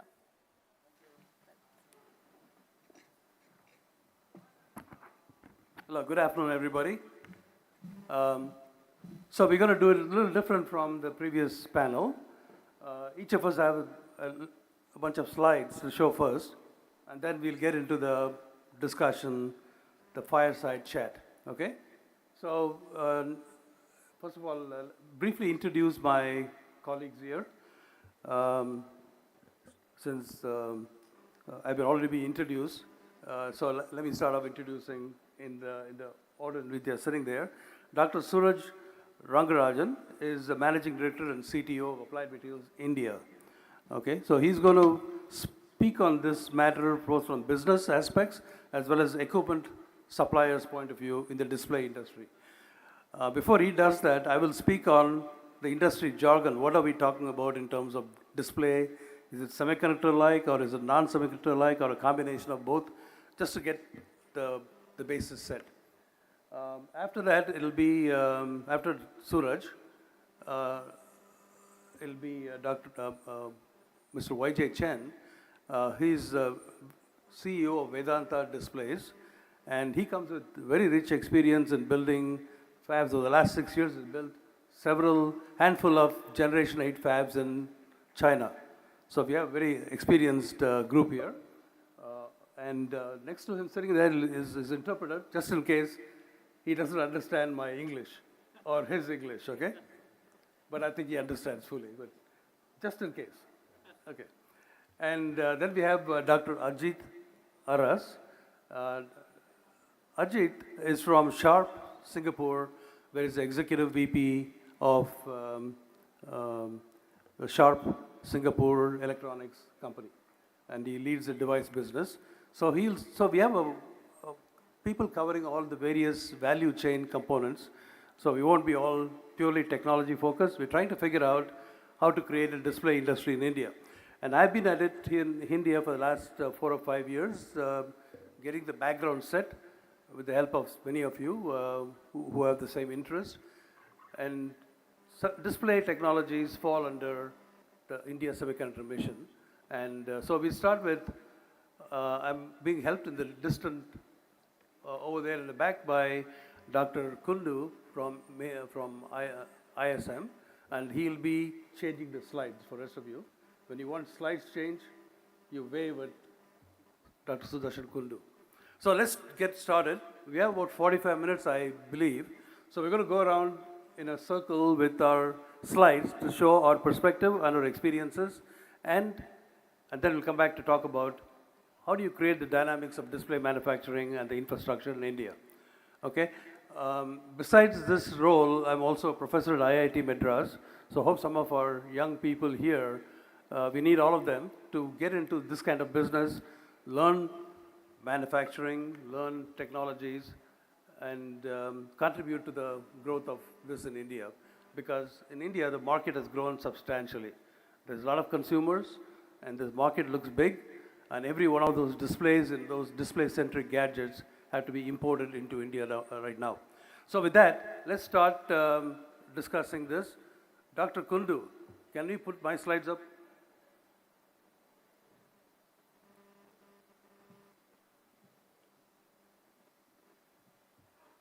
If he's waving at me, I can't see him, he's too far back.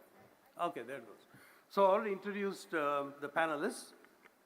So I want to take you through some context setting discussions. So there are 5 visuals or slides. So first one is the growth of the display manufacturing industry. I've been at this for last 30 years, okay? I also do on parallel solar. So I've spent 60 years on these things in the same time frame of solar and displays. But here is a history of how the industry came to be. After the demise of the CRT tubes, and that happened in the, around 2000, it has been the plain sailing and the growth of flat panel displays. So flat panel displays are now called the display as we speak. Each time it grows, and the y-axis scale in this reaches about, it's in billions of dollars. It's about $150 billion in 2020, and that is that's a year of the pandemic and so on, but it still kept growing. Each time the market has grown, it has been driven by some particular killer application. So the birth of the flat panel occurred when IBM and Toshiba brought out the laptop computers, the notebook PC, NBPC, and after that, first generation of growth, and fabs in Japan, they went into monitors, and then fabs started in Korea and Taiwan, and the TV grew. Because the products became larger and larger, and I'll explain to you the economies of scale in display manufacturing, that TV drove the growth of big fabs. The fabs that are so large that it takes 4 kilometers to walk around some of the modern fabs. Okay? So the TV size drove the size. Now what happened at the end of this TV growth period around mid-2010, 10 years ago, there's been a different growth of small, high-volume products, smartphones. So I want to leave you with the question, and also for the panelists. Okay, notebook PC, monitors, and TV, then, over the last 20 years, has brought it to a $150 billion business. Mobile phones are now reigning supreme. But it wasn't a long time ago. It was only 10 years ago, 2011, that mass production of smartphones began. Okay? So that was 10 years ago.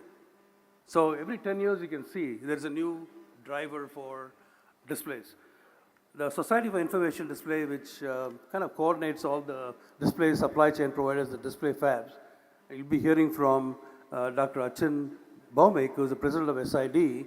I didn't introduce him because he'll do that before his pre-recorded video. So something else is there, and maybe there'll be all of these in much larger numbers, but they're thinking it'll grow double the size in the next 5 to 6 years. I don't see how it is, but maybe one of our business colleagues here can project some potential growth opportunities. So next slide, please. Okay. Now, when you talk to semiconductors, you're talking about the little circle on the left-hand side, the 300 millimeter wafer, where the economies of scale is in smaller and smaller feature sizes. For us, it has always been growth of the substrates. So the generation 2 substrate, which is about the 300 millimeter wafer size, happened 1980s. Okay, the Sharp was one of the key founding pioneers in technology, so was Applied Materials in creating the display industry at the time. Now from Gen 2 to Gen 10.5, a whole variety of fabs have been built. In operation today, maybe there are about 60, 65 fabs in the world. And Mr. Y.J. Chen has built the last 4 in HKC while he was at HKC. So I hope you'll do a lot more things in India. 10 fabs, maybe more fabs.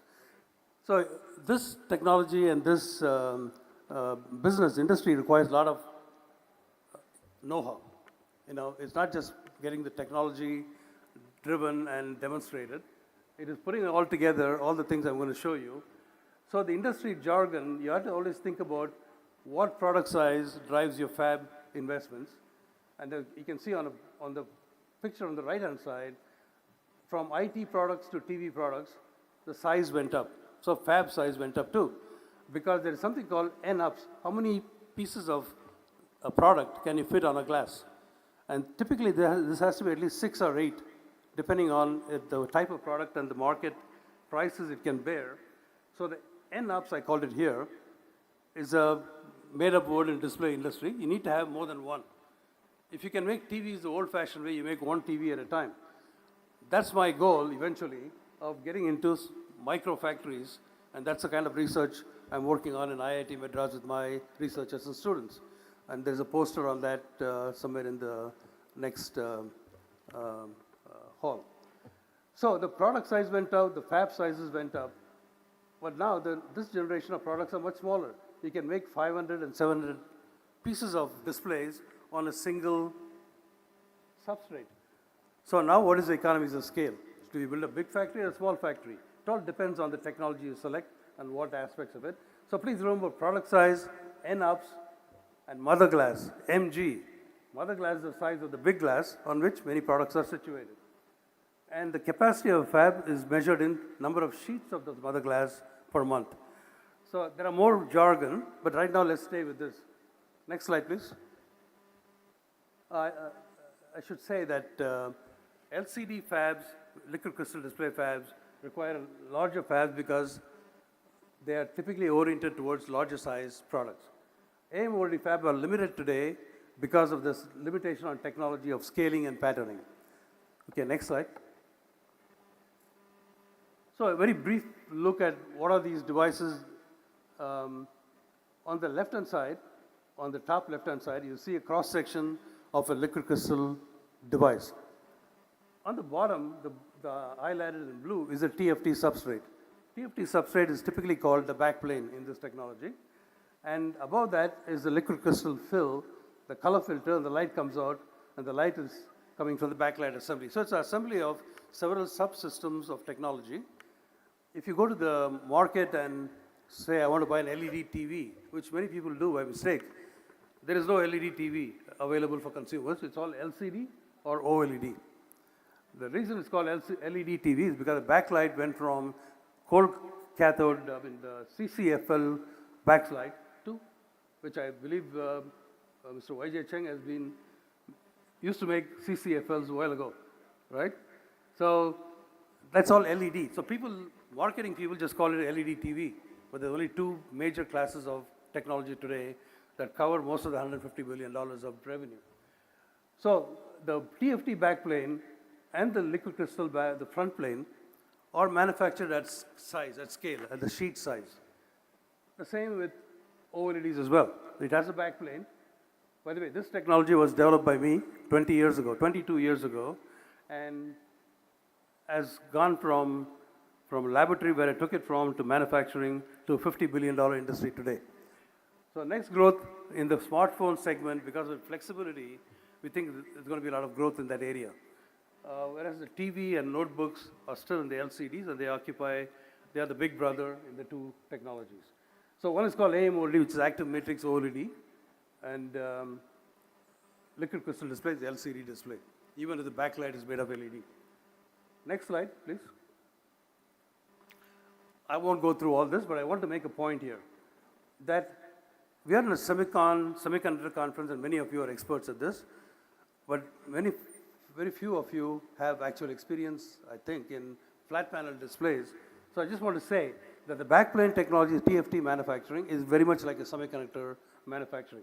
Uses similar processes and similar items, but Suraj will comment on applied materials, capability in making very large machines to accommodate all these big size. So it's only a question of size of the substrate, but the other processes are more like semiconductor in the first left-hand side block. But then you need a lot more technologies in the front plane, depending on which technology you select, liquid crystal or OLED. And module technology is more discrete. They're done at the panel size after cutting the glass into panels. And one of our speakers from Short will speak on that aspect of it. So remember this, there is a lot of technologies here, but this one requires semiconductor technology plus more other analog technologies, because what you see is analog. The eye absorbs and integrates the image.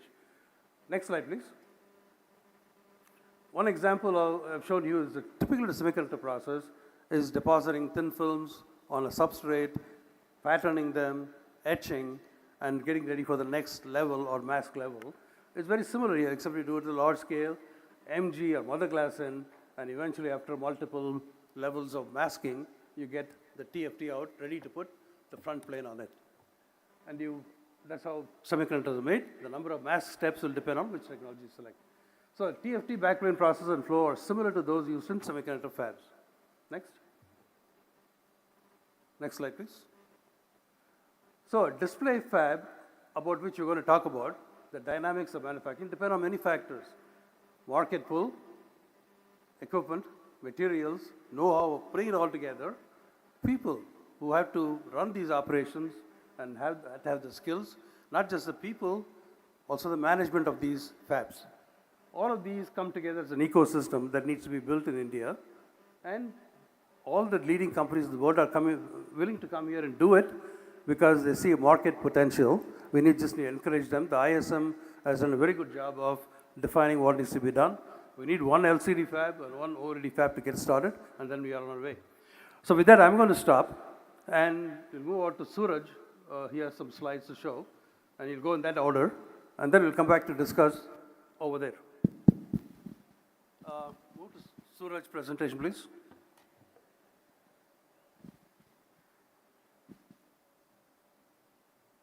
It's coming. Sure.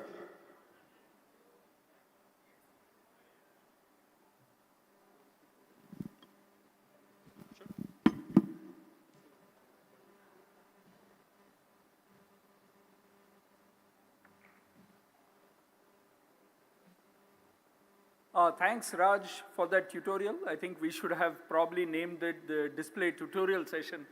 I think for anybody who did not have an introduction, those 5 slides give a very, very good introduction of what the display industry is all about. And as soon as my slides are loaded, I wanted to just give a sense of what Applied Materials does in this space. Next slide. For those who missed Dr. Prabhu's presentation, this is an overview. We are more than 50-year-old company, founded in 1967. Semiconductor company, 26 billion revenue, very large R&D, very large IP, and very global. Next slide. 3 main businesses. Most of our business is semiconductor, and I think Prabhu spoke a lot about this part of the business this morning. There are 2 other businesses. One is the service business, our AGS, which does a lot of the service for factory solutions and all that, and the one that we are going to talk about today, the display market. Next slide. So this is the DFT, the Display and Flexible Technology market for Applied Materials. This portion of the company was founded in 1991. This was a JDA with Komatsu Technologies, and then Applied Materials became a full owner, and this became part of Applied Materials, headquartered in the US. Again, very global, manufacturing in Germany, Taiwan, and Korea. The display part of our business is not as big, about 1.3 billion. And you can see the spread. So, but this is still a significant part of our business, and this rides on top of the semiconductor stuff. As Raj showed, a lot of the steps on the backplane are semiconductor based. So there is good synergy between what we do in the display business and the semiconductor business. Next slide. So click once more.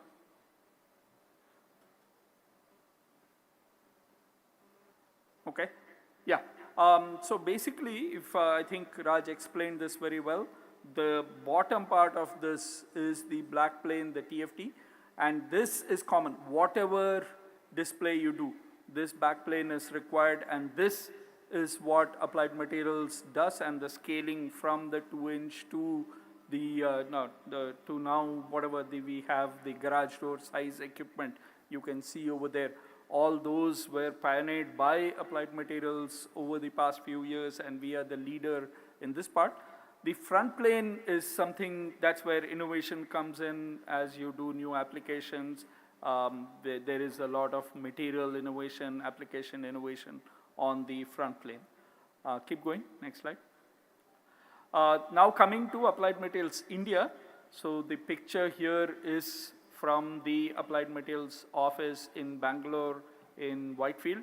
So we now have a total of 6 different locations in India.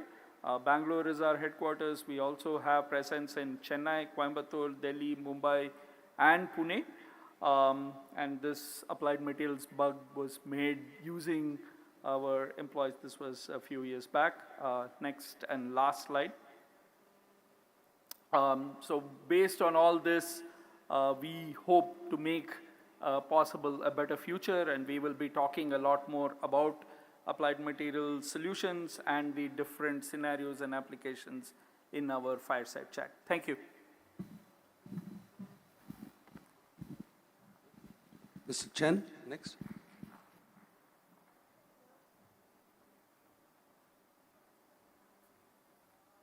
Hello, everyone. Finish all the presentations first, then you can give us a rousing applause after that, okay? Yeah, please, go ahead. Okay. Hello, everyone. I'm YJ. I'm from Taiwan. Yeah. I'm working in Redenta display now.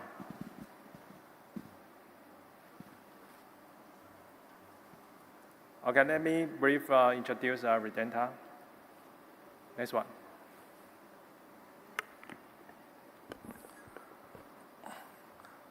Thank you. Redenta did invest across diverse sessions over 30 million and contribute to India GDP around 1.4%. And annual revenue is around 20 billion. And we had experience of a global footprint over 15 countries. And the employee of Redenta Group are over 100,000. Next one. And for Redenta display project, I think we got 4 points, and we got a very confidence we can build a very good fab in India. First of all, is we got a support of inaugurates with our total technology support, and including product and the fab design. And the second is the site support of Dohera, Gujarat. And third is until now we did a signed MOU with over 17 customers. And for the LCD industry, everybody know there are a lot of bone material. And we now 100% we sign all for the supplier will join us if we kick off the project. And the other around 11 SEM partners, yeah, including big parts of polarizer, driver IC, flexible print circuit. So, and they are glad to invest and join us for our display project. And by the way, Advanced Shri is a glass maker, one of the 4 in LCD industry to provide a glass substrate. And it belongs to Redenta Group too. Yeah, so yeah, we will get a very good support from our group-owned company. And the last one is I will help to include many specialists to join us to develop the LCD industry in India. Okay, next one. Next one, please. Next slide. For my own personal profile, I was graduated in the Graduate School of Tsinghua University in Taiwan and majored in material engineering and science. After military service in Taiwan, that's 2 years, I started to work in Chimay. That's maybe second largest of LCD maker in Taiwan. Yeah, that's from 2000 to 2006. Yeah, then I used to be the consultant of coating glass, and from 2007, I worked in the Chimay Group as a fab director for CCFLO. Then from 2008, I joined the TBK. TBK is a touch panel maker for iPhones. I remember for iPhone 4 and the 4S, we provide 75% touch panel module, including display, to Apple at that moment. Then from 2015 to 2021, I worked in HKC in China. And in these 6 years, I recruited around 200 engineers, and we built 4 fabs. All of these 4 fabs are G8.6, and it is very economic, cost competitive, and mature process. So we built for this kind of fabs. I think it is also very suitable for India. And after HKC, I go back to Taiwan because of COVID. I want to stay with my family, so I go back to Taiwan. And at these 2 years, I also do some study about AR, VR display, but I just focus on back planes. Yeah. So that's all. Thank you. Thank you. So the next speaker is going to be, he's sent us a pre-recorded video, and he's the president of Society for Information Display, or SID, where all the display companies are members of. You know, there's an annual event around this whole thing. So Dr. Achin Bhaumik is the president. He's actually from graduate of IIT Kanpur. But he works these days as Chief Technology Officer and Executive VP of Starkey Hearing Technologies. He's CTO and President of Engineering. He's also an adjunct professor at the Stanford University School of Medicine. So he has numerous awards to his credit in this field. And these days he's focusing on micro displays and perception of AR, VR displays. So Dr. Achin, I asked him, tell us what SID is going to do to help India. And this is what he said. Turn it on, please, the video. To attend SemiconIndia and contribute to the discussion on semiconductors and displays. So I'd like to start by thanking Dr. Rajeswaran and the organizing committee for giving me this opportunity. And today I'm representing Society for Information Display, the largest organization for display technologies around the world, which I'm going to tell you about. I have the pleasure of serving SID as its president, having been elected in 2022. So a few words about the Society for Information Display. As I mentioned, it is the premier international organization covering the display and imaging industry, which is valued at over $150 billion annually, and by some analysts' opinions, is probably going to double by end of this decade. SID also is heavily participated by the academic community around the world. SID was formed in 1962. In fact, we just celebrated the 60th anniversary for the organization last year. We currently have 6,000 members globally, including from India. SID is known to host the most well-known display technology conferences, such as Display Week, which is our annual conference in the US, IDW, that's held every year in Japan, IMID in Korea, ICDT in China, and Euro Display, that's held in Europe. We also publish prestigious venues such as Journal of SID, Display Week, Symposium Digest, Information Display Magazine, the book series that's co-published with Wiley, as well as the widely accepted and revered display measurement standard, which is used by the industry worldwide. So I wanted to share a picture from the recently held annual Display Week conference in Los Angeles. We had over 5,000 attendees who traveled from around the world to participate in the annual conference of SID. And also, there was a vibrant exhibition.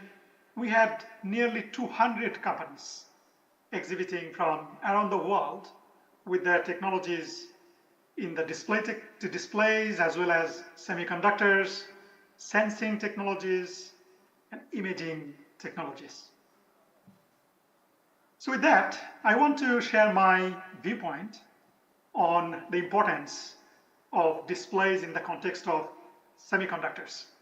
While we're glad to see India step up and undertake this amazing initiative to explore manufacturing for semiconductors, and we strongly believe the same applies to display technologies in terms of opportunities.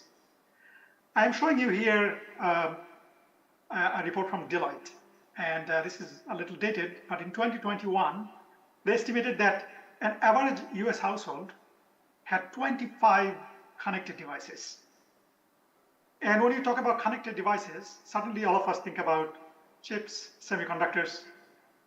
But in truth, most of these devices, if not all, they also had a display panel that goes with it. And the displays, besides forming an important part of the application, they also communicate with the semiconductor chips. And in fact, they also share manufacturing technologies in terms of equipments and processes with the semiconductor industry. I wanted to also show an example of a component cost breakdown. In this case, the data from Counterpoint, talking about the bill of material split in the case of iPhone 14 Pro Max and iPhone 13 Pro Max. As you can see in this gray bar on both sides, the display panel constituted roughly from 19 to 20% of the overall bill of material. The black bar corresponds to processors, semiconductors, and they are about 18 to 20%. So you can see from this example how displays and the chips, they actually occupy about the same importance in terms of the bill of material for state-of-the-art electronic devices.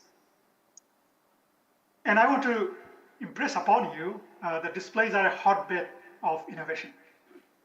Well, when you think about displays, many of us remember the old days of CRTs that used to form the backbone of the display technology. Of course, it changed the way we entertain ourselves around our families decades ago. And as the industry leapfrogged and moved forward, you had tremendous innovations from large size liquid crystal displays organic light-emitting displays, and increasingly, all other technologies from projected screens to micro-LEDs forming the essential centerpiece for smartphones, your automotives, robotics, virtual and augmented reality devices, as well as medical applications. So it's safe to say that semiconductors and displays are deeply intertwined, both in their applications and also in manufacturing. I would like to conclude my talk by making an announcement that the Society for Information Display is launching a strategic initiative to establish and grow SID India. And Dr. Rajeswaran is pulling together a team to create this proposal and kick it off. I am proud to say SID is exploring providing the initial funding to help establish this initiative, and we are inviting local sponsors and partners to work closely with us. With that, I'd like to thank you on behalf of the Society for Information Display. I'm sorry I could not be there in person, but if I could continue our discussion, please feel free to reach out to me and this email address that I'm showing you here. I wish you best for the rest of the conference, and I look forward to partnering with India Semiconductor Infrastructure and organizations in jointly promoting the excitement around display technologies. So now you can give an applause for the person there.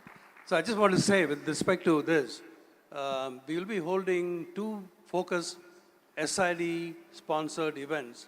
One is coming up in September where SID with ICEA and another group, organizing group, will do a display manufacturing conference in September. So many of you interested in learning more about display manufacturing in more detail, that'll be in Bangalore, correct, Pankaj?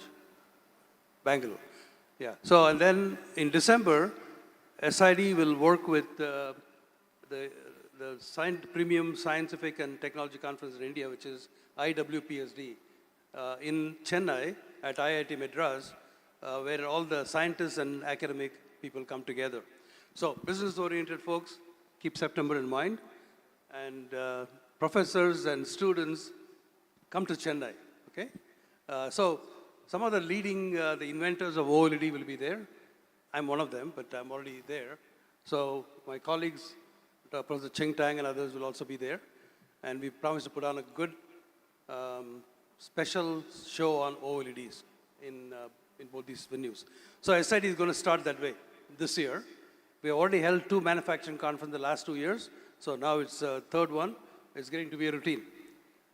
With that, I want to say that SID, Dr. Achin Baumik, is ready to support all of us. And with SID comes all the companies in the SID organization and the supply chain will come to India with lobbying by SID as well. With that, I would like to move to Dr. Ajit Aras from Sharp, and he's going to talk about the business aspects of displays and products.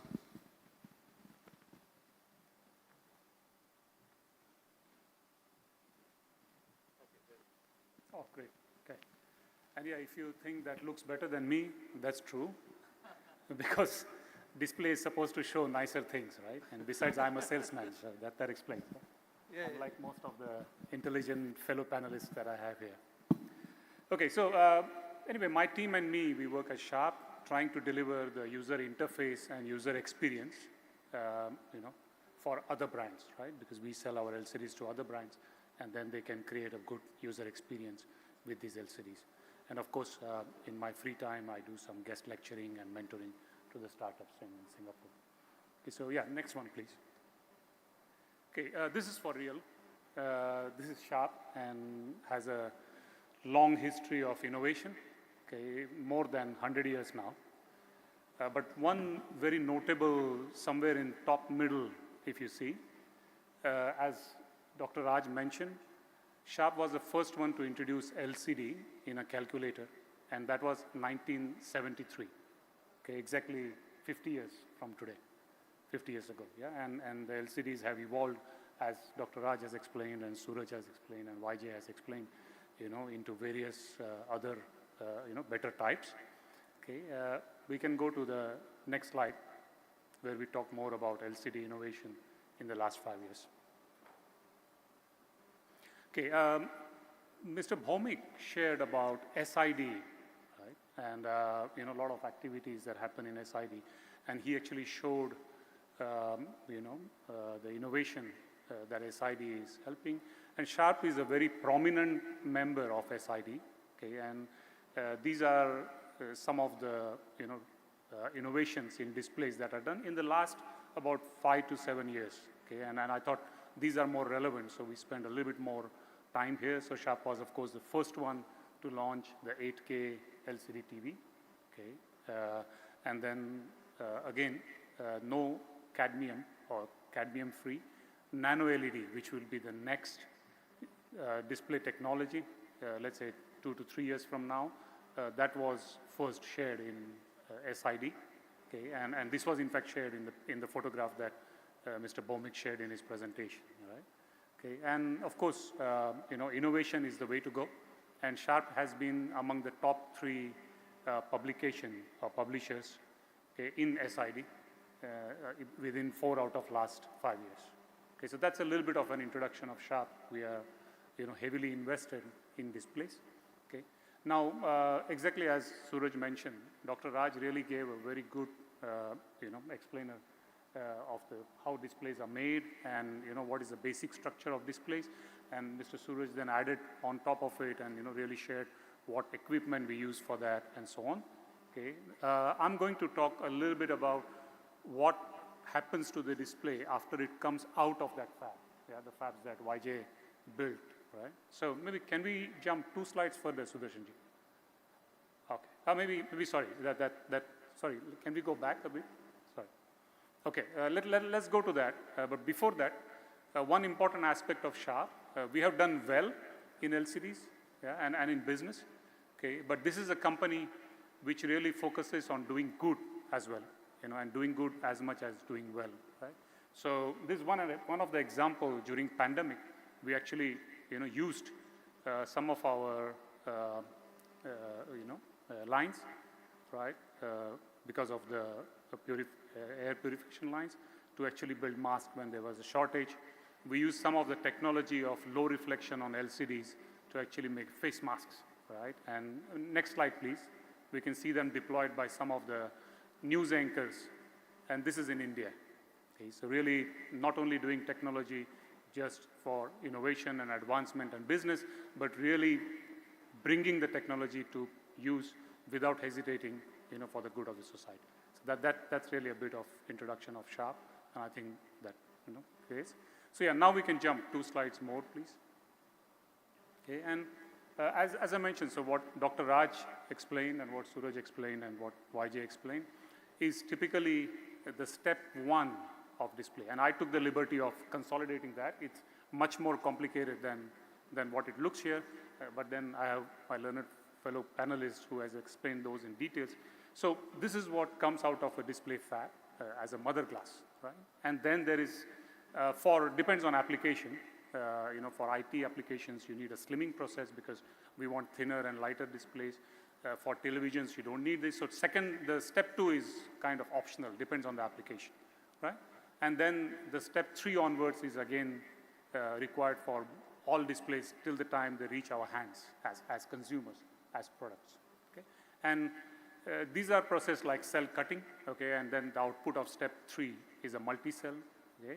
Or a cell, right? And then you need to attach the polarizer and IC bonding, and then it becomes open cell, right? And then you attach the backlight unit, and then it becomes a LCD module, and then of course it goes into a finished product where we use it as a phone or a PC or, you know, inside the cars and so on. Right? And we'd like to discuss this a little bit more as during our panel discussion. So today we talked about the fabs, okay, as one of the major focus of investment, but there are a lot of other activities, you know, which can be done right now, which take lesser investments. I would say these are, you know, rather relatively lower hanging fruits that can be, you know, enjoyed by developing this ecosystem here in India. So thank you. Thanks very much. So now let's thank all the panelists for their slides. Now we'll get into a mode of discussing this. And I was wondering, anybody know what is a fireside chat? How are we supposed to do it? Are you supposed to have a fire? No? Organizers, no fire? Okay. So let me kick off this. You remember my slides, right? I had 4 slides that I want you to look at. The first one was the industry is growing, $150 billion. Our president at SID is saying he's hearing from analysts it'll go to double. Where is this growth going to come from? How do you create $150 billion more business in 10 years, let's say? Suraj? So one thing I visualize, the entire conference, the wall, will be covered with display, right? This is an area-dependent industry. How do you make it foldable, flexible? I think increase the area. That would be the way to go.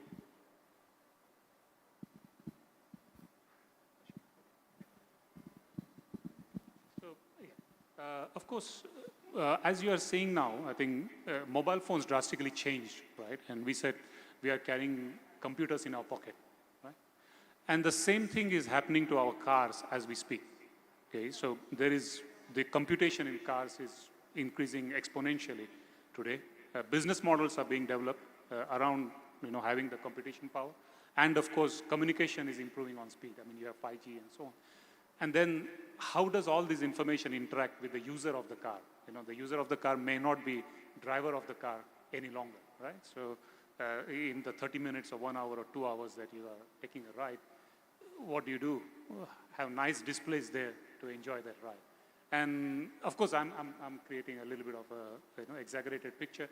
But today, as you see in cars, that is becoming one of the big market as we speak. And I think I will refer to one recent article after the last auto show in Delhi, and that described how LCDs are becoming one of the key differentiators for automotive vehicles now. So yeah, that is one of the zones to look at, besides other zones, of course. Yeah, I think we will need a more larger and larger television. Yeah, so if economy is still going up in India, yeah, so everybody, not everybody, most of the people want to, if they can buy, yeah, they want to buy larger and larger television. Yeah, larger and larger television will consume capacity very efficiency and very large because the area is really large, yeah.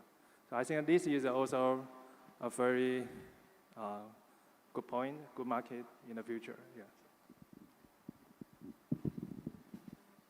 So that's good.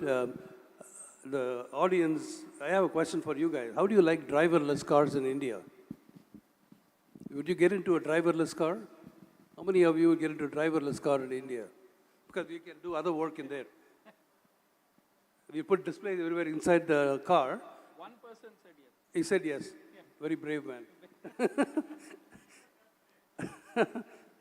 Yeah, so it can grow that way. You can put displays in the car. You can get into your car, go to your work, shopping, watch displays. Nobody's driving the car.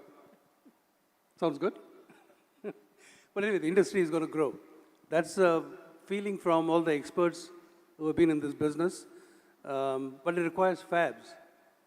India has an opportunity here to first mover, new product segments, and then you can compete. You never go in and compete at cost just because today the price is cheap coming from some other fab. You have to always look for a higher added value margin. I didn't tell you that the two display technologies, LCD and OLED that I described, they require different types of backplanes. So the cost of making the backplanes, the capacity of the backplanes, the number of mask levels increase, you have less capacity, it means you need to put in more investment upfront. So that's why there is a difference in price of LCD and OLED, even if the yield were exactly the same. Now, in the future, this is not going to be the same because new technologies are coming and they'll reduce the cost. LCDs and OLEDs have been added for now almost 22 years of, and each has, even though they have grabbed market share from one another, the whole pie has grown. the market has grown. That's what will happen in the next 10 years, I believe. So the other point, you know, that maybe you can comment on the equipment point of view. Do you think they'll be even larger than 10.5 equipment, or is it going to go smaller because the applications are getting smaller? Yeah, I think you had segmented, right? There is a TV segment that grows, and if there is any other large area application, then definitely scaling with size matters. But if the growth is going to come from the smartphone, wearable, and that kind of the application, then maybe going with a different kind of approach might make better sense. So some of it depends on where growth is going to come from, right? Things like AR, VR, we don't know. Maybe if they take off, it depends on where the market drivers are going to come from. Large area-driven application, generally scaling has always worked. I think just like a semiconductor, 12-inch maybe existed over 15 years.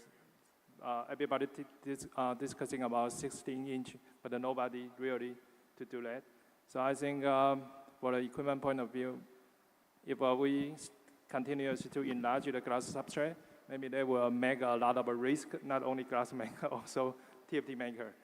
Yeah, so I think G8.6 to G10, maybe most of the economic, for every kind of application, Yeah, but for example, for low temperatures, maybe we can have car over G8.6, something like this kind of a thing, and make is possible, for larger glass substrate, I think YJ really hit on the nail.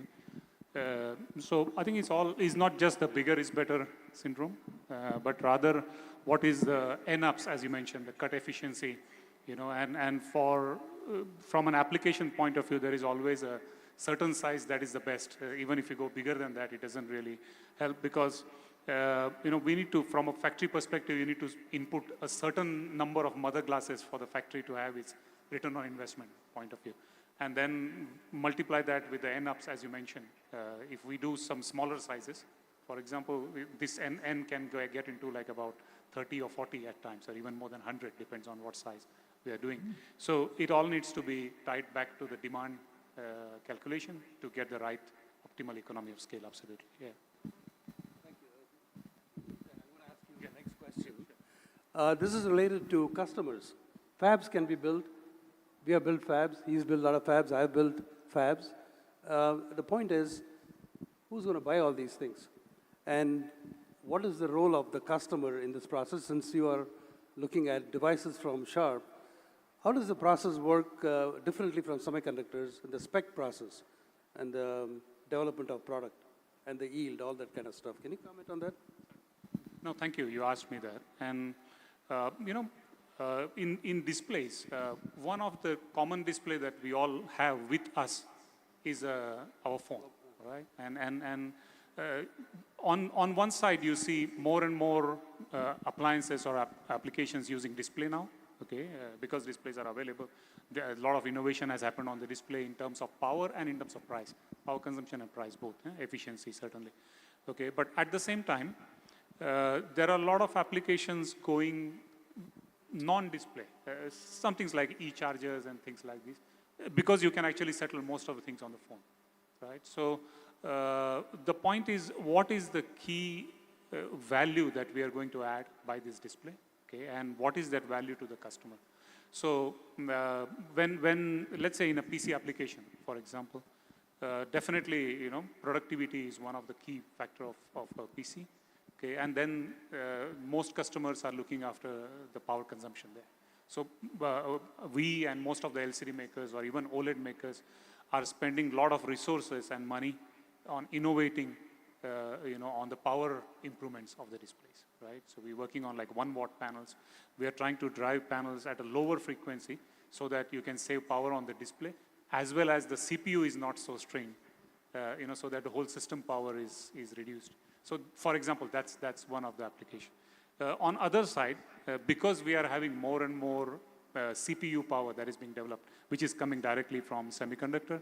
There is a lot of information that can be processed, right? Add to that the communication speeds which are increasing, right? And therefore, the resolution of display is now expected to be more and more because we need to show that much information in the available space. Okay, so these are like two examples to go where, you know, how customers or I would say the demand decides what are the innovations that are, you know, invested in or appreciated. Okay, I would say that the customer is end customer is very important. They decide the spec and then provide it to the maker, the display maker. The fabs can only operate the best they can under the design rules that they've invested in. So the yield and the discussion of the yield versus is a compromise. There's no standards here in the display industry. Every product means a different spec. That means the fab must operate with multiple different products with different specs from the customer expectations and keep the yield high so they can make some money. I would like to talk more about this, but I had a note saying they're all getting hungry for food or something like that. So I think we should wrap it up. Sure. Huh? You all look very tired, so maybe it's time for a refreshment. So I want to summarize what we heard today. Well, one thing, economies of scale. Keep that in mind. So far, it's been driven by economies of scale. Larger the product, larger the fab. This may change over time because the applications are going smaller and mobile. Some people want product format that are flexible, rollable, foldable, all that, which cannot be done with LCD technology, but can be done with OLED technology. So preferences for what kind of products you need depend on what is the product you want to drive. The customer has a sway. India, as you move forward on the first fab experience, you should make enough added value to build a new fab without the government assistance. You know, that is important for sustained business. Please do a lot of R&D. I had one slide to explain before, but I want to terminate this. R&D is very, very important. This is a technology-driven business. Every 5 years, technology changes. So anybody investing must also invest in R&D and keep relevant for new generation of products and for differentiation and product portfolio, IP patent portfolio development. With that, did I summarize what we just discussed? So please remember that we are sometimes like semiconductors, sometimes semiconductor plus, but mostly we're using a lot of learned experience in semiconductors into display manufacturing, especially the TFT backplanes. With that, maybe we are finally done. Now you can give us a round of applause, please. Thank you. Thank you, Archie. Thank you.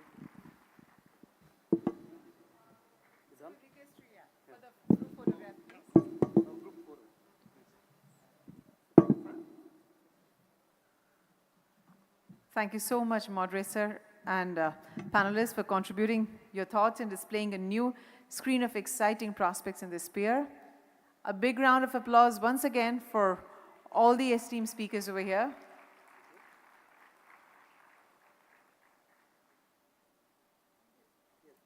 Thank you, gentlemen.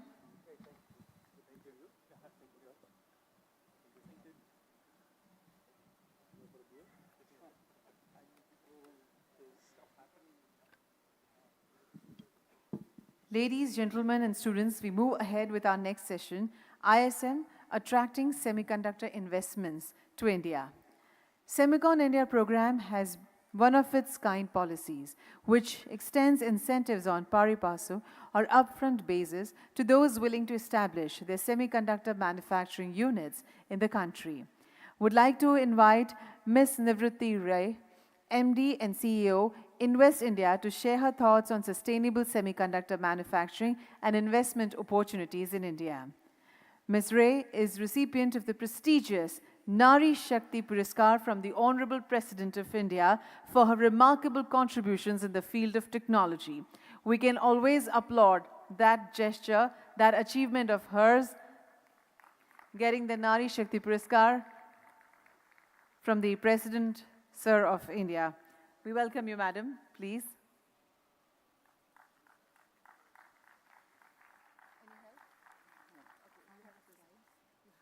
And how do I forward it? This is on, you have to just change this. Okay. Good afternoon, everyone. The panel before me already told me that you're hungry, you're thirsty, you're tired, so I'll make my presentation really quick.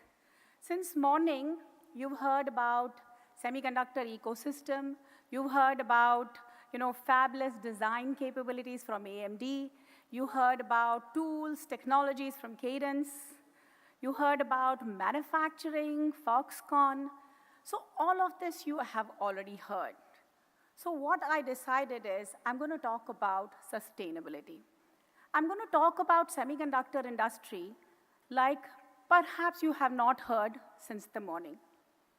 Let me start with semiconductor industry worldwide uses 100 terawatt hour of energy.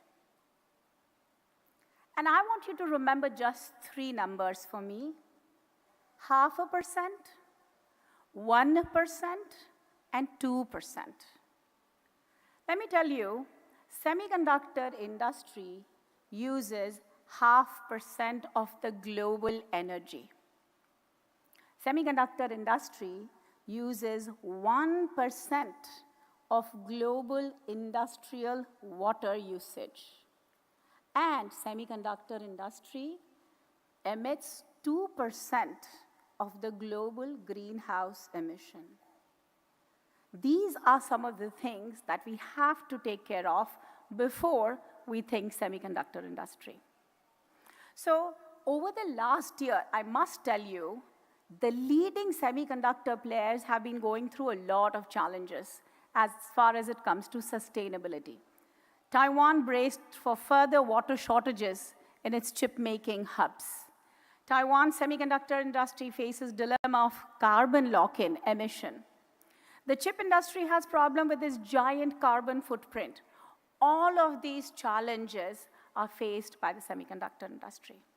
So the whole purpose of this slide is to set the expectation what are some of the other challenges that the semiconductor industry is facing and how sustainability can become a strength and power for India. And I will show you what are we doing in that area to attract the investors. Very high level, 100 megawatt per hour is the usage of power. 20 million liters per day of water. 20 million liters per day of water translates into 100,000 people's water requirements per day. 100,000. So it's like a small city's water usage. And I'll tell you, the power that we use is entire France in semiconductor industry for an entire year. So the challenges with semiconductor industry is around power requirement, around pure water. And by the way, 1.5x water is fed into getting the ultra pure water, which is 1x required for semiconductor industry. So water, power, and greenhouse emissions are very critical to think of before we think semiconductor industry. I want to show you the next slide. So I've already laid what the semiconductor industry entails. Now, when such a problem is faced by this industry, what are the investors, the companies, the semiconductor stalwarts doing? They're working towards net zero requirement.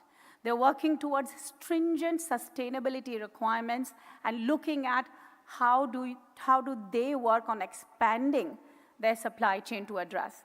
So Google and IBM and Apple are looking at getting net zero by 2030. My own company, ex-company, Intel, Qualcomm and Amazon by 2040. I'll give you a story on Intel. Intel is present in Arizona for its fabs. Do you know that in the year 2020, Intel consumed 5.2 billion gallons of water in the year of 2020 in Arizona? And Arizona is a desert. So what did Intel do? Intel put a reclamation facility where they take the water and reclaim it, clean it, make it free of all of those chemicals, hazardous minerals, materials, and they have the ability to clean 9.2 million gallons per day, which means The 5.2 billion that they consumed, 63% of it they clean every single year. So every company that's investing in the semiconductor fab has to think and has to plan all of these sustainability requirements. And by the way, sustainability is very critical focus of India. And India's belief is by 2047 or 2070, sorry, India will get to net zero. The companies that are investing in semiconductors are looking at expanding their supply chain, looking at ways to get emission reduction, adopting renewable energy sources and innovations, expanding into the supplier base which have these kind of net zero capabilities, selecting suppliers, locations. And by the way, it's going to be extremely critical to choose locations which address these concerns of power, these concerns of water, and these concerns of greenhouse emissions through the sustainability measures that they are putting on. And I can tell you that the concept of circular economy has been instilled in India's DNA. So I really think looking at the requirements of the investor of semiconductors, India can play a good, strong role.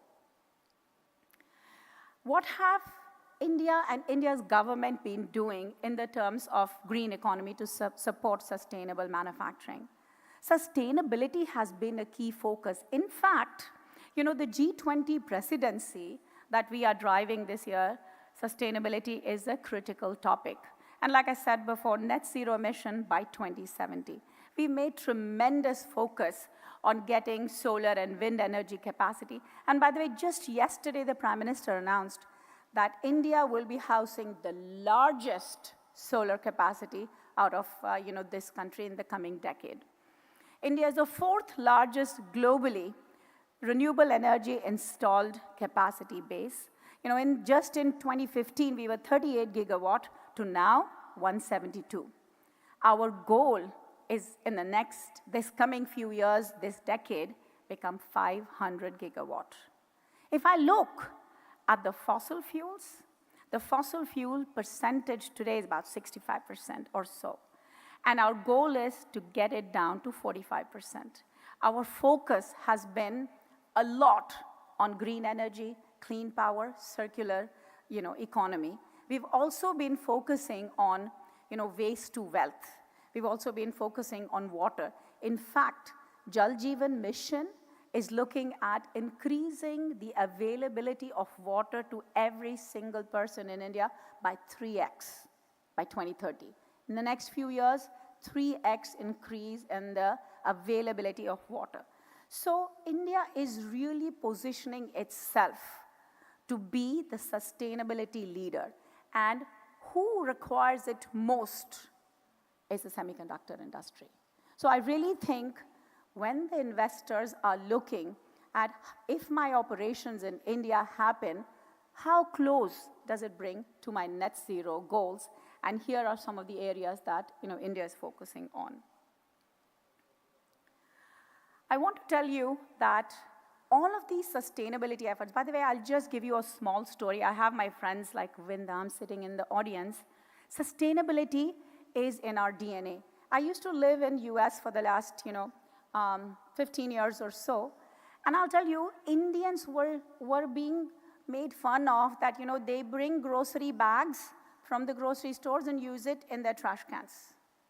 And it was, like, oh, we are saving money. But reality is, circular economy is in our DNA.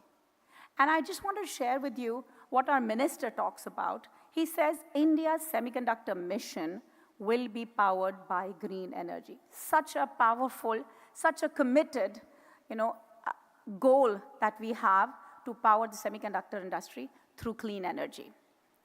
The other thing, India is almost synonymous to people, and India is almost synonymous to software. When I look at the tech talent, by the way, the workforce of India is 500 million, and of the 500 million, the technology talent is 5.4 million. And I will tell you, when I was part of Intel, I did an analysis, half of them are MNC ready.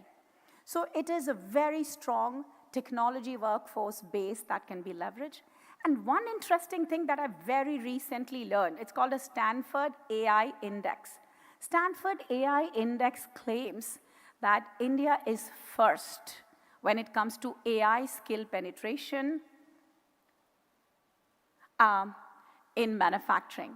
So we're going to look at our technology talent base, we're going to look at AI, and look at how do we increase, optimize, our yields of the fab. How do we look at minimizing the power consumption, minimizing the water consumption? How do we look at reducing the greenhouse emissions? So all of that in terms of sustainability innovation that India can drive through its talented workforce. I want to finish with, a requirement that I have put forth to all of the investors. I must tell you that India is driving sustainability first, rather than sustainability as an afterthought, sustainability first as a mindset. Through its ministries, we have a water ministry, we have a renewable energy ministry, we have a science and technology ministry, we have a skilling. So that's the focus that we have from what India is trying to drive. So investors, look at that for India. To our industries, look at the investment in some of these allied areas: green energy, AI and data analytics, water purification, water rejuvenation, and then greenhouse emissions. And lastly, to the government, I really love it that across the ministries we have this focus. I want to end with a statement that our Prime Minister made yesterday. He said, टुकड़ों में सोच कर, टुकड़ों में काम कर, कोई समाज, कोई देश प्रगति नहीं कर सकता. Which means we cannot think of work or innovative ideas in piecemeal. We all have to come together and drive innovation at scale. Thank you very much.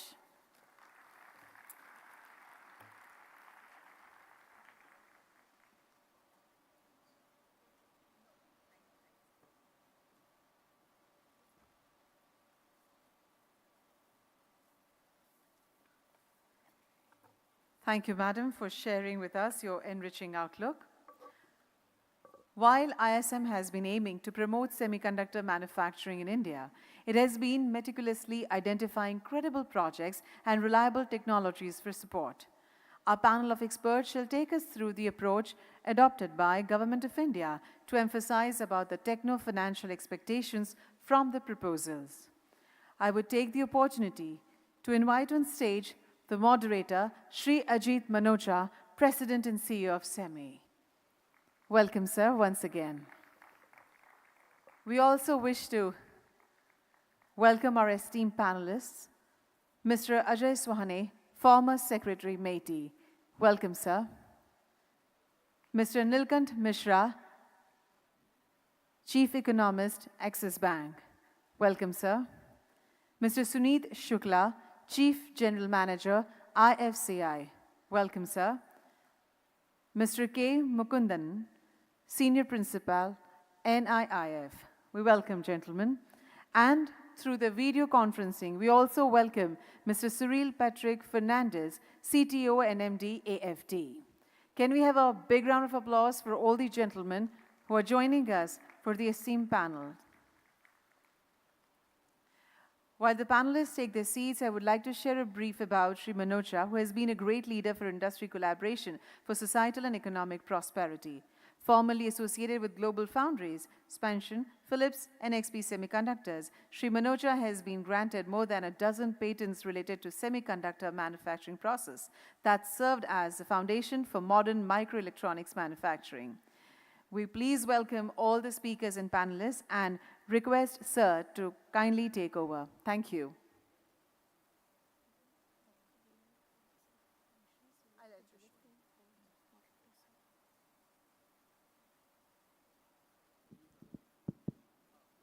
Hi. Good evening, everyone. The dinner will be there. You have my promise. I know many of you are hungry.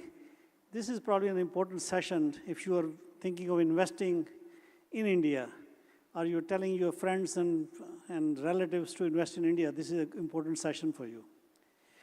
So first of all, it's really a great honor to be with my co-panelists here. And I think you heard my introduction. Maybe I'll ask Mr. Ajay Sani to very quickly say a few words about yourself, and then I'll pass the baton to everybody. I'm Ajay Sani. I was Secretary Electronics and IT when the Semiconductor Mission was given shape. And I think maybe some of the shortcomings of the policy I can take the blame, but some parts of it seem to be working well. So, good afternoon, everybody. My name is Mukundan. I'm a senior principal with National Investment and Infrastructure Fund. I've been a private equity investor for about 20-25 years now, working in early stage technology startups in equity investing and infrastructure investing.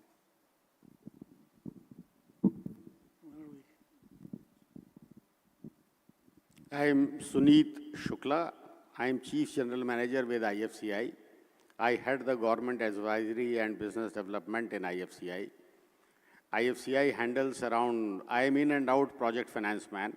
IFCI handles around 23 government schemes today with a total grant which is going to be distributed by the government in next 5 to 6 years, more than 2.5 lakh crores. Thanks. Yeah, hi, I'm Neelkant Mishra. I work as the Chief Economist for Axis Bank. My link to ISM is through my stint in Taiwan almost 20 years back. I did see SMIC's first Beijing fab in 2004 as it was being inaugurated. And I've been involved as an advisory member for ISM for a while. Patrick, could you say a few words about yourself, please? You're muted. We can't hear you. All right. Okay, you Yes. can hear me now. All right. My name is Cyril Patrick Fernandez. I go by Patrick. I'm a 30-year Texas Instruments guy, retired from Texas Instruments, and became a consultant working for 2 big companies. And I've done about 8 fab startups and technology transfers and so on. I'm a knowledge guy. I know the technology of starting up a fab. So let me quickly, that's my introduction. I'm a knowledge guy from semiconductors. Thank you. I think that helps. So you just heard the introductions about the 5 of us. So we all come with some knowledge, some experience, some expertise. So when we were assigned to this committee and review the proposals, it worked out very well among ourselves. We all actually focus on what we know the best about ourselves and how do we understand the proposals on the table. So just to get started, if we can put the first slide on, please. So typically, I think the first way we looked at the proposal was the company profile, the applicant's profile, what's the vision of the company, what's the leadership team. I mean, in my opinion, the leadership team is always the most important thing. The leaders make or break. So that was, we spent a lot of time on critiquing or appreciating the leadership team, followed by, we also looked at a very high level, who is the technology partner, who is the operating partner, or partners. And also we looked at the balance sheets of the companies. Now, personally, I and some of my colleagues, we did not spend too much time on the balance sheet. We left that for MIT to really dig into that. But that was always part of the overall assessment criteria. Now, after going through the first section about the company's profile and so on, then we say, okay, what's the high-level business plan? In the business plan, what kind of the key goals they have? And the 2 or 3 things which I was pretty much passionate about, no matter which applicant. I mean, if you're talking about these wafer fabs or display fabs or assembly and test, we're talking about multi-billion-dollar investments, and of which 50% is paid by the central government, and 20+% by the state government. So the government of India that we represent in this meeting, we feel that 2/3 of the money is the government money, and which is the taxpayers' money. We feel it's a high responsibility for us to be very critical of what we're trying to assess, review, and give a feedback on that. So one of my passion was, I've done 20-some fabs in my life, many new fabs in the greenfield, and multi-billion investments. For me, the most important goal setting was time to first revenue. Because once you start committing money, the money is kind of sitting idle. You're not making the revenue until the first product comes out. And then the question is how fast you can ramp the first product, and you can make good ROI on your investment. And my view, and of course my co-panelists have exactly the same view, that 70% plus money belongs to the government, and we want to make sure that government gets good ROI on their investment. And the second part was getting it right for the first time. So when you start a project like this, you can't afford that if it doesn't go wrong, it doesn't go right, you're going to start all over again, or invite some new technology partner and so on. That doesn't work in this business. So you have to have the first time right and the time to first revenue as the starting point at a very high level. And of course, after that, we go into the details, and I'll pass the microphone to Ajay Sani, Mr. Ajay Sani. Maybe he can shed some light on how we got into this very nice policy, what lessons we learned, and I think this is very inspiring. Maybe a few words on that, Ajay ji. Thank you, Ajit ji. I think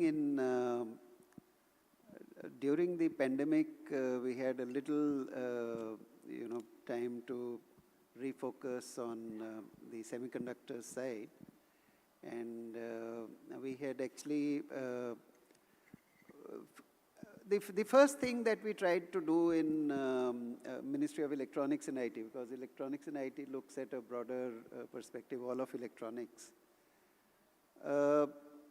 We looked at what had failed us the last time. Why did fab not happen in India the last time we tried to make it happen? So apart from one player who sort of had financial problems and so backed out, the other player could not really tie up the market. So didn't have clarity about who would buy the produced products, and didn't show exhibitability to have a long-term agreement with a buyer. So that, once that is not there, then everything, nothing else sort of, comes together.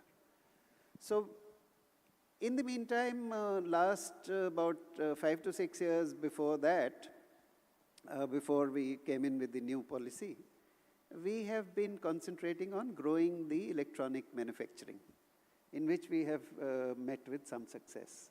Because we felt that unless there is a sort of a vibrant electronics manufacturing situation, you cannot have a fab simply by wishing that you have a fab. So I think that, to my mind, was some bit of a preparatory work. And then when we went in for this, we actually did an expression of interest with whatever we could understand. We first went to the market with an expression of interest and learned from the proposals that came in. So in e-governance, we have done that multiple times, so we learned from that process. We wanted to concentrate on the complete ecosystem, not just a silicon wafer fab. We also, it was very clear to us that it is the complete ecosystem that is required, and you must plan from policy side, from budget side, for all of that to happen simultaneously or together in sync with each other. Not just the logic and sort of memory silicon-based fabs, but also display, because display is one thing that is getting consumed more and more and more, and we are absolutely, dependent on external sources. Compound semiconductors, a new area requiring lower magnitude, level of magnitude, lower of investment, and a new and growing area, growing very rapidly. ATMP, because ATMP in a sense is the, from sort of without a fab, how do you start building that ecosystem is through a good ATMP operation. And then finally design, which is where we have tremendous competence. So these were the 5 things we tried to put together into one comprehensive proposal. And we learned whatever we know about semiconductors by looking at the existing fabs, looking at the old experience, and from the EOI responses. Now, what is it that we look for? It's like looking for a son-in-law. We want everything to be right. The ideal proposal would have an existing, confident existing player, experienced player, with one or more fabs of its own, with own complete grip on technology, maybe certain things from IMAC or something, but IMAC and others, but a complete grip on technology.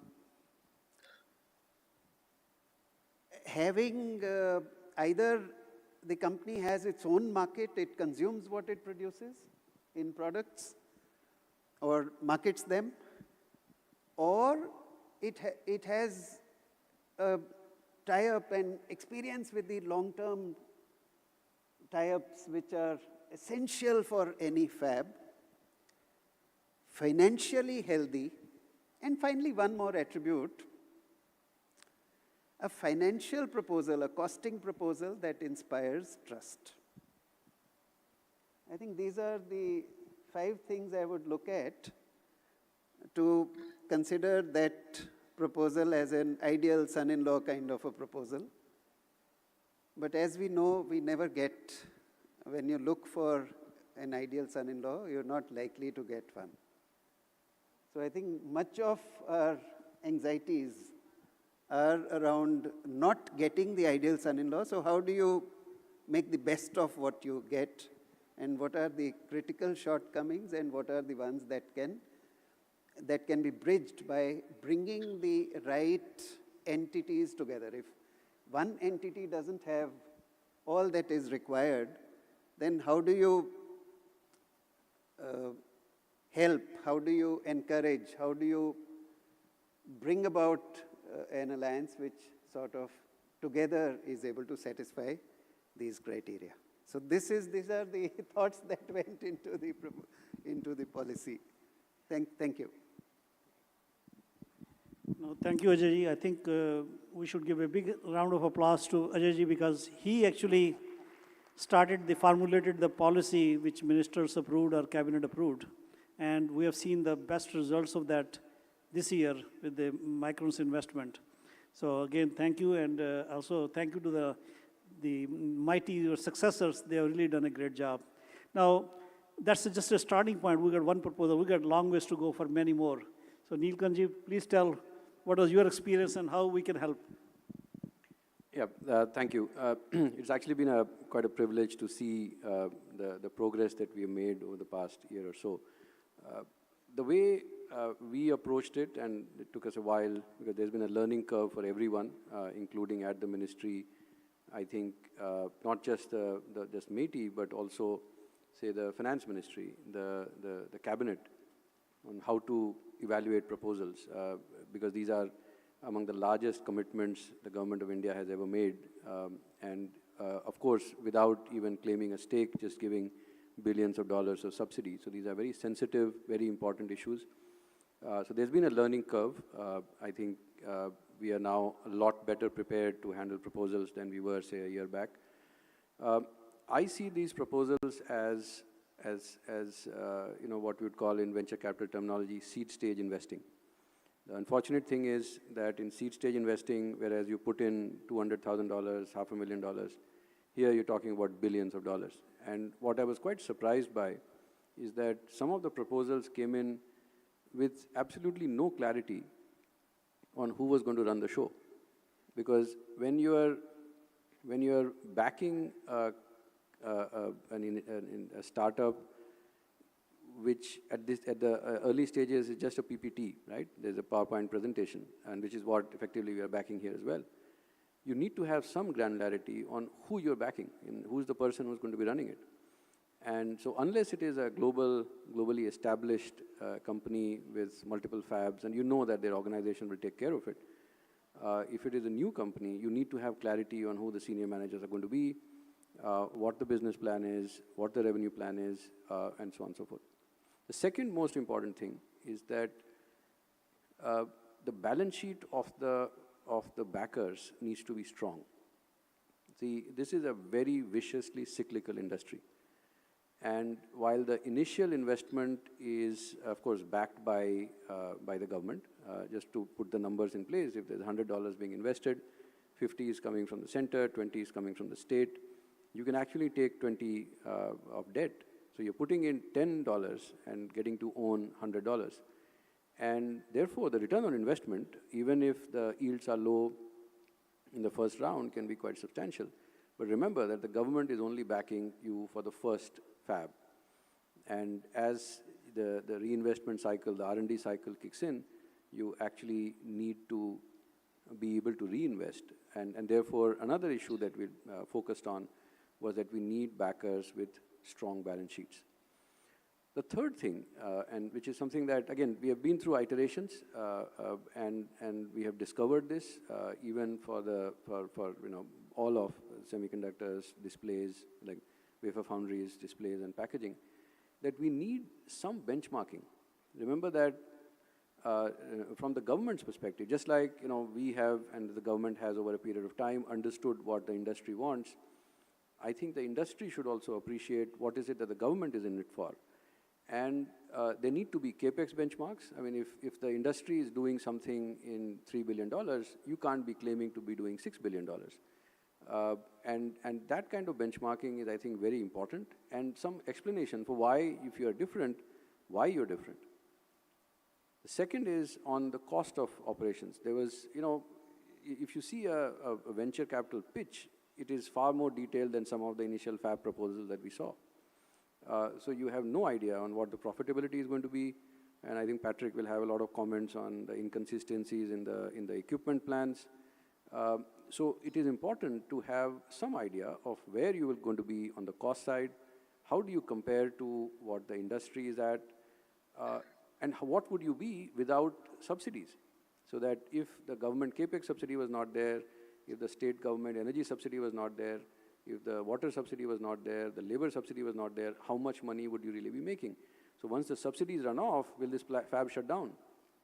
And I think having that clarity, again, is very important. So so now that we have been through this, we have seen some of the first proposals, I think we can maybe in the next round, we can even lay it down as minimum criteria, but what I'm happy to see is that we've come a long way from the very early stages where both the government and the industry really didn't know what this was all about. And I think now some patterns are becoming visible, and I'm very happy with that. Thank you, Neelkant. You will see when you hear all the 5 panelists that we all have complementary skills. Neelkant ji is a chief economist, and he always kept us honest on numbers. And now I'm going to give the floor to Patrick. Patrick, you know, people are definitely hungry, so let's do in 3 minutes, and you actually take us to the, you make us even more honest, you go take us to the weeds and focus on very important details. You play a very important role in the assessments of all the proposals. So the floor is yours. 3 minutes, tell the high-level activities that what you contributed to and what the future applicants should understand and learn from your experience, so that next time when a new proposal comes, we can give them approval faster than in the past.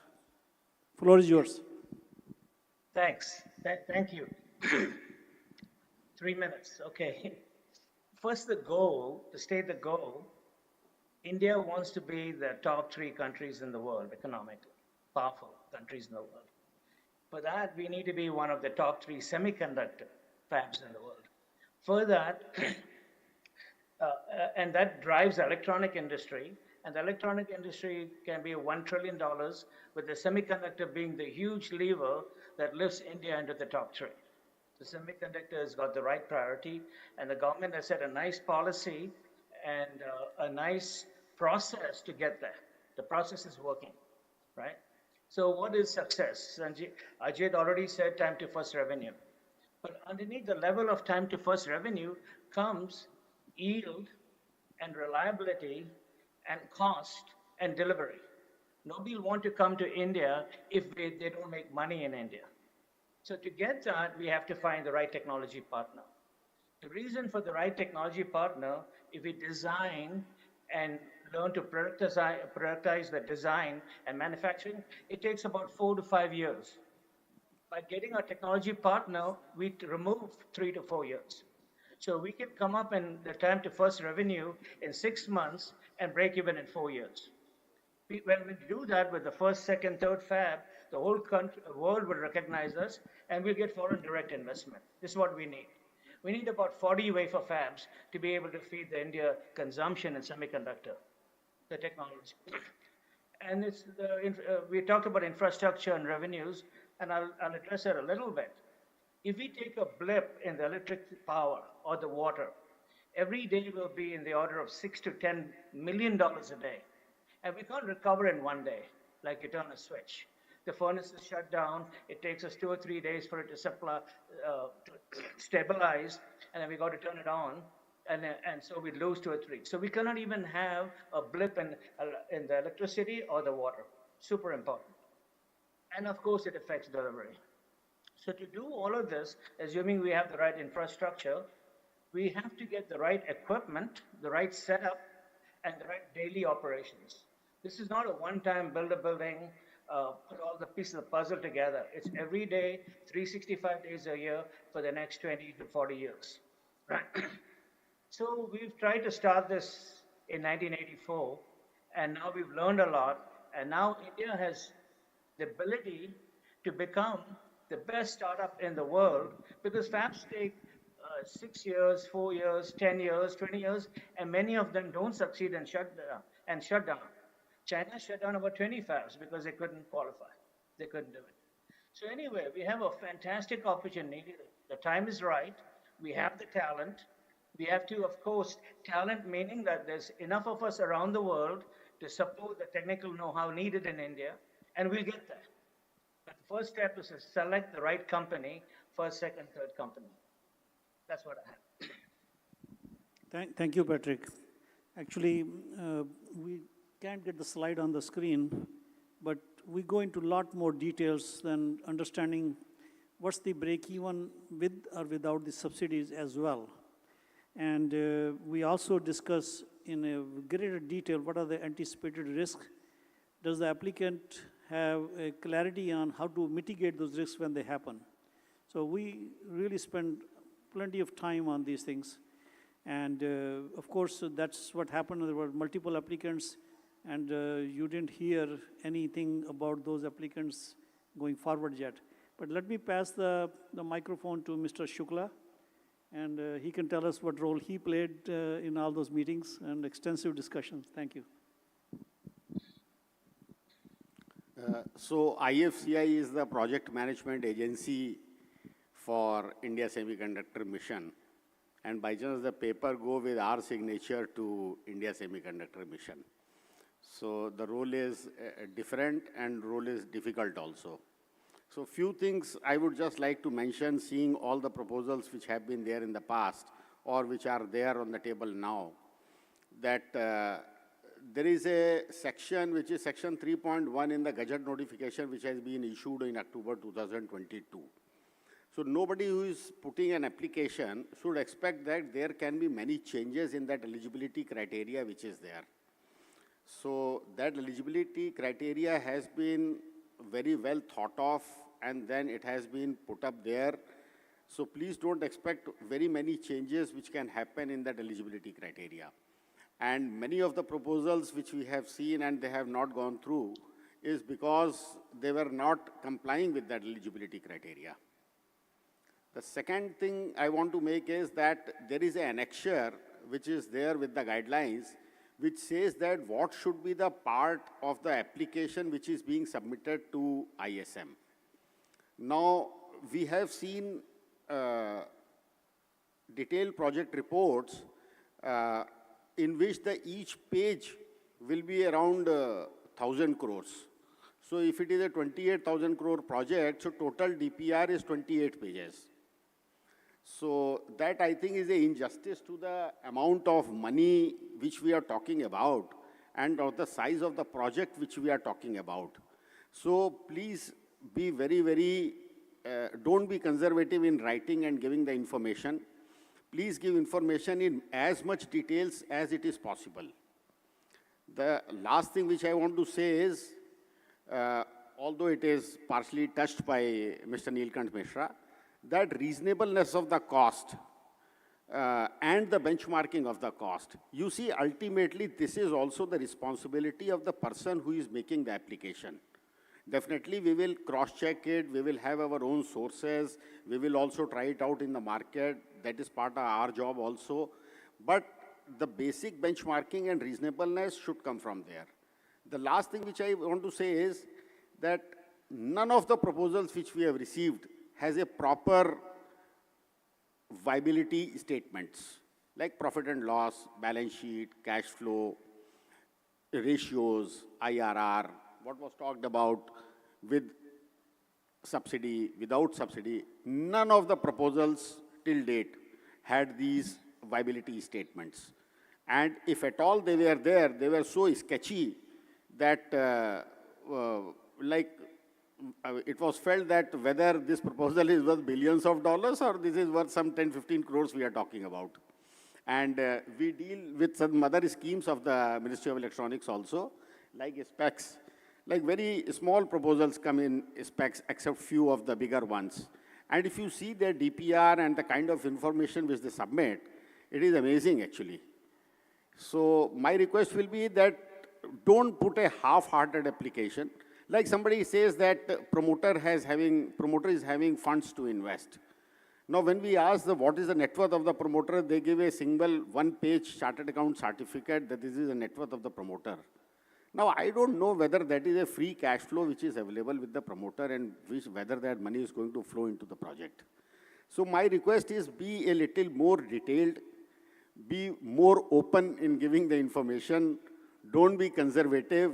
That makes our job easier. That makes my job easier to coordinate with the senior people who are there in the committee, Mr. Cyril, Mr. Minocha, Mr. Neelkant. So that makes our thing easy, and that definitely makes the ministry's things also easy. Thanks a lot. Thank you, Shuklaji. Now let me pass the microphone to Mr. Mukandarji. Thanks, Ajitji. Firstly, I'll give a brief introduction about what NIF is and how we are associated with this particular project. We are a $4.5 billion private equity fund, which primarily invests into infrastructure and other critical sectors of the economy. We have raised this from global investors, and we have deployed to date about $2.5–3 billion. We have not invested anything into electronics or in semiconductor as of date, but these are emerging areas, and at some point of time, we will be investing into that sector as well. Coming to ISM and our own association, one of the functions which NIF does is to work policy advisory to the government. Because we have been sponsored by the government owns 49% of us. So we provide policy advisory on certain critical sectors, and ISM is one of our important relationships where we work with them. Now, while Neelkant and Sunit have talked about the lack of information, which as part of the evaluation, we have been associated with ISM, and we have been guiding them on the financial aspects of many of the applicants which come to us. Neelkant and Sunit have emphasized, I don't want to re-emphasize on the need for disclosure of information on net worth, MOU, technology tie-ups, markets and stuff like that. I don't want to get into that again and repeat it. But two things is something which I want to leave as thoughts and as advice to aspiring entrepreneurs who are putting in the application. One is ISM is there is a general, there could be a perception that it's a government grant program and it's run by the MeitY itself, and therefore it will go through the bureaucracies and may not be a very professional evaluation of the applicants. Contrary to that, it's whatever I have been associated for the last 1.5 to 2 years with them, evaluation of every application happens in a very, very professional manner, in a time-bound manner. Of course, there are certain government constraints because we are a public institution and ISM is a public institution handling taxpayers' money. A lot of caution would be there, but otherwise, like any other investor expecting an ROI in a different form, a thorough evaluation, a very professional evaluation is done of all the applications. The second thing is, I would say, is about the transparency. I've been on many meetings with entrepreneurs and the entire application receipt process, asking for queries, replying to them. It's on a very, very transparent basis, and there is nothing like hiding and talking something else. The usual thing which there could be apprehensions in the minds of people that we are dealing with a government organization, those are not there. It's an extremely, in spite of the lean organization setup, they are fairly professional, very transparent. Time-bound manner, our committee, the technologies, Patrick and Ajit have been guiding, and of course, we have been doing it. So that's it, and I don't want to re-emphasize on the other aspects.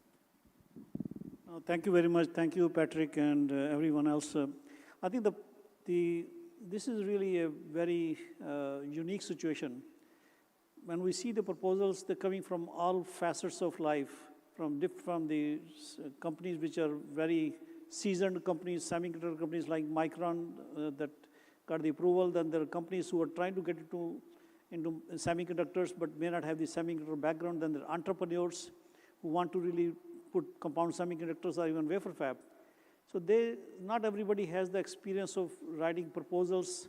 So idea of this meeting was to really share the discussion, the difficulties we had and what we learned from each other, and so that the future applicants can actually do a better job of focusing on the key things that we're talking about. I mean, there's no way it's possible for us to really go into every detail that we dealt with.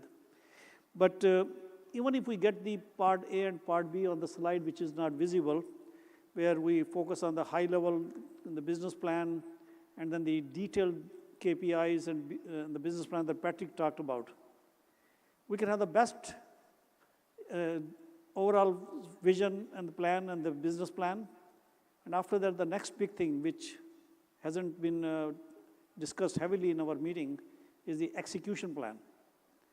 If any of the proposal, if doesn't execute, the game is over.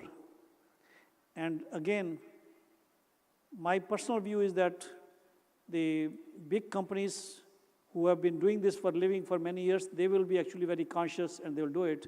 And there should be a review process led by the government on a periodic reviews once the execution starts.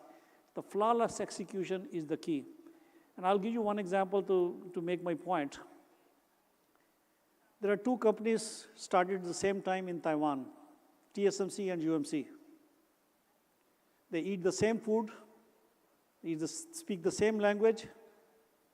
Everything is identical between the two companies. And you see that, and I mentioned this morning that I've been witnessing the growth of Taiwan, growth of South Korea and other countries for many years because I've been really an old man and watching this myself. And you see in those two companies, everything identical. But one company started going this way, the other company, UMC, did not go the same speed. That's called the leadership and the execution. Then there are companies who will start and fail and start all over again and fail. So execution is another key part. So next time when the future proposals come, I think we will be also very critical if the companies don't have the experience and don't have the right partners, and we will really want to understand your plan to execute. So the flawless execution should be also the key goal of the proposals which come forward in the future. With that, I will say if there any last minute comment if you want to add. If not, I know everybody is hungry. I promise you the dinner will be there. And I made the promise, but if I don't deliver, I know Amitesh ji will do that. But I will say that let's give a big hand to, once again, to Ajay Sani ji and Amitesh and his team, that they're really doing a monumental job in managing these proposals. It's not easy, but we are committed. We're going to do our best to make sure that we're doing justice to all the proposals. And we also want to do the things the right way so that these companies come in India and they make success. If they make success, it will help inspire other companies to come. So with that, I'll say thank you very much. And dinner is on Neelkanth. Thank you.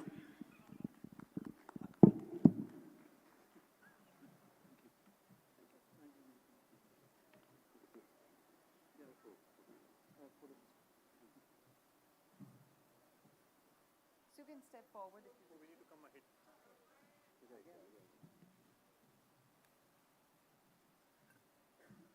Thank you very much, moderator sir, and all the panelists. As we conclude day one for SemiconIndia 2023, we would like to acknowledge the valuable inputs shared during the different sessions convened today, which have surely reposed confidence in the capability of India to build a credible semiconductor ecosystem for the world. We appreciate the support and cooperation of the audience throughout the day. Do join us for 2 more days for the intriguing sessions regarding the policies and strategies being adopted by the Government of India. Thank you very much. Have a great evening ahead. Take some rest, have some nice food. Bye-bye. See you tomorrow.